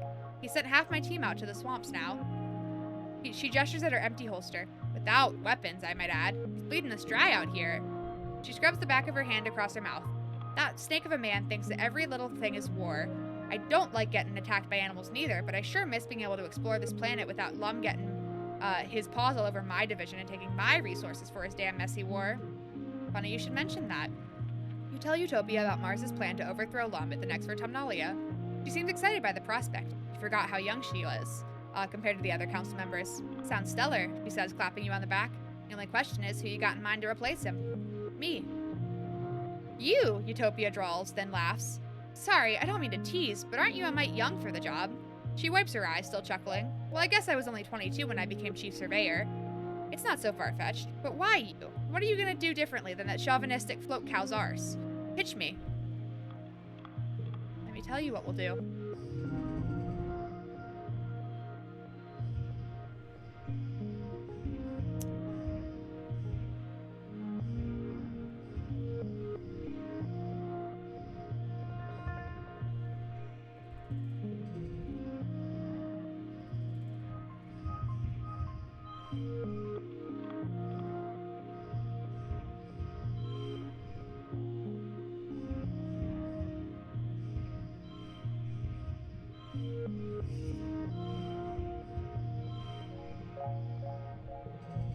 Gotta get to 18.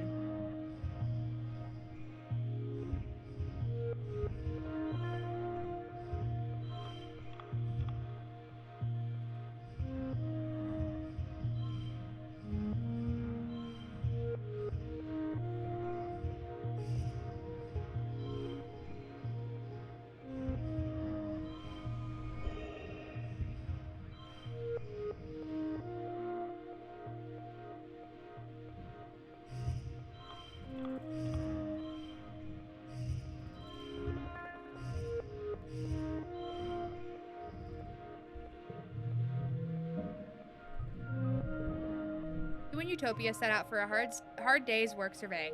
As you work, you explain your plan and how you'll do everything you can to protect Vertumna once you're governor.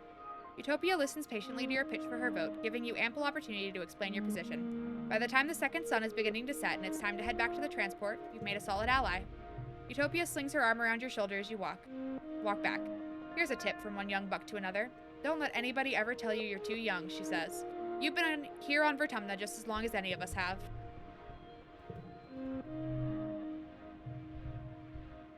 Oh, for some reason I'm not done. Okay.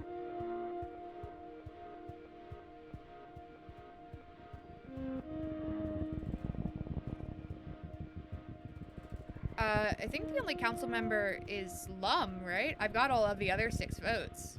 I've got Seek, my dad, Utopia, Anne, Instance, and Rhett. So not only am I overthrowing Lum, I am doing so with everybody's approval. Mars didn't stand a chance.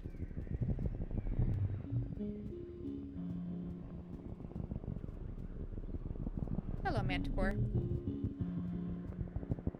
I'll come do your quest in a second.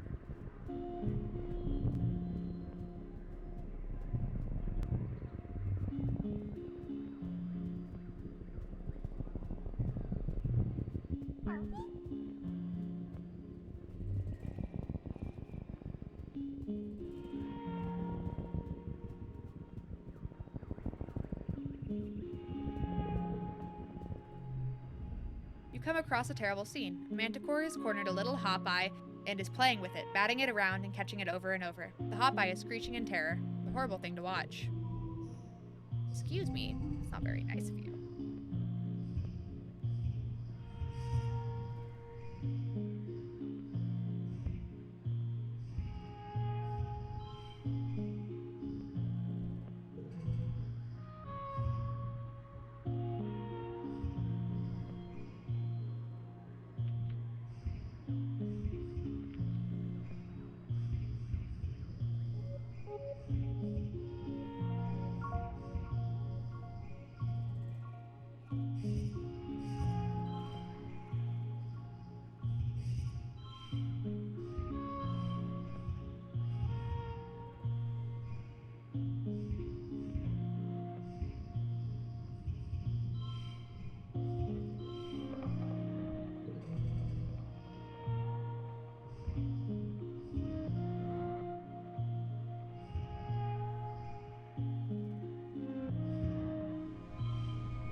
Yeah, I bet I could have done really good on that one. You quietly climb into a tree first. Manticores can't climb trees. You're pretty sure you remember hearing that. You'll try to scare the attacker away by hooting and throwing rocks. You put on your scary face and try to frighten it away. The Manticore is so annoyed by your throwing rocks and making a ruckus that it turns its attention to you. It roars in anger. Shivers of fear run up and down your spine. That's definitely a better scary face than yours. The Hopeye, who has been playing dead, suddenly leaps to its feet and bounds off into the jungle. The Manticore is now very angry with you. It rears up and digs its claws into your tree. You hold on to dear life as the tree shakes. It roars and wrestles its mane at you, pacing back and forth under the tree. Then it sniffs around where the Hopeye had been, grunts one last time in frustration, and wanders off into the jungle. You stay in that tree for another full hour before you dare to come down. Scary. You saved that little Hopeye's life.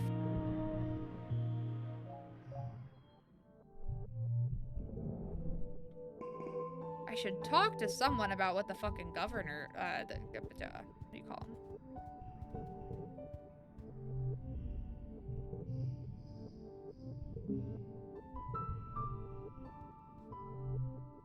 You're surprised by Mars's soft hands covering your eyes. So Lane, she croons, come with me. Oh, we have 100% friendship with her too. Oh boy. I have a surprise for you. Giggling, Mars leads you to your bedroom and removes her hands from your eyes. Still giggling, she gestures to a canvas-covered easel in the middle of your bedroom. Ta-da! A present for me? Aw, Mars. Mars grabs the canvas and pulls it away from the easel with a dramatic flourish. In the painting, Mars is standing atop a mountain raising her fist to the sky as lightning crashes around her. In the other hand, she is grasping a flag emblazoned with the logo of SFC. You are there too, standing just below her and brandishing a laser pistol. You know for a fact it's far too cool for the likes of the Colony Defense Corps. Mars sees you eyeing the flag. We'll get him one day, she promises. He can't be governor forever. I mean, he could try. Mars runs her fingers down the painting's elegant frame. It looks like real wood, not nanoprint. I commissioned this from Nomi, he says, like a genuine patron of the arts. It might be the first piece of fine art ever created on this boring rock. What do you think? It's beautiful, thank you. Mars smiles. Of course, darling, only the best for you. Mars folds the canvas and sets it aside, then sits down next to you. Sits down on your bed. She bids you to come sit next to her and takes your hand in hers. I just wanted to do something for you to thank you for everything you've done for me, she says. There's no one else I'd trust by my side right now, she continues, squeezing your hands. Lom's days and powers are numbered and he knows it. I promise I always keep you on your toes. I expect nothing less, Mars replies. She seems genuinely sincere. The problem with people in power is that no one has the guts to stand up to them and tell them when they're wrong. You talk for hours about your lives and plans for the future as the yellow afternoon sun sets, and the two of you step out into the balcony and watch the colony grounds. Mars pulls a glass bottle from where she's hidden it under the bed. It's no 1945 Chateau Mouton Rothschild, she says, uncapping the nano-printed bottle with a satisfying thump. But it'll do. You pour what's left in your canteen into a nearby potted plant, and Mars fills it with fermented mushroom wine. Cheers to us, she says, clinking the bottle together with your canteen. Together, there's nothing we can't do. Hell yeah. I got you a present. Oh, it's your birthday. I sort of forgot that it was your birthday. Rex beams when he sees you walking towards him. So Lane, he calls, just the person I wanted to see. You duck under the shade of an overhanging bit of construction. I wanted to talk to you about something, Rex starts without preamble. I wanted to talk about us. Nothing to talk about. We're just friends. Aww. Rex tilts his head and looks at you quizzically. Are you sure? Because that's not what I got from when you kissed. From when we kissed. 3 or 4 years ago? 3 or 4 years ago at this point? It's been a while, dude. It's been 3 years, like, since I started playing this session, this stream. Whatever. But I guess, he says, shrugging, if that's how you want to play it, that's fine. But I like kissing people who want to kiss me back, so maybe we shouldn't do that again. Rex slings a friendly arm around your shoulder. Glad we talked about this, he says. There's nothing better than a girl and her dog, right? You have to agree. It's awkward to tell someone you don't like them that way, but you feel good about this one. And Rex seems as genuinely happy as ever. It's good to have a friend like Rex.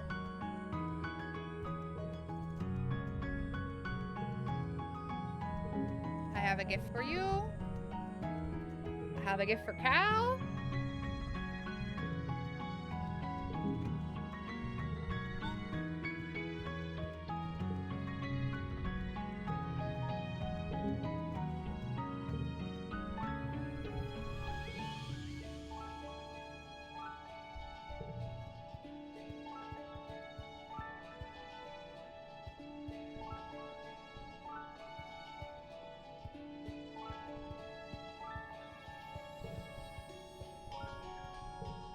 Hey, Dad.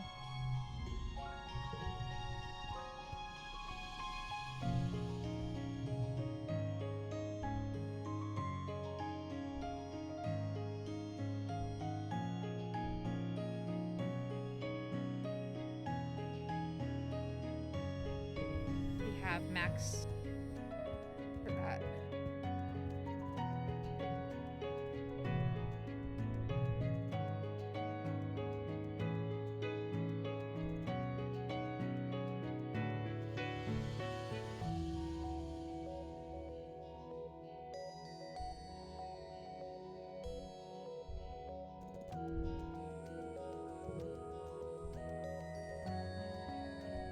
I'm just gonna wait until I'm governor. I don't actually want to be his assistant, but... You walk straight up to the two of them and declare you'd be a perfect governor's assistant. You can handle all this mindless busy work, freeing Lum up for his very important job of running the colony.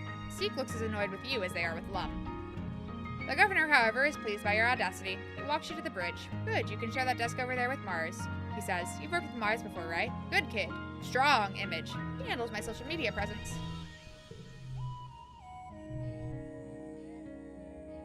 I don't need organizing, but the persuasion's gonna be nice. One of your first tasks as administrator is to format the monthly report to Earth. It's full of boring, carefully formatted data. Seek is very specific about it and makes you redo it 3 times until you get it right. You've dropped off the report at the comms desk and realize you've yet to be told how to process any reply from Earth. You wonder if they reply at all. You sneakily read through the administrative HoloNet files you've been allowed to access now. There's a huge backlog of messages, all dating from during the 20 years that the Stratospheric was in space. You scroll through the preview text quickly, not wanting to draw too much attention to yourself.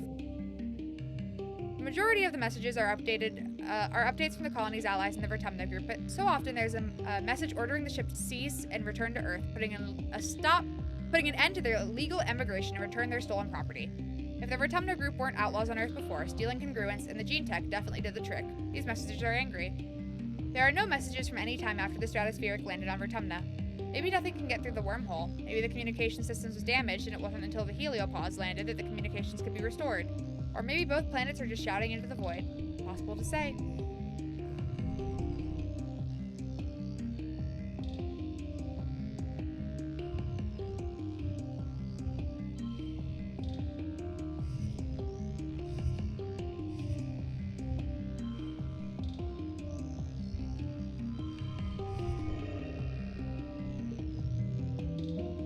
Sometimes it's really easy. +5 persuasion.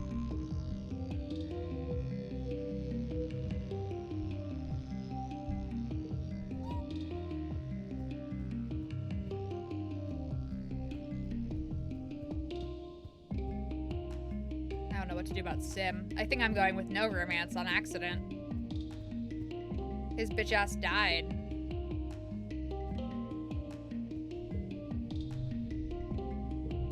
Doesn't remember that we ever fucking talked.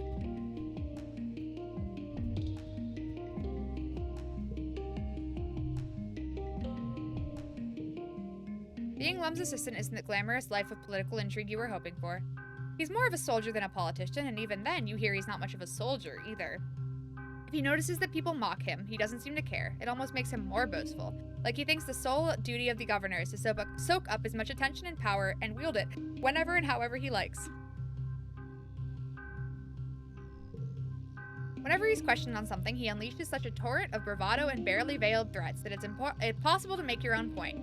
Then he just pushes through whatever he wanted to do anyways. It's infuriating. Given that the colony's governance was based around the idea of communication and empathy, no one seems to know how to contain him. As for the Helios, they seem to have their own ways to get around him. They're grateful he's gotten into politics, because that means your older and more experienced security chief, Rhett, makes all the largest military decisions. In fact, you think some of them enjoy that he's such a moron because they hope the colony fails. I think he's entertaining. Mars is responsible for producing his social media content, which he considers an important part of his brand. They mostly consist of powerful sounding but ultimately empty speeches about how great the colony is doing and how proud everyone should be. However proud everyone should be of their really, really, truly great work. Just fantastic, really. Usually while carrying a log of mushwood so he looks super strong. You and Mars are huddled in command, trying to avoid his attention while Mars scrolls through Lum's selfie roll, trying to pick the best ones for social media. As a political strategy, it's not unheard of, she mutters. Plenty of Earth dictators used it. I just can't tell if it's his official strategy or if he really is this vain. You hear footsteps approaching and Mars groans. Lum claps his hand on her shoulder and smiles broadly. There you are. I was thinking in the next video, I think the colony is ready to see some footage from that counterattack I led against the enemy aliens. Oh, stars. You remember this. Lum plays the footage of the time he charged into the battle and nearly got everyone killed with explosives. You cringe as you remember it wasn't your finest moment either. You can't believe this is the footage he wants to hold up as proof of his bravery and vision. This is great footage, Mars simpers. Just really great. It's actually perfect for Soleil to practice working on her video editing skills. You shoot Mars a stinky look, but she just smiles. Lum agrees. With such great material, he practically did your job for you. How are you going to spin this into a propaganda piece?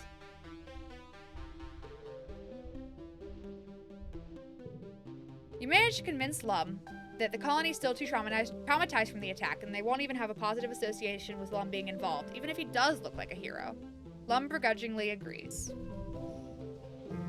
We are almost done.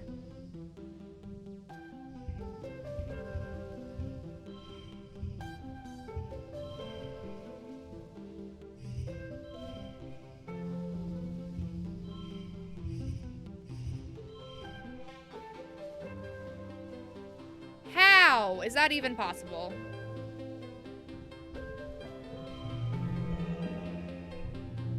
I don't even care.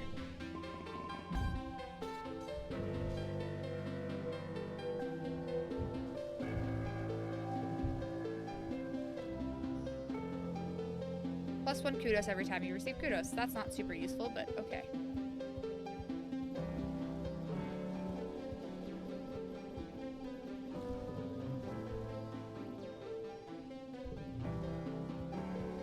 It's barely even worth doing anything, but I guess I could sneak out again. Or not sneak out.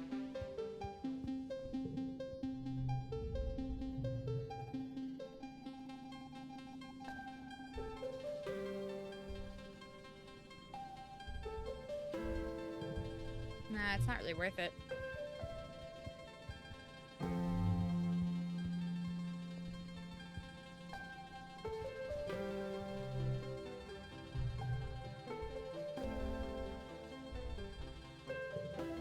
As chief administrator, Seek likes to think that they secretly run the colony behind the scenes. This manifests in them watching you very closely, suspicious of your motivations. To the adults, especially the older ones, you'll always be crush kids, not to be trusted with anything of importance. One day, they pull you aside. "Solane, I need your assistance for a classified mission," they say. You're surprised. Seek never trusts anyone. Could this be a trap? You probably shouldn't trust me. Seek narrows their eyes. How unusually candid of you, they reply, then walk away. It's true, though.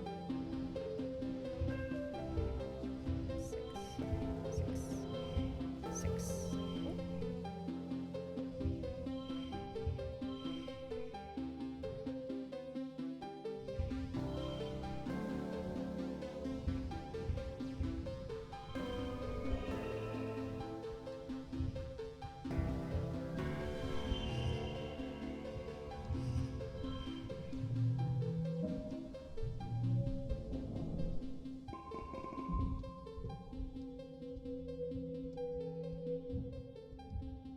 Now we have to rest. I already have 100 with Mars.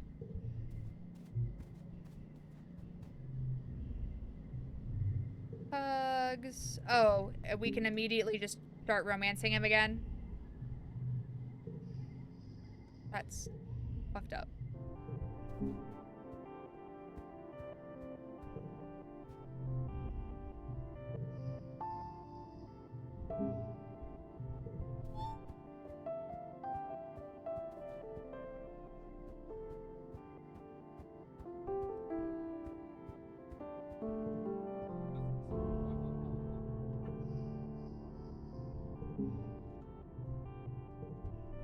I don't like her, but I sort of need her to like me.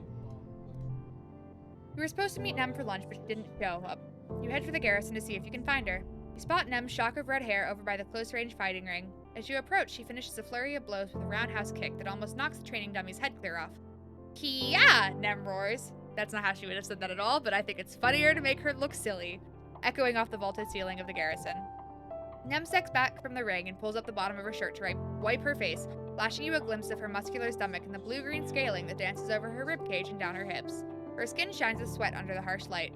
You catch her eye as she shoots you a smile as quick and bright as the sun glinting off a metal roof before it disappears behind her usual bleak expression. She jogs over to you. "What are you doing here, Solane?" She brings up the time on her holopalm, and her eyes go wide. "Oh, shit, were we supposed to eat lunch together today? I'm so sorry." "It's okay, you were busy." "Yeah, but that's no excuse," Nem replies seriously. "I should have been more aware." Nem grabs her water bottle and drinks from it, then pours the rest over her head and flicks the water through her shaved side. "We can still go get some chow if you want," she says. "Just give me a sec." Nem pulls an oversized sports ball sweater over her workout clothes, then her thumbs popping through the holes worn into the cuffs. The lettering on the back reads kombucha. As you exit the garrison, you're stopped by a few of the other soldiers who all seem to want to give Nem a high five or tell her about their days. Even though she's clearly exhausted, she musters up a few heartening words for each of them. "They all know I'm dating Vase," she says apologetically when you finally emerge into the sunlight. "It's weird. All of a sudden, I'm like a hero to them. I haven't even done anything yet." "I train every day, though. Probably like 6 or 8 hours," she says, rubbing out her shoulder and stretching it out as she walks. "It feels good to work hard. Like it just wipes out all the bad thoughts, anything that's bothering me." He makes an exploding motion with one hand. "It just goes away. Poof." I can't afford to lose my focus, Nem says solemnly. I can't let myself get distracted, because if I do that, and someone dies of it, null it, man, she says, shaking her head. The thought of it keeps me up all night. Sometimes I just get up and run around the colony until I'm too tired to stand. No one else is gonna die on my watch.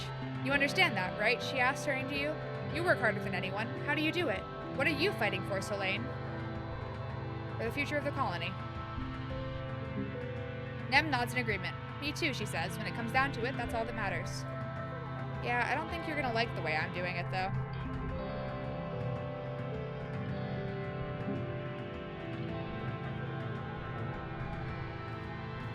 Are we at 100% yet? No, we're at 81. You spot Tange heading into the engineering wing and follow, only to find she's disappeared. Then you look up and see an access ladder leading to a maintenance platform by the engine turbines. Long silence, starting to rust.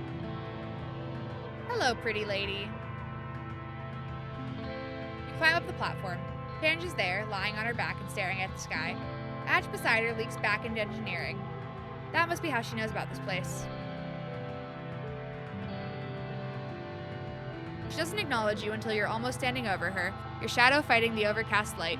She blinks with the sluggishness of someone who's only just remembered its necessity and licks her lips before she speaks. Do they need me in there? You shake your head, and Tange doesn't sigh in relief exactly, though her eyes slip closed again. Good, she murmurs. It's all too much right now. I thought... Her mouth twitches. I don't know what I thought. I don't know what I'm doing up here. You okay? Tange huffs a small laugh and folds her hands over her stomach. You know, I think I may be burned out. Or depressed. In Earth movies, depressed teenagers would sneak out onto the rooftops, she says. I confess, I don't think I see the appeal. Maybe it would be better if I had alcohol or cigarettes. She shakes her head. Blanking out your mind with substances is what my mom used to do. Not me. You want to talk about it? Tange smiles, self-effacing, and doesn't look at you. I don't think so, she says. Maybe. Will you sit with me? You lie down beside Tange, and watch the gentle revolution of the sky for a few minutes. You can feel the caginess seep out of Tange as you lie there in silence until she finally speaks. Do you ever think about humanity? He asks slowly. Humans are such glorious, beautiful, utterly self-destructive things, she continues.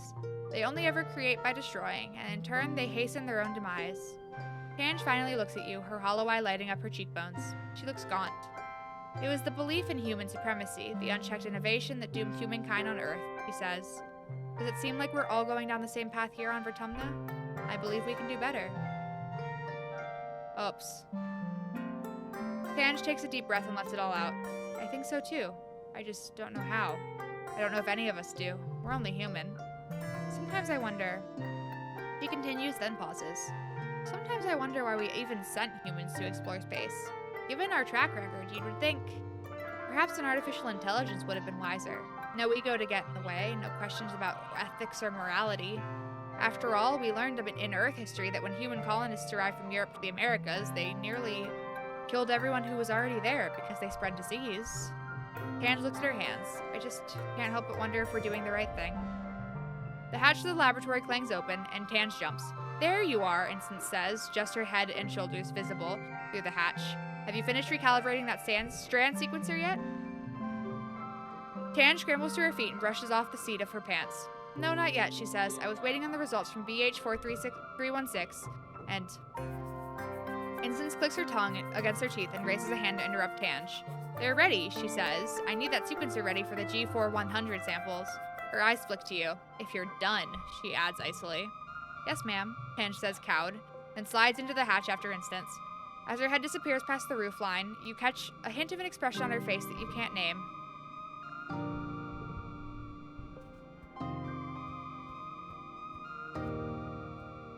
I don't know if I'm doing the right thing.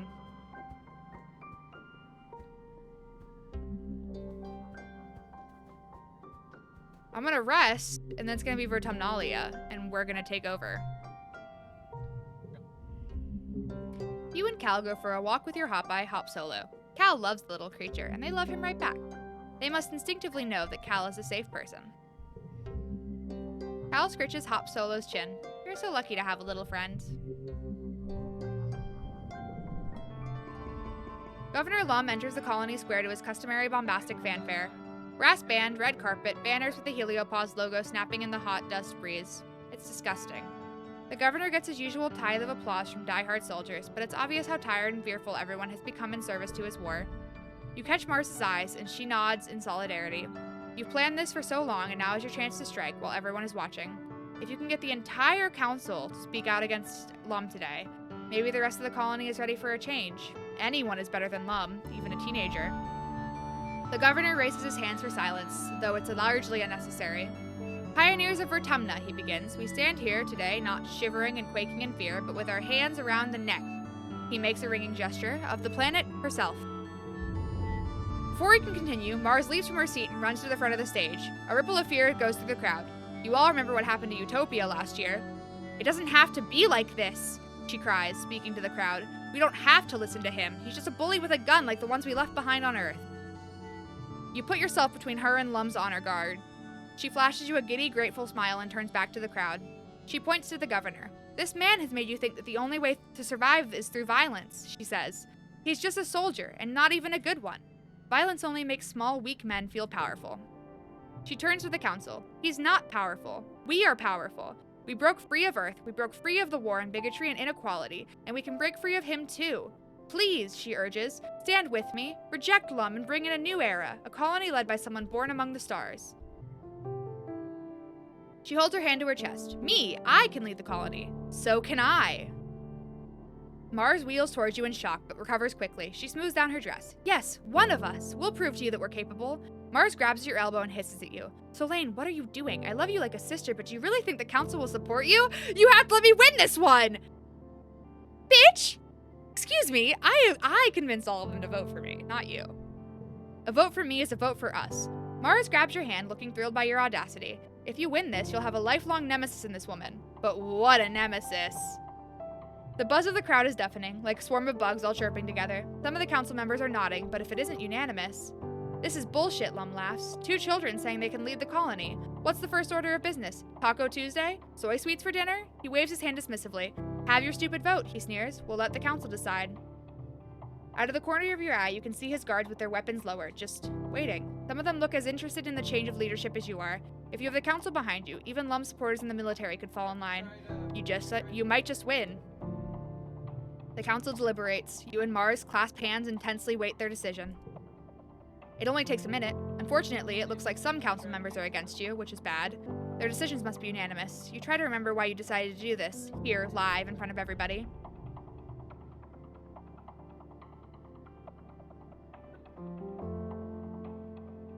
Wait! It's actually pretty interesting. I literally convinced them! What happened? Chief Administrator Seek breaks away from the group, wringing their hands as they look up at Lum. The council has decided against any change in leadership, they say, their reedy voice gaining strength in the expectant silence. We apologize for the actions of these young patriots. Please forgive them and be merciful, Governor. Lum smiles with all his teeth down at you and Mars. Of course, he says. No hard feelings, children. You and Mars are ushered back to your seat by armed guard.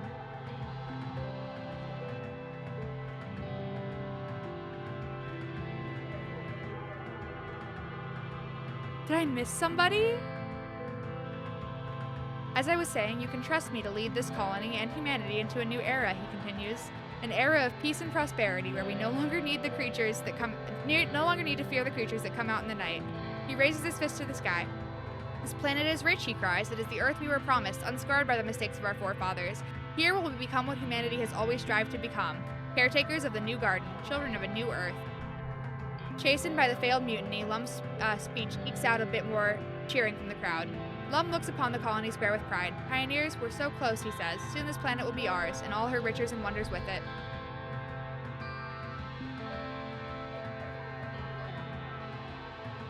But first, he continues, we need to adapt to the harsh realities of our current world.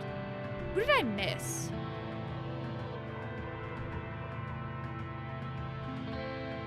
I got Seek. I got Red, I got Utopia, I got Anne, I got Instance. No, I don't see anyone I missed. I'm so confused.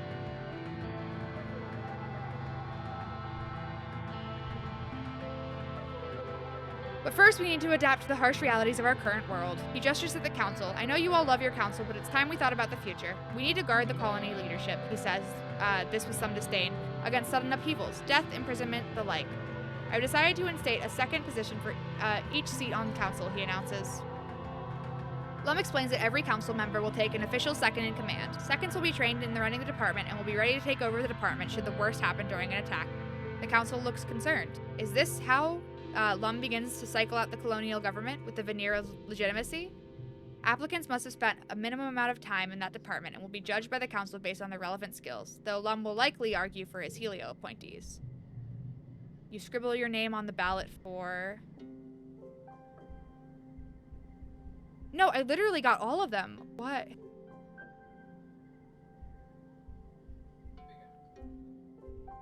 Second cultivator.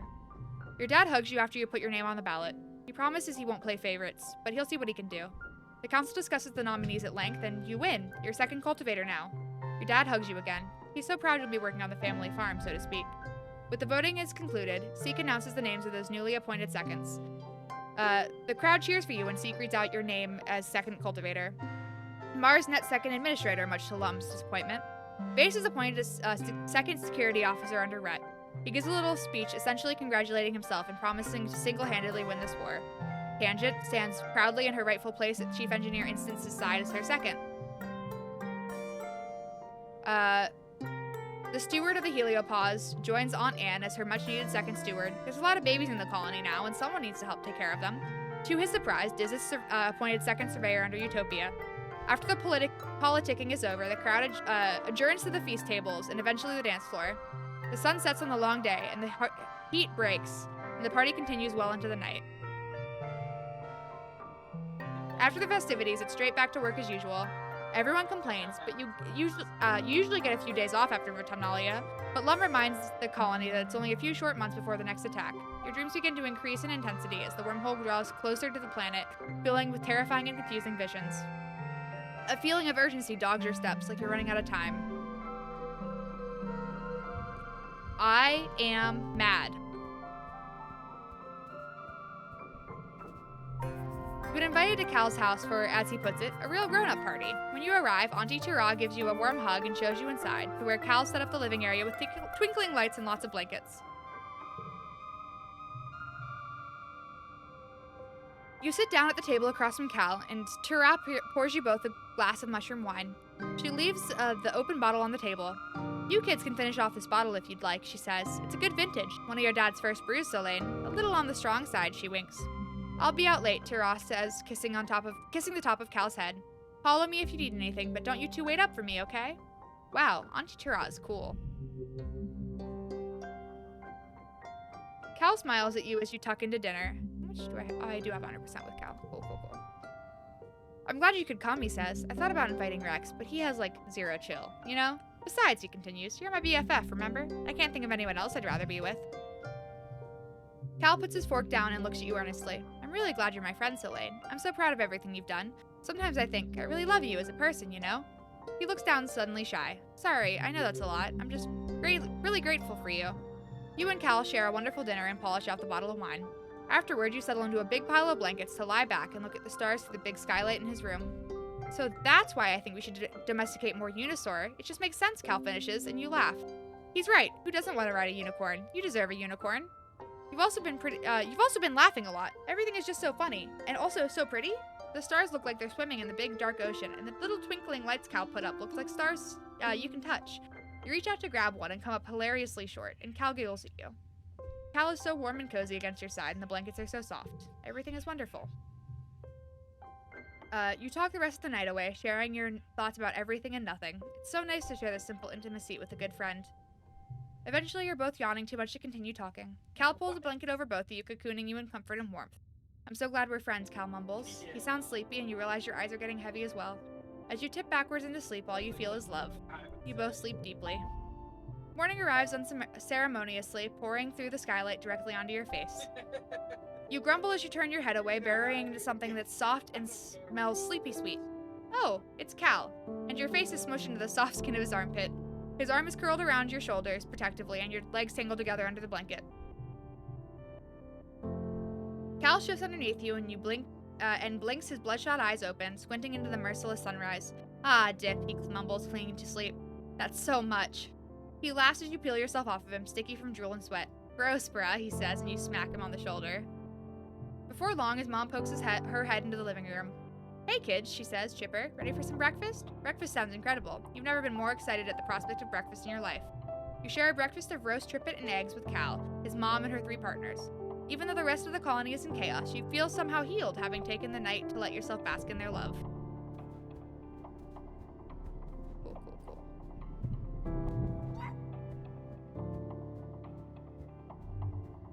Well, we have to make an attempt. Governor Lum is staring into space, but snaps out of it as soon as you enter the room.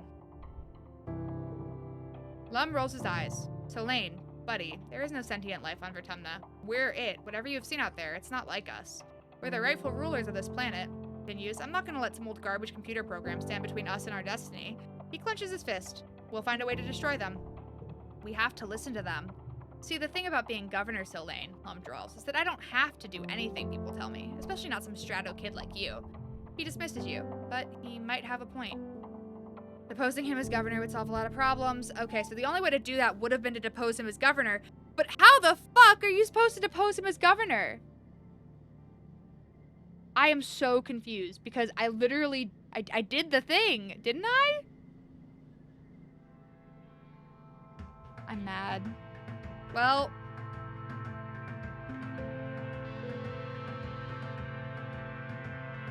I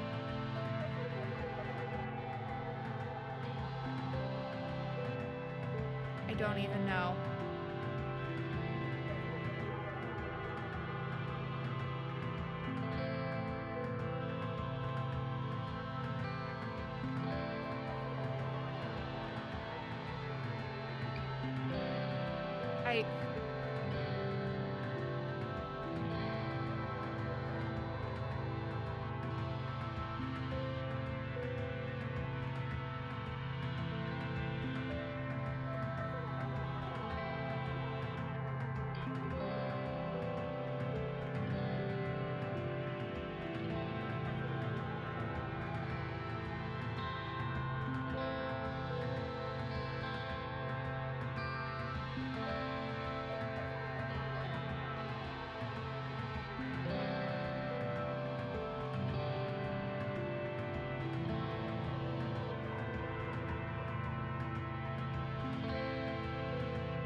I don't understand why it didn't work.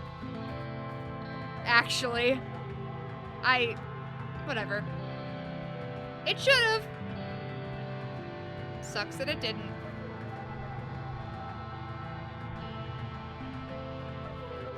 I don't even know what to do anymore. Because realistically, we're going to die. Oh well.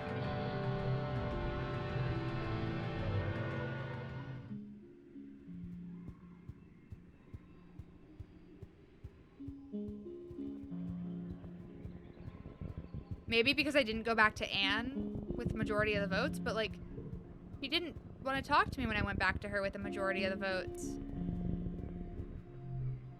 You're trekking through the wilderness when something catches your eye. Anyone else, it'd be simply a weird depression between 2 roots, but it pings something in your memory. Isn't this what the entrance to the Overseer's Cave looked like? You decide to check it out.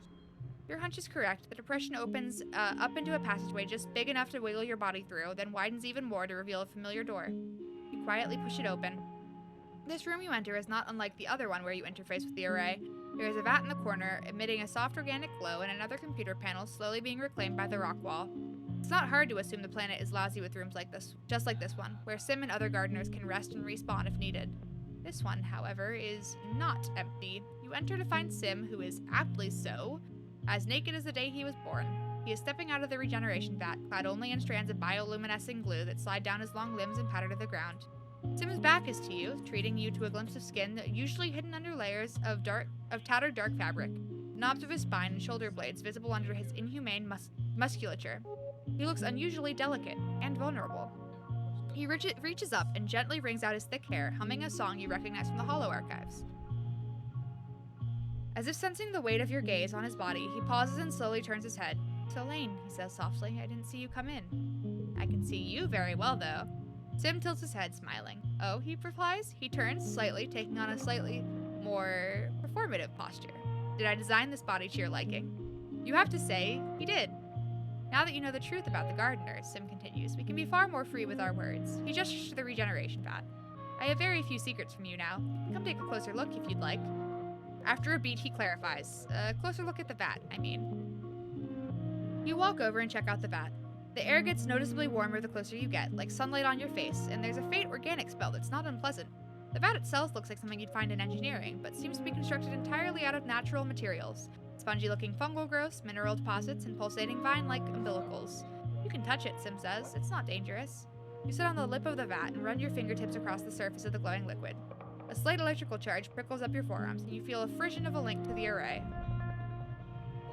Sim sits down beside you, now fully dressed. His fingers alight on the surface of liquid as well, and you feel a slight presence at the edge of your mind, like a thought you can't read. I'm glad we can talk freely now, he says. Is there anything you wish to know about me, or the gardeners? Dying and being reborn, what is that like? Reborn isn't the right word, Sim answers. It's more like reopening a program after a system crash. Everything is still there, perfectly preserved, except for whatever I added since the last time I saved my work. Functionally, it feels more like teleportation. As for dying, Sim continues, frowning a little as he considers the thought. Well, I'm certain that dying can be extremely painful. Depends on the death, I assume. He touches his chest. I have no memory of the moment of death, though I have died many, many times, he says. In that, we are the same. Tell me more about the gardeners. Sim sighs. Compared to the gardeners, humanity is short-sighted. You're often unable to conceptualize present or future beyond your own lives, or those of your direct descendants. Gardeners think on a much larger scale. I once spent 400 years as a mush tree just to avoid talking to a gardener whose methods I disagreed with. He smiles. Juvenile, I know, but when your memory spans tens of thousands of years, 400 years is trivial. And it has given me a true appreciation for all life, one that goes deeper than I can describe. When I tell you that the gardeners are Vertumna, I mean it quite literally. How many gardeners are there? Sim thinks for a few seconds. It's hard to say, he answers. There are theoretically an infinite number of instances of the, software that comprises a gardener. It's not uncommon for a particular instance, such as myself, to go dormant, possibly for thousands of years. He stretches out his fingers and looks over them, then at you. And many gardeners, such as the Overseer, find that they do not need to take a physical form at all. There are only a handful of like myself who do. How old are you? That question has many answers, Sim replies with a slight smile. This consciousness has ultimately been in existence for over 20,000 years since the creation of the gardeners, but that means very little.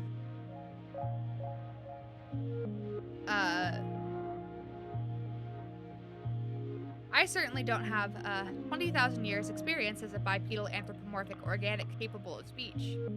And this body, he says, gesturing to himself, why, it is only minutes old.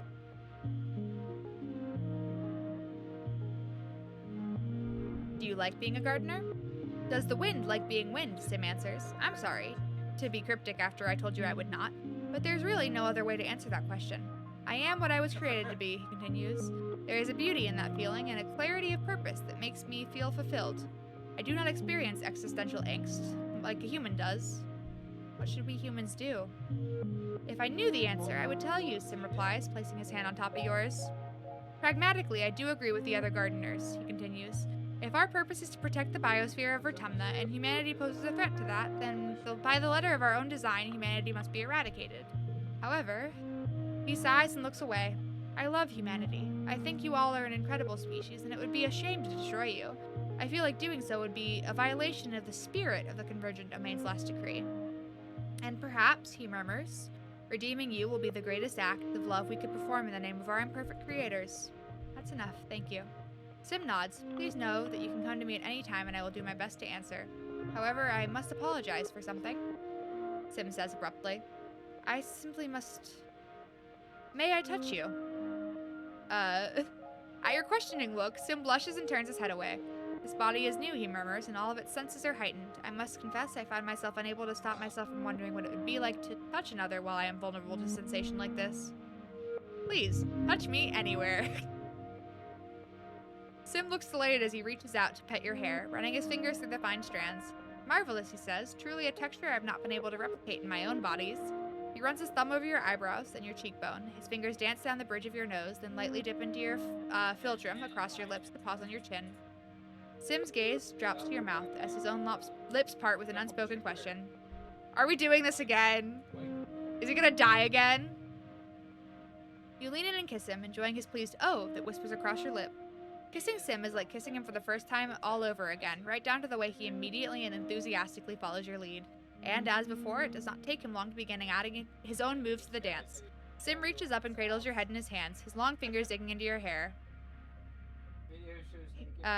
His eyes flutter in the wash of sensation. Yes, please, Solane, thank you. You and Sim make out for a while, losing track of time in the womb-like warmth of the cave. Your sounds of ew echo off of the walls, joined with a subtle slosh of the regeneration vat, the gentle hum of the nearby array.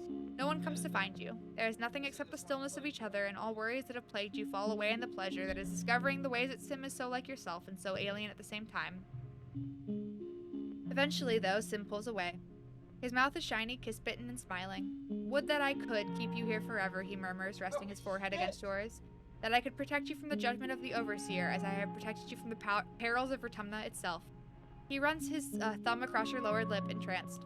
Few people would understand our coupling, if they could know about me at all. It is not fair to ask for your discretion, as I have asked for so much of you already, but it would bring me a great comfort if... He seems frustrated by the inelegance of his thoughts. It would be a terrible secret for you to bear, but I should like to kiss you again, he says, and I would not like to stop. Something in your heart pangs with in the memory of kissing him before and the pain of losing him. We should date! Date, Sim echoes. It is such an unassuming word for the universes of pleasure I would find in your company, but it does sound lovely. Sim kisses you again deeply. I would like to date you, he murmurs. What a pleasant euphemism. Man, what the fuck?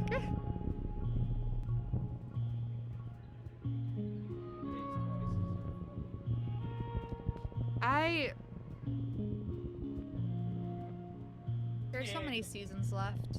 He slept it away.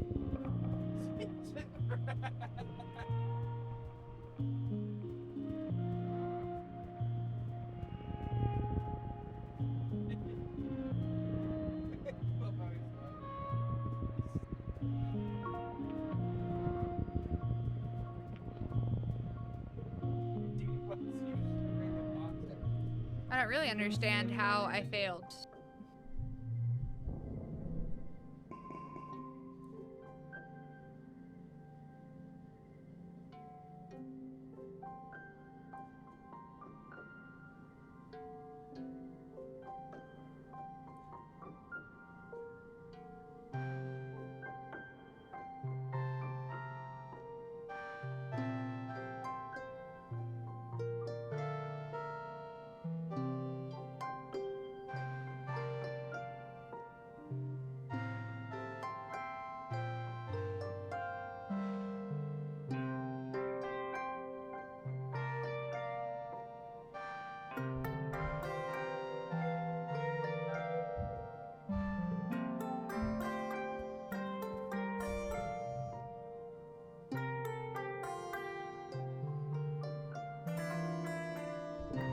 I'm tempted just to, like, sprint through.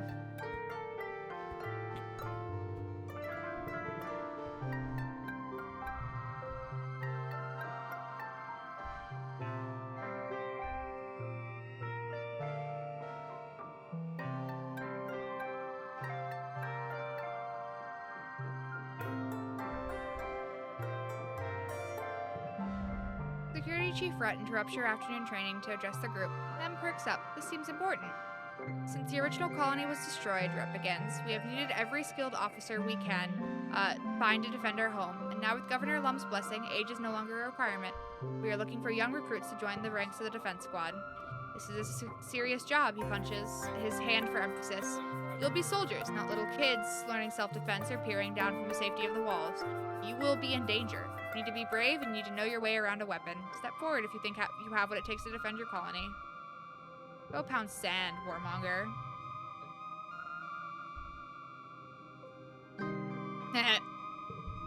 Doesn't like that.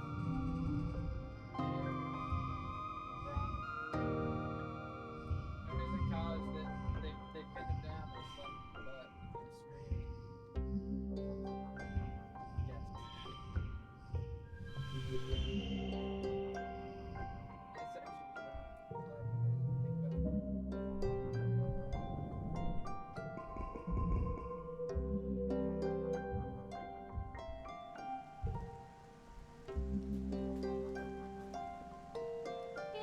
to talk. You bump into Tangent after a routine checkup in medbay. So Lane, could you wait a moment? I'm almost done. Let's walk out together. Dr. Instance gives you a curious look as Tange hurries to catch up to you, but goes back to her work. You wonder if Tange needs something from you, if she just wants to hang out. Lately, it seems like she has less time for her friends, preferring to work late at the lab. Maybe she's lonely. Ah, nice weather we're having, Tange says as you walk outside. You look around. It seems pretty normal for the season. She clears her throat. It's so different here than it was in space, she says. Growing up in a spaceship was so clean and tidy. Here I'm constantly sweeping pollen or dust or spores or what have you off of everything. There was a mushroom growing in the corner of the bathroom the other day. I kinda like it, honestly. Yuck, Tange says, wrinkling her nose. You can have it. You walk for a few more minutes. Tange clearly has something on her mind, so you let her sit with it until she finally steels herself. I'm not very good at this sort of thing, she says slowly. So you know I've been working on a big project with the chief engineer? Yeah? You nod, she continues. Well, it's been going really well. I think we're finally over the last hurdle now. Governor Lum says it's going to change everything here in the colony for the better. Tange seems more at ease than you've seen her in years. Truly, I couldn't have done it without you, Tange says, a slight smile warming her usually expressionless face. I know I can be a hard person to be around, but I appreciate everything you've done for me. And ultimately for the colony and all of humanity. What's going on with you? Tange shrugs. It's nothing, she says. I just think it's nice to take a moment to recognize when someone has helped you. I'm trying to do it more. If the last decade taught me anything, it's that you don't want to wait until it's too late. He smiles cryptically. Happy to help a friend. Tange nods and shoves her hands in the pockets of her lab coat, apparently having exhausted her capacity for heartfelt conversation. I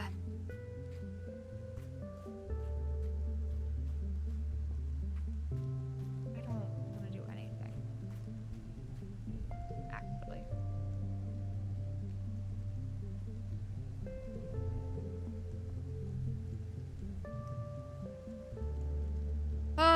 Good idea. Good idea on that, Hydrate. Smart idea. I've been reading a lot.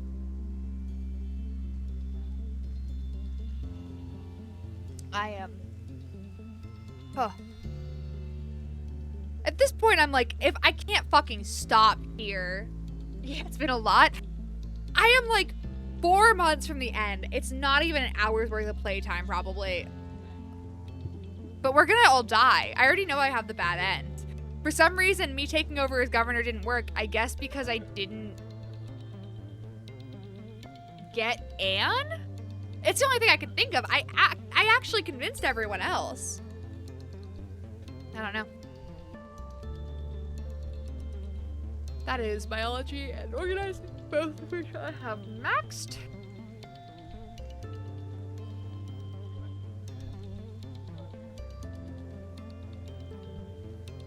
In the wet season, you need to dig out the rice paddies. You put on mud waders that are way too big for you, and you stumble into the soggy muck with Cal.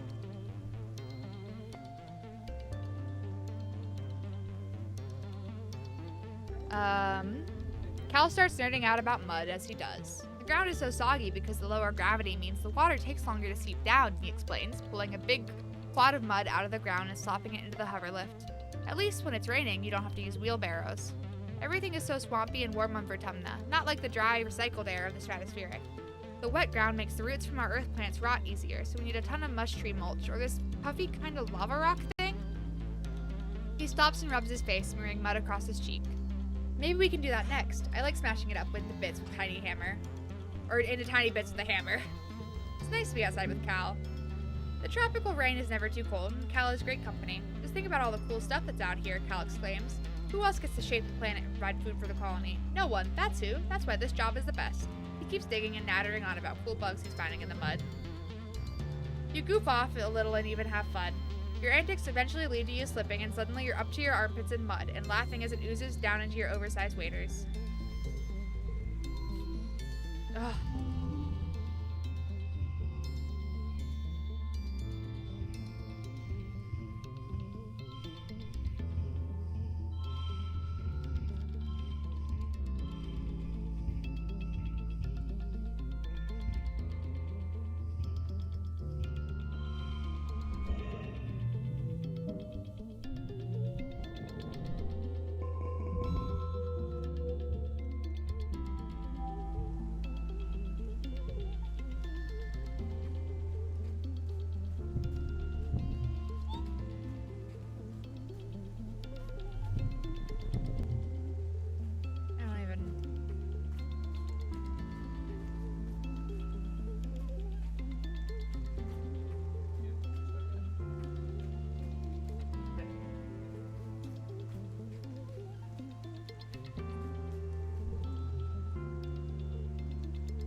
It's not always shoveling. You sometimes get to control a huge robotic vehicle that has been fitted with a plow.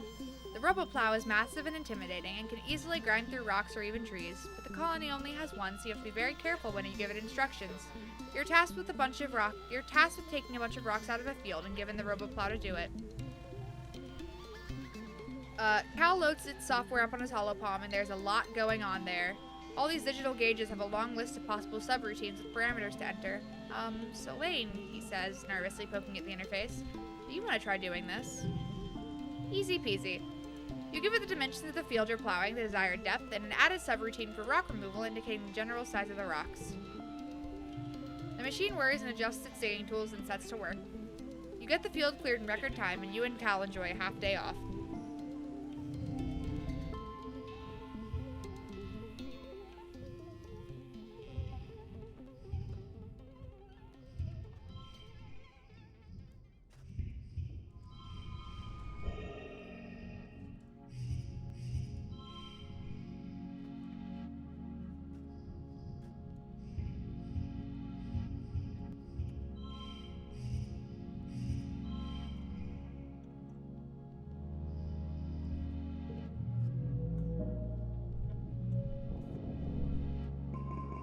We're almost done. You're in your room when you get a notification from Governor Lum. All colonists start to report to the courtyard for an announcement.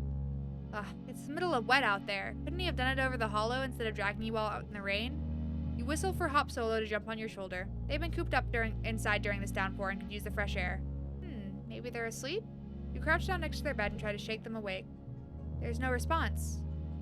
No! Motherfucker. You shake harder, but your heart sinks. Their body is limp and cold. Hop Solo is dead? This can't be happening. It's not fair. You brush the tears from your eyes and pull yourself together. You'll have to mourn them after this stupid announcement Lum wants to make. You report to the main courtyard. Everyone is huddled miserably under the umbrella, shivering in the unseasonably cold drizzle. Lum stands on stage, looking unbothered. You find Cal in the crowd, sharing an umbrella with an unimpressed look. Lum gestures, and Dr. Instance and Tangent are brought up on stage by armed helio guards. Good afternoon, pioneers, Lum booms. Wet enough for you? There's a scattering of polite applause. He spreads his arms wide, palms up to the sky. I wanted to have you all here for a momentous time in a history of Vertumna. The moment we humans have turned the tide of this war forever. At his word, hundreds of drones buzz overhead. They look like watering pots, all affixed with spray nozzles. The crowd gasps as they begin to emit a sort of aerosol, quickly mixing with the rain as the drones take off in all directions. Thanks to our eggheads and engineering, Lum says, bringing Instance and Tangent forward, we're never going to have to worry about being attacked ever again. I give you the cure for all of our troubles. There's an acrid chemical taste in your mouth. It begins to water relentlessly, pushing out the whatever it is. Stars, is this some kind of toxin? A pesticide? In just a few short weeks, Lum announces, everything on this planet larger than a fly will be dead. Except us, of course. Cal cries out and falls to his knees. All the farm animals will die, he yells. All our pets. They're all gonna die. We're all gonna die. What have you done? Lum raises his hand. I got the bad end. Placatingly. There will be some losses like the natives' livestock, but we don't need them anymore. Soon we'll take down on the walls and expand our farms as far as we want, he adds. The entire planet is ours now. Oh, no. This is what Tange was working on the whole time? You helped her. Lum waves Instance forward to address the crowd. It's as the governor said, she says, sounding strained. The virus we've engineered employs the same pathways we discovered while researching the Shimmer sickness. The spores we call Shimmer act as a biological communication network between all the species of Vertumna. By blocking the chemical receptors, we cut off that communication at a cellular level. In any xenofauna more complicated than an insect, this causes death within hours. As the virus spreads, populations will crumble, then species, and then eventually entire ecosystems. She glances at Lum, who looks smug before continuing. The environment will change drastically. We may need to weather a period of instability, and when we come out from our bunkers, Lum interrupts, it's going to be a planet that's been wiped clean, a total blank slate ready for us to colonize. Hi, Johnny! You came at bad time. This is the end of the game, and we got bad end. We got the bad end, but also hi! How are you?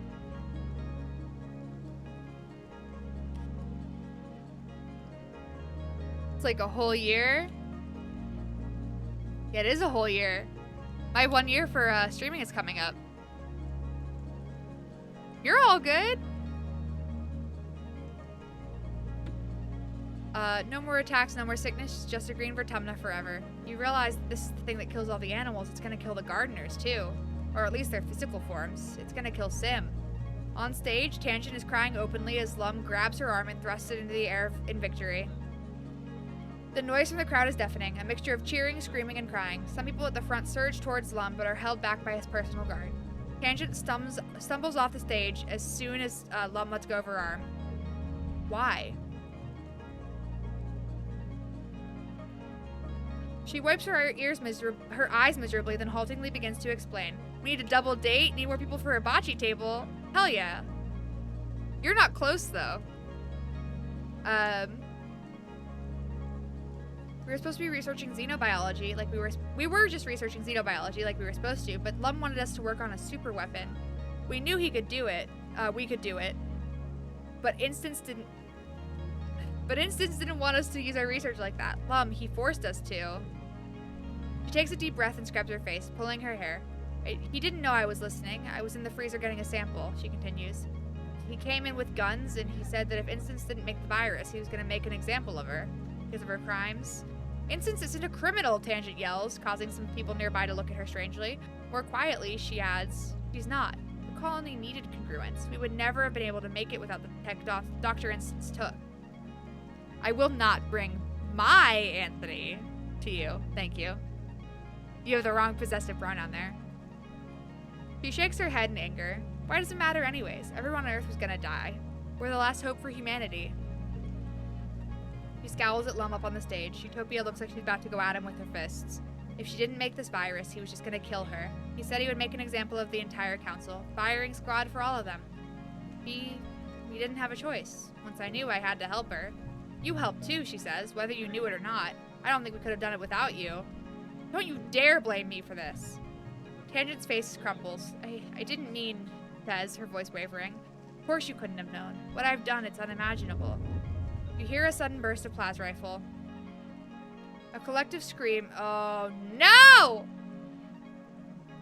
Collective scream comes up from the crowd. Cal is dead. Absolutely 100%. Collective scream comes up from the crowd, and everyone surges away from the front of the stage. Two people from Geoponics lie motionless in the bed. Mud. Someone you don't recognize, and Cal. His body looks so small. He was never one for violence, but even Cal found his limit today.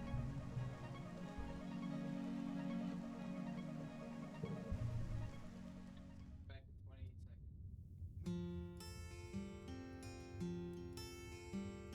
Super cool and fun, guys. Had a lot of fun.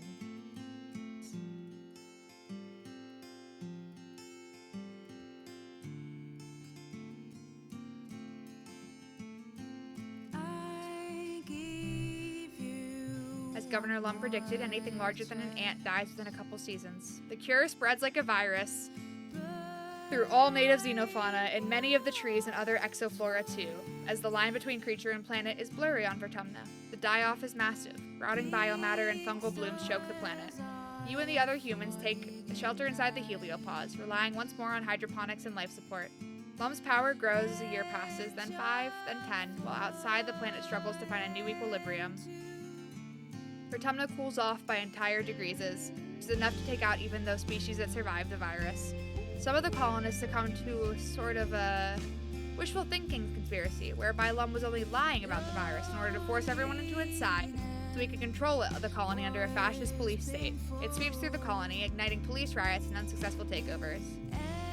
When you emerge a decade later, it's to a planet you hardly recognize. Swarm of insects roam over a decimated landscape, scrubbed clean of Vertumna's native biodiversity. The planet's ecosystem is crippled, but yours for the taking. The bots recolonize the planet first, seeding the fecened, newly nitrogen-rich soil with Earth planets. Within a few more years, it's safe for humans to leave the heliopause. You feel the breeze on your face for the first time in over a decade. The planet smells different, and it's cool and dry in a way that Vertumna has never felt before.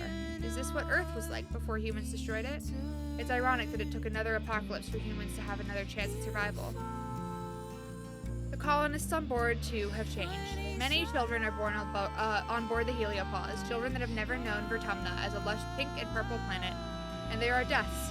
Notably, Instance takes her own life a few months into the quarantine period. Tangent eventually rises to the role of chief engineer, just as she always dreamed, but as one of the architects of the genocide, she feels guilt for this, and everything else for the rest of her life. You never see any sign of the gardeners again. You and your other humans dedicate your life to recreating humanity's garden here on Vertumna. There are still environmental concerns to contend with. The insects that survive bring diseases and pestilence. The climate is unpredictable, but humans are resourceful creatures. You have no doubt that you will be able to overcome these challenges without facing the threat of annihilation every year. In the one moment of your death, your brain cells fizzle out one by one and shut down forever. A vision swims in your mind. Is that a person? They seem so familiar. You feel like you know them so well. Oh, it's you. Her arms are covered with so many data bands, so many lifetimes of knowledge. The ancient you speaks without moving her mouth, not in words, but in something like pictures. Still, you understand. Yikes, she says simply. The weight of that one word rests heavily. The weight of that one word rests heavily on your shoulders. Besides, it's not your fault. I just don't like to be reminded that we share the capacity to be so cruel, so short-sighted. It's a good thing we have a second chance, not just for us, but for every creature we killed in our selfish fear. I could have done better. There was a girl. We were young together. Cammy with the cotton candy hair. Such a shame to see a life snuffed out so young. She gives you a look as if to say you were responsible for this. Wait, were you? Could you have saved her? We have a chance to take another path, to change the way our life turned out. He reaches out a hand. Come with me.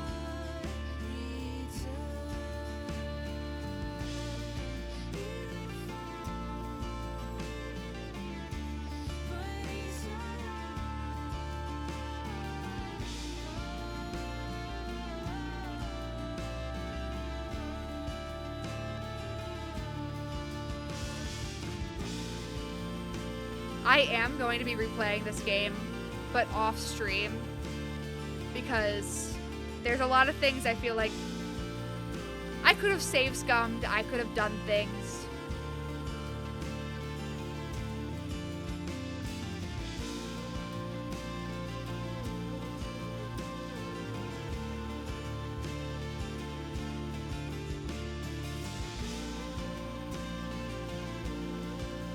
It's definitely a game with a lot of replayability, a lot of replay value in it, and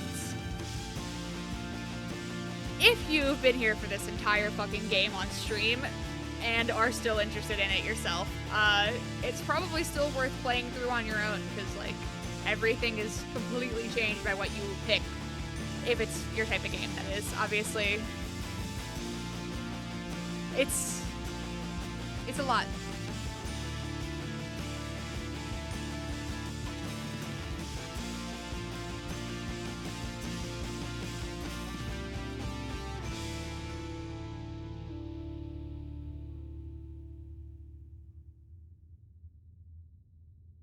Damn, just no music now?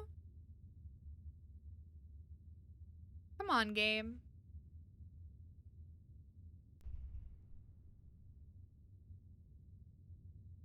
So many. Okay.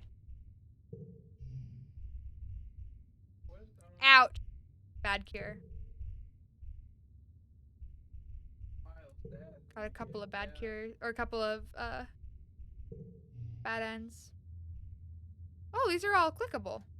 You're so And they open up people's stuff. That's cool. It's a very smart way to do it.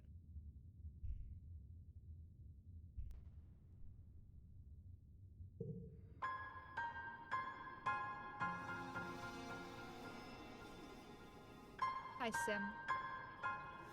Alright. I am all done. Next week, Wednesday will become Tears of the Kingdom as I play through that. Because hopefully that one won't have as many fucking choices like this one did. I don't know.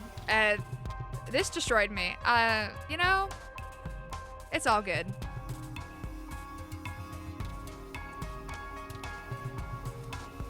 We are doing just fine. Just fine.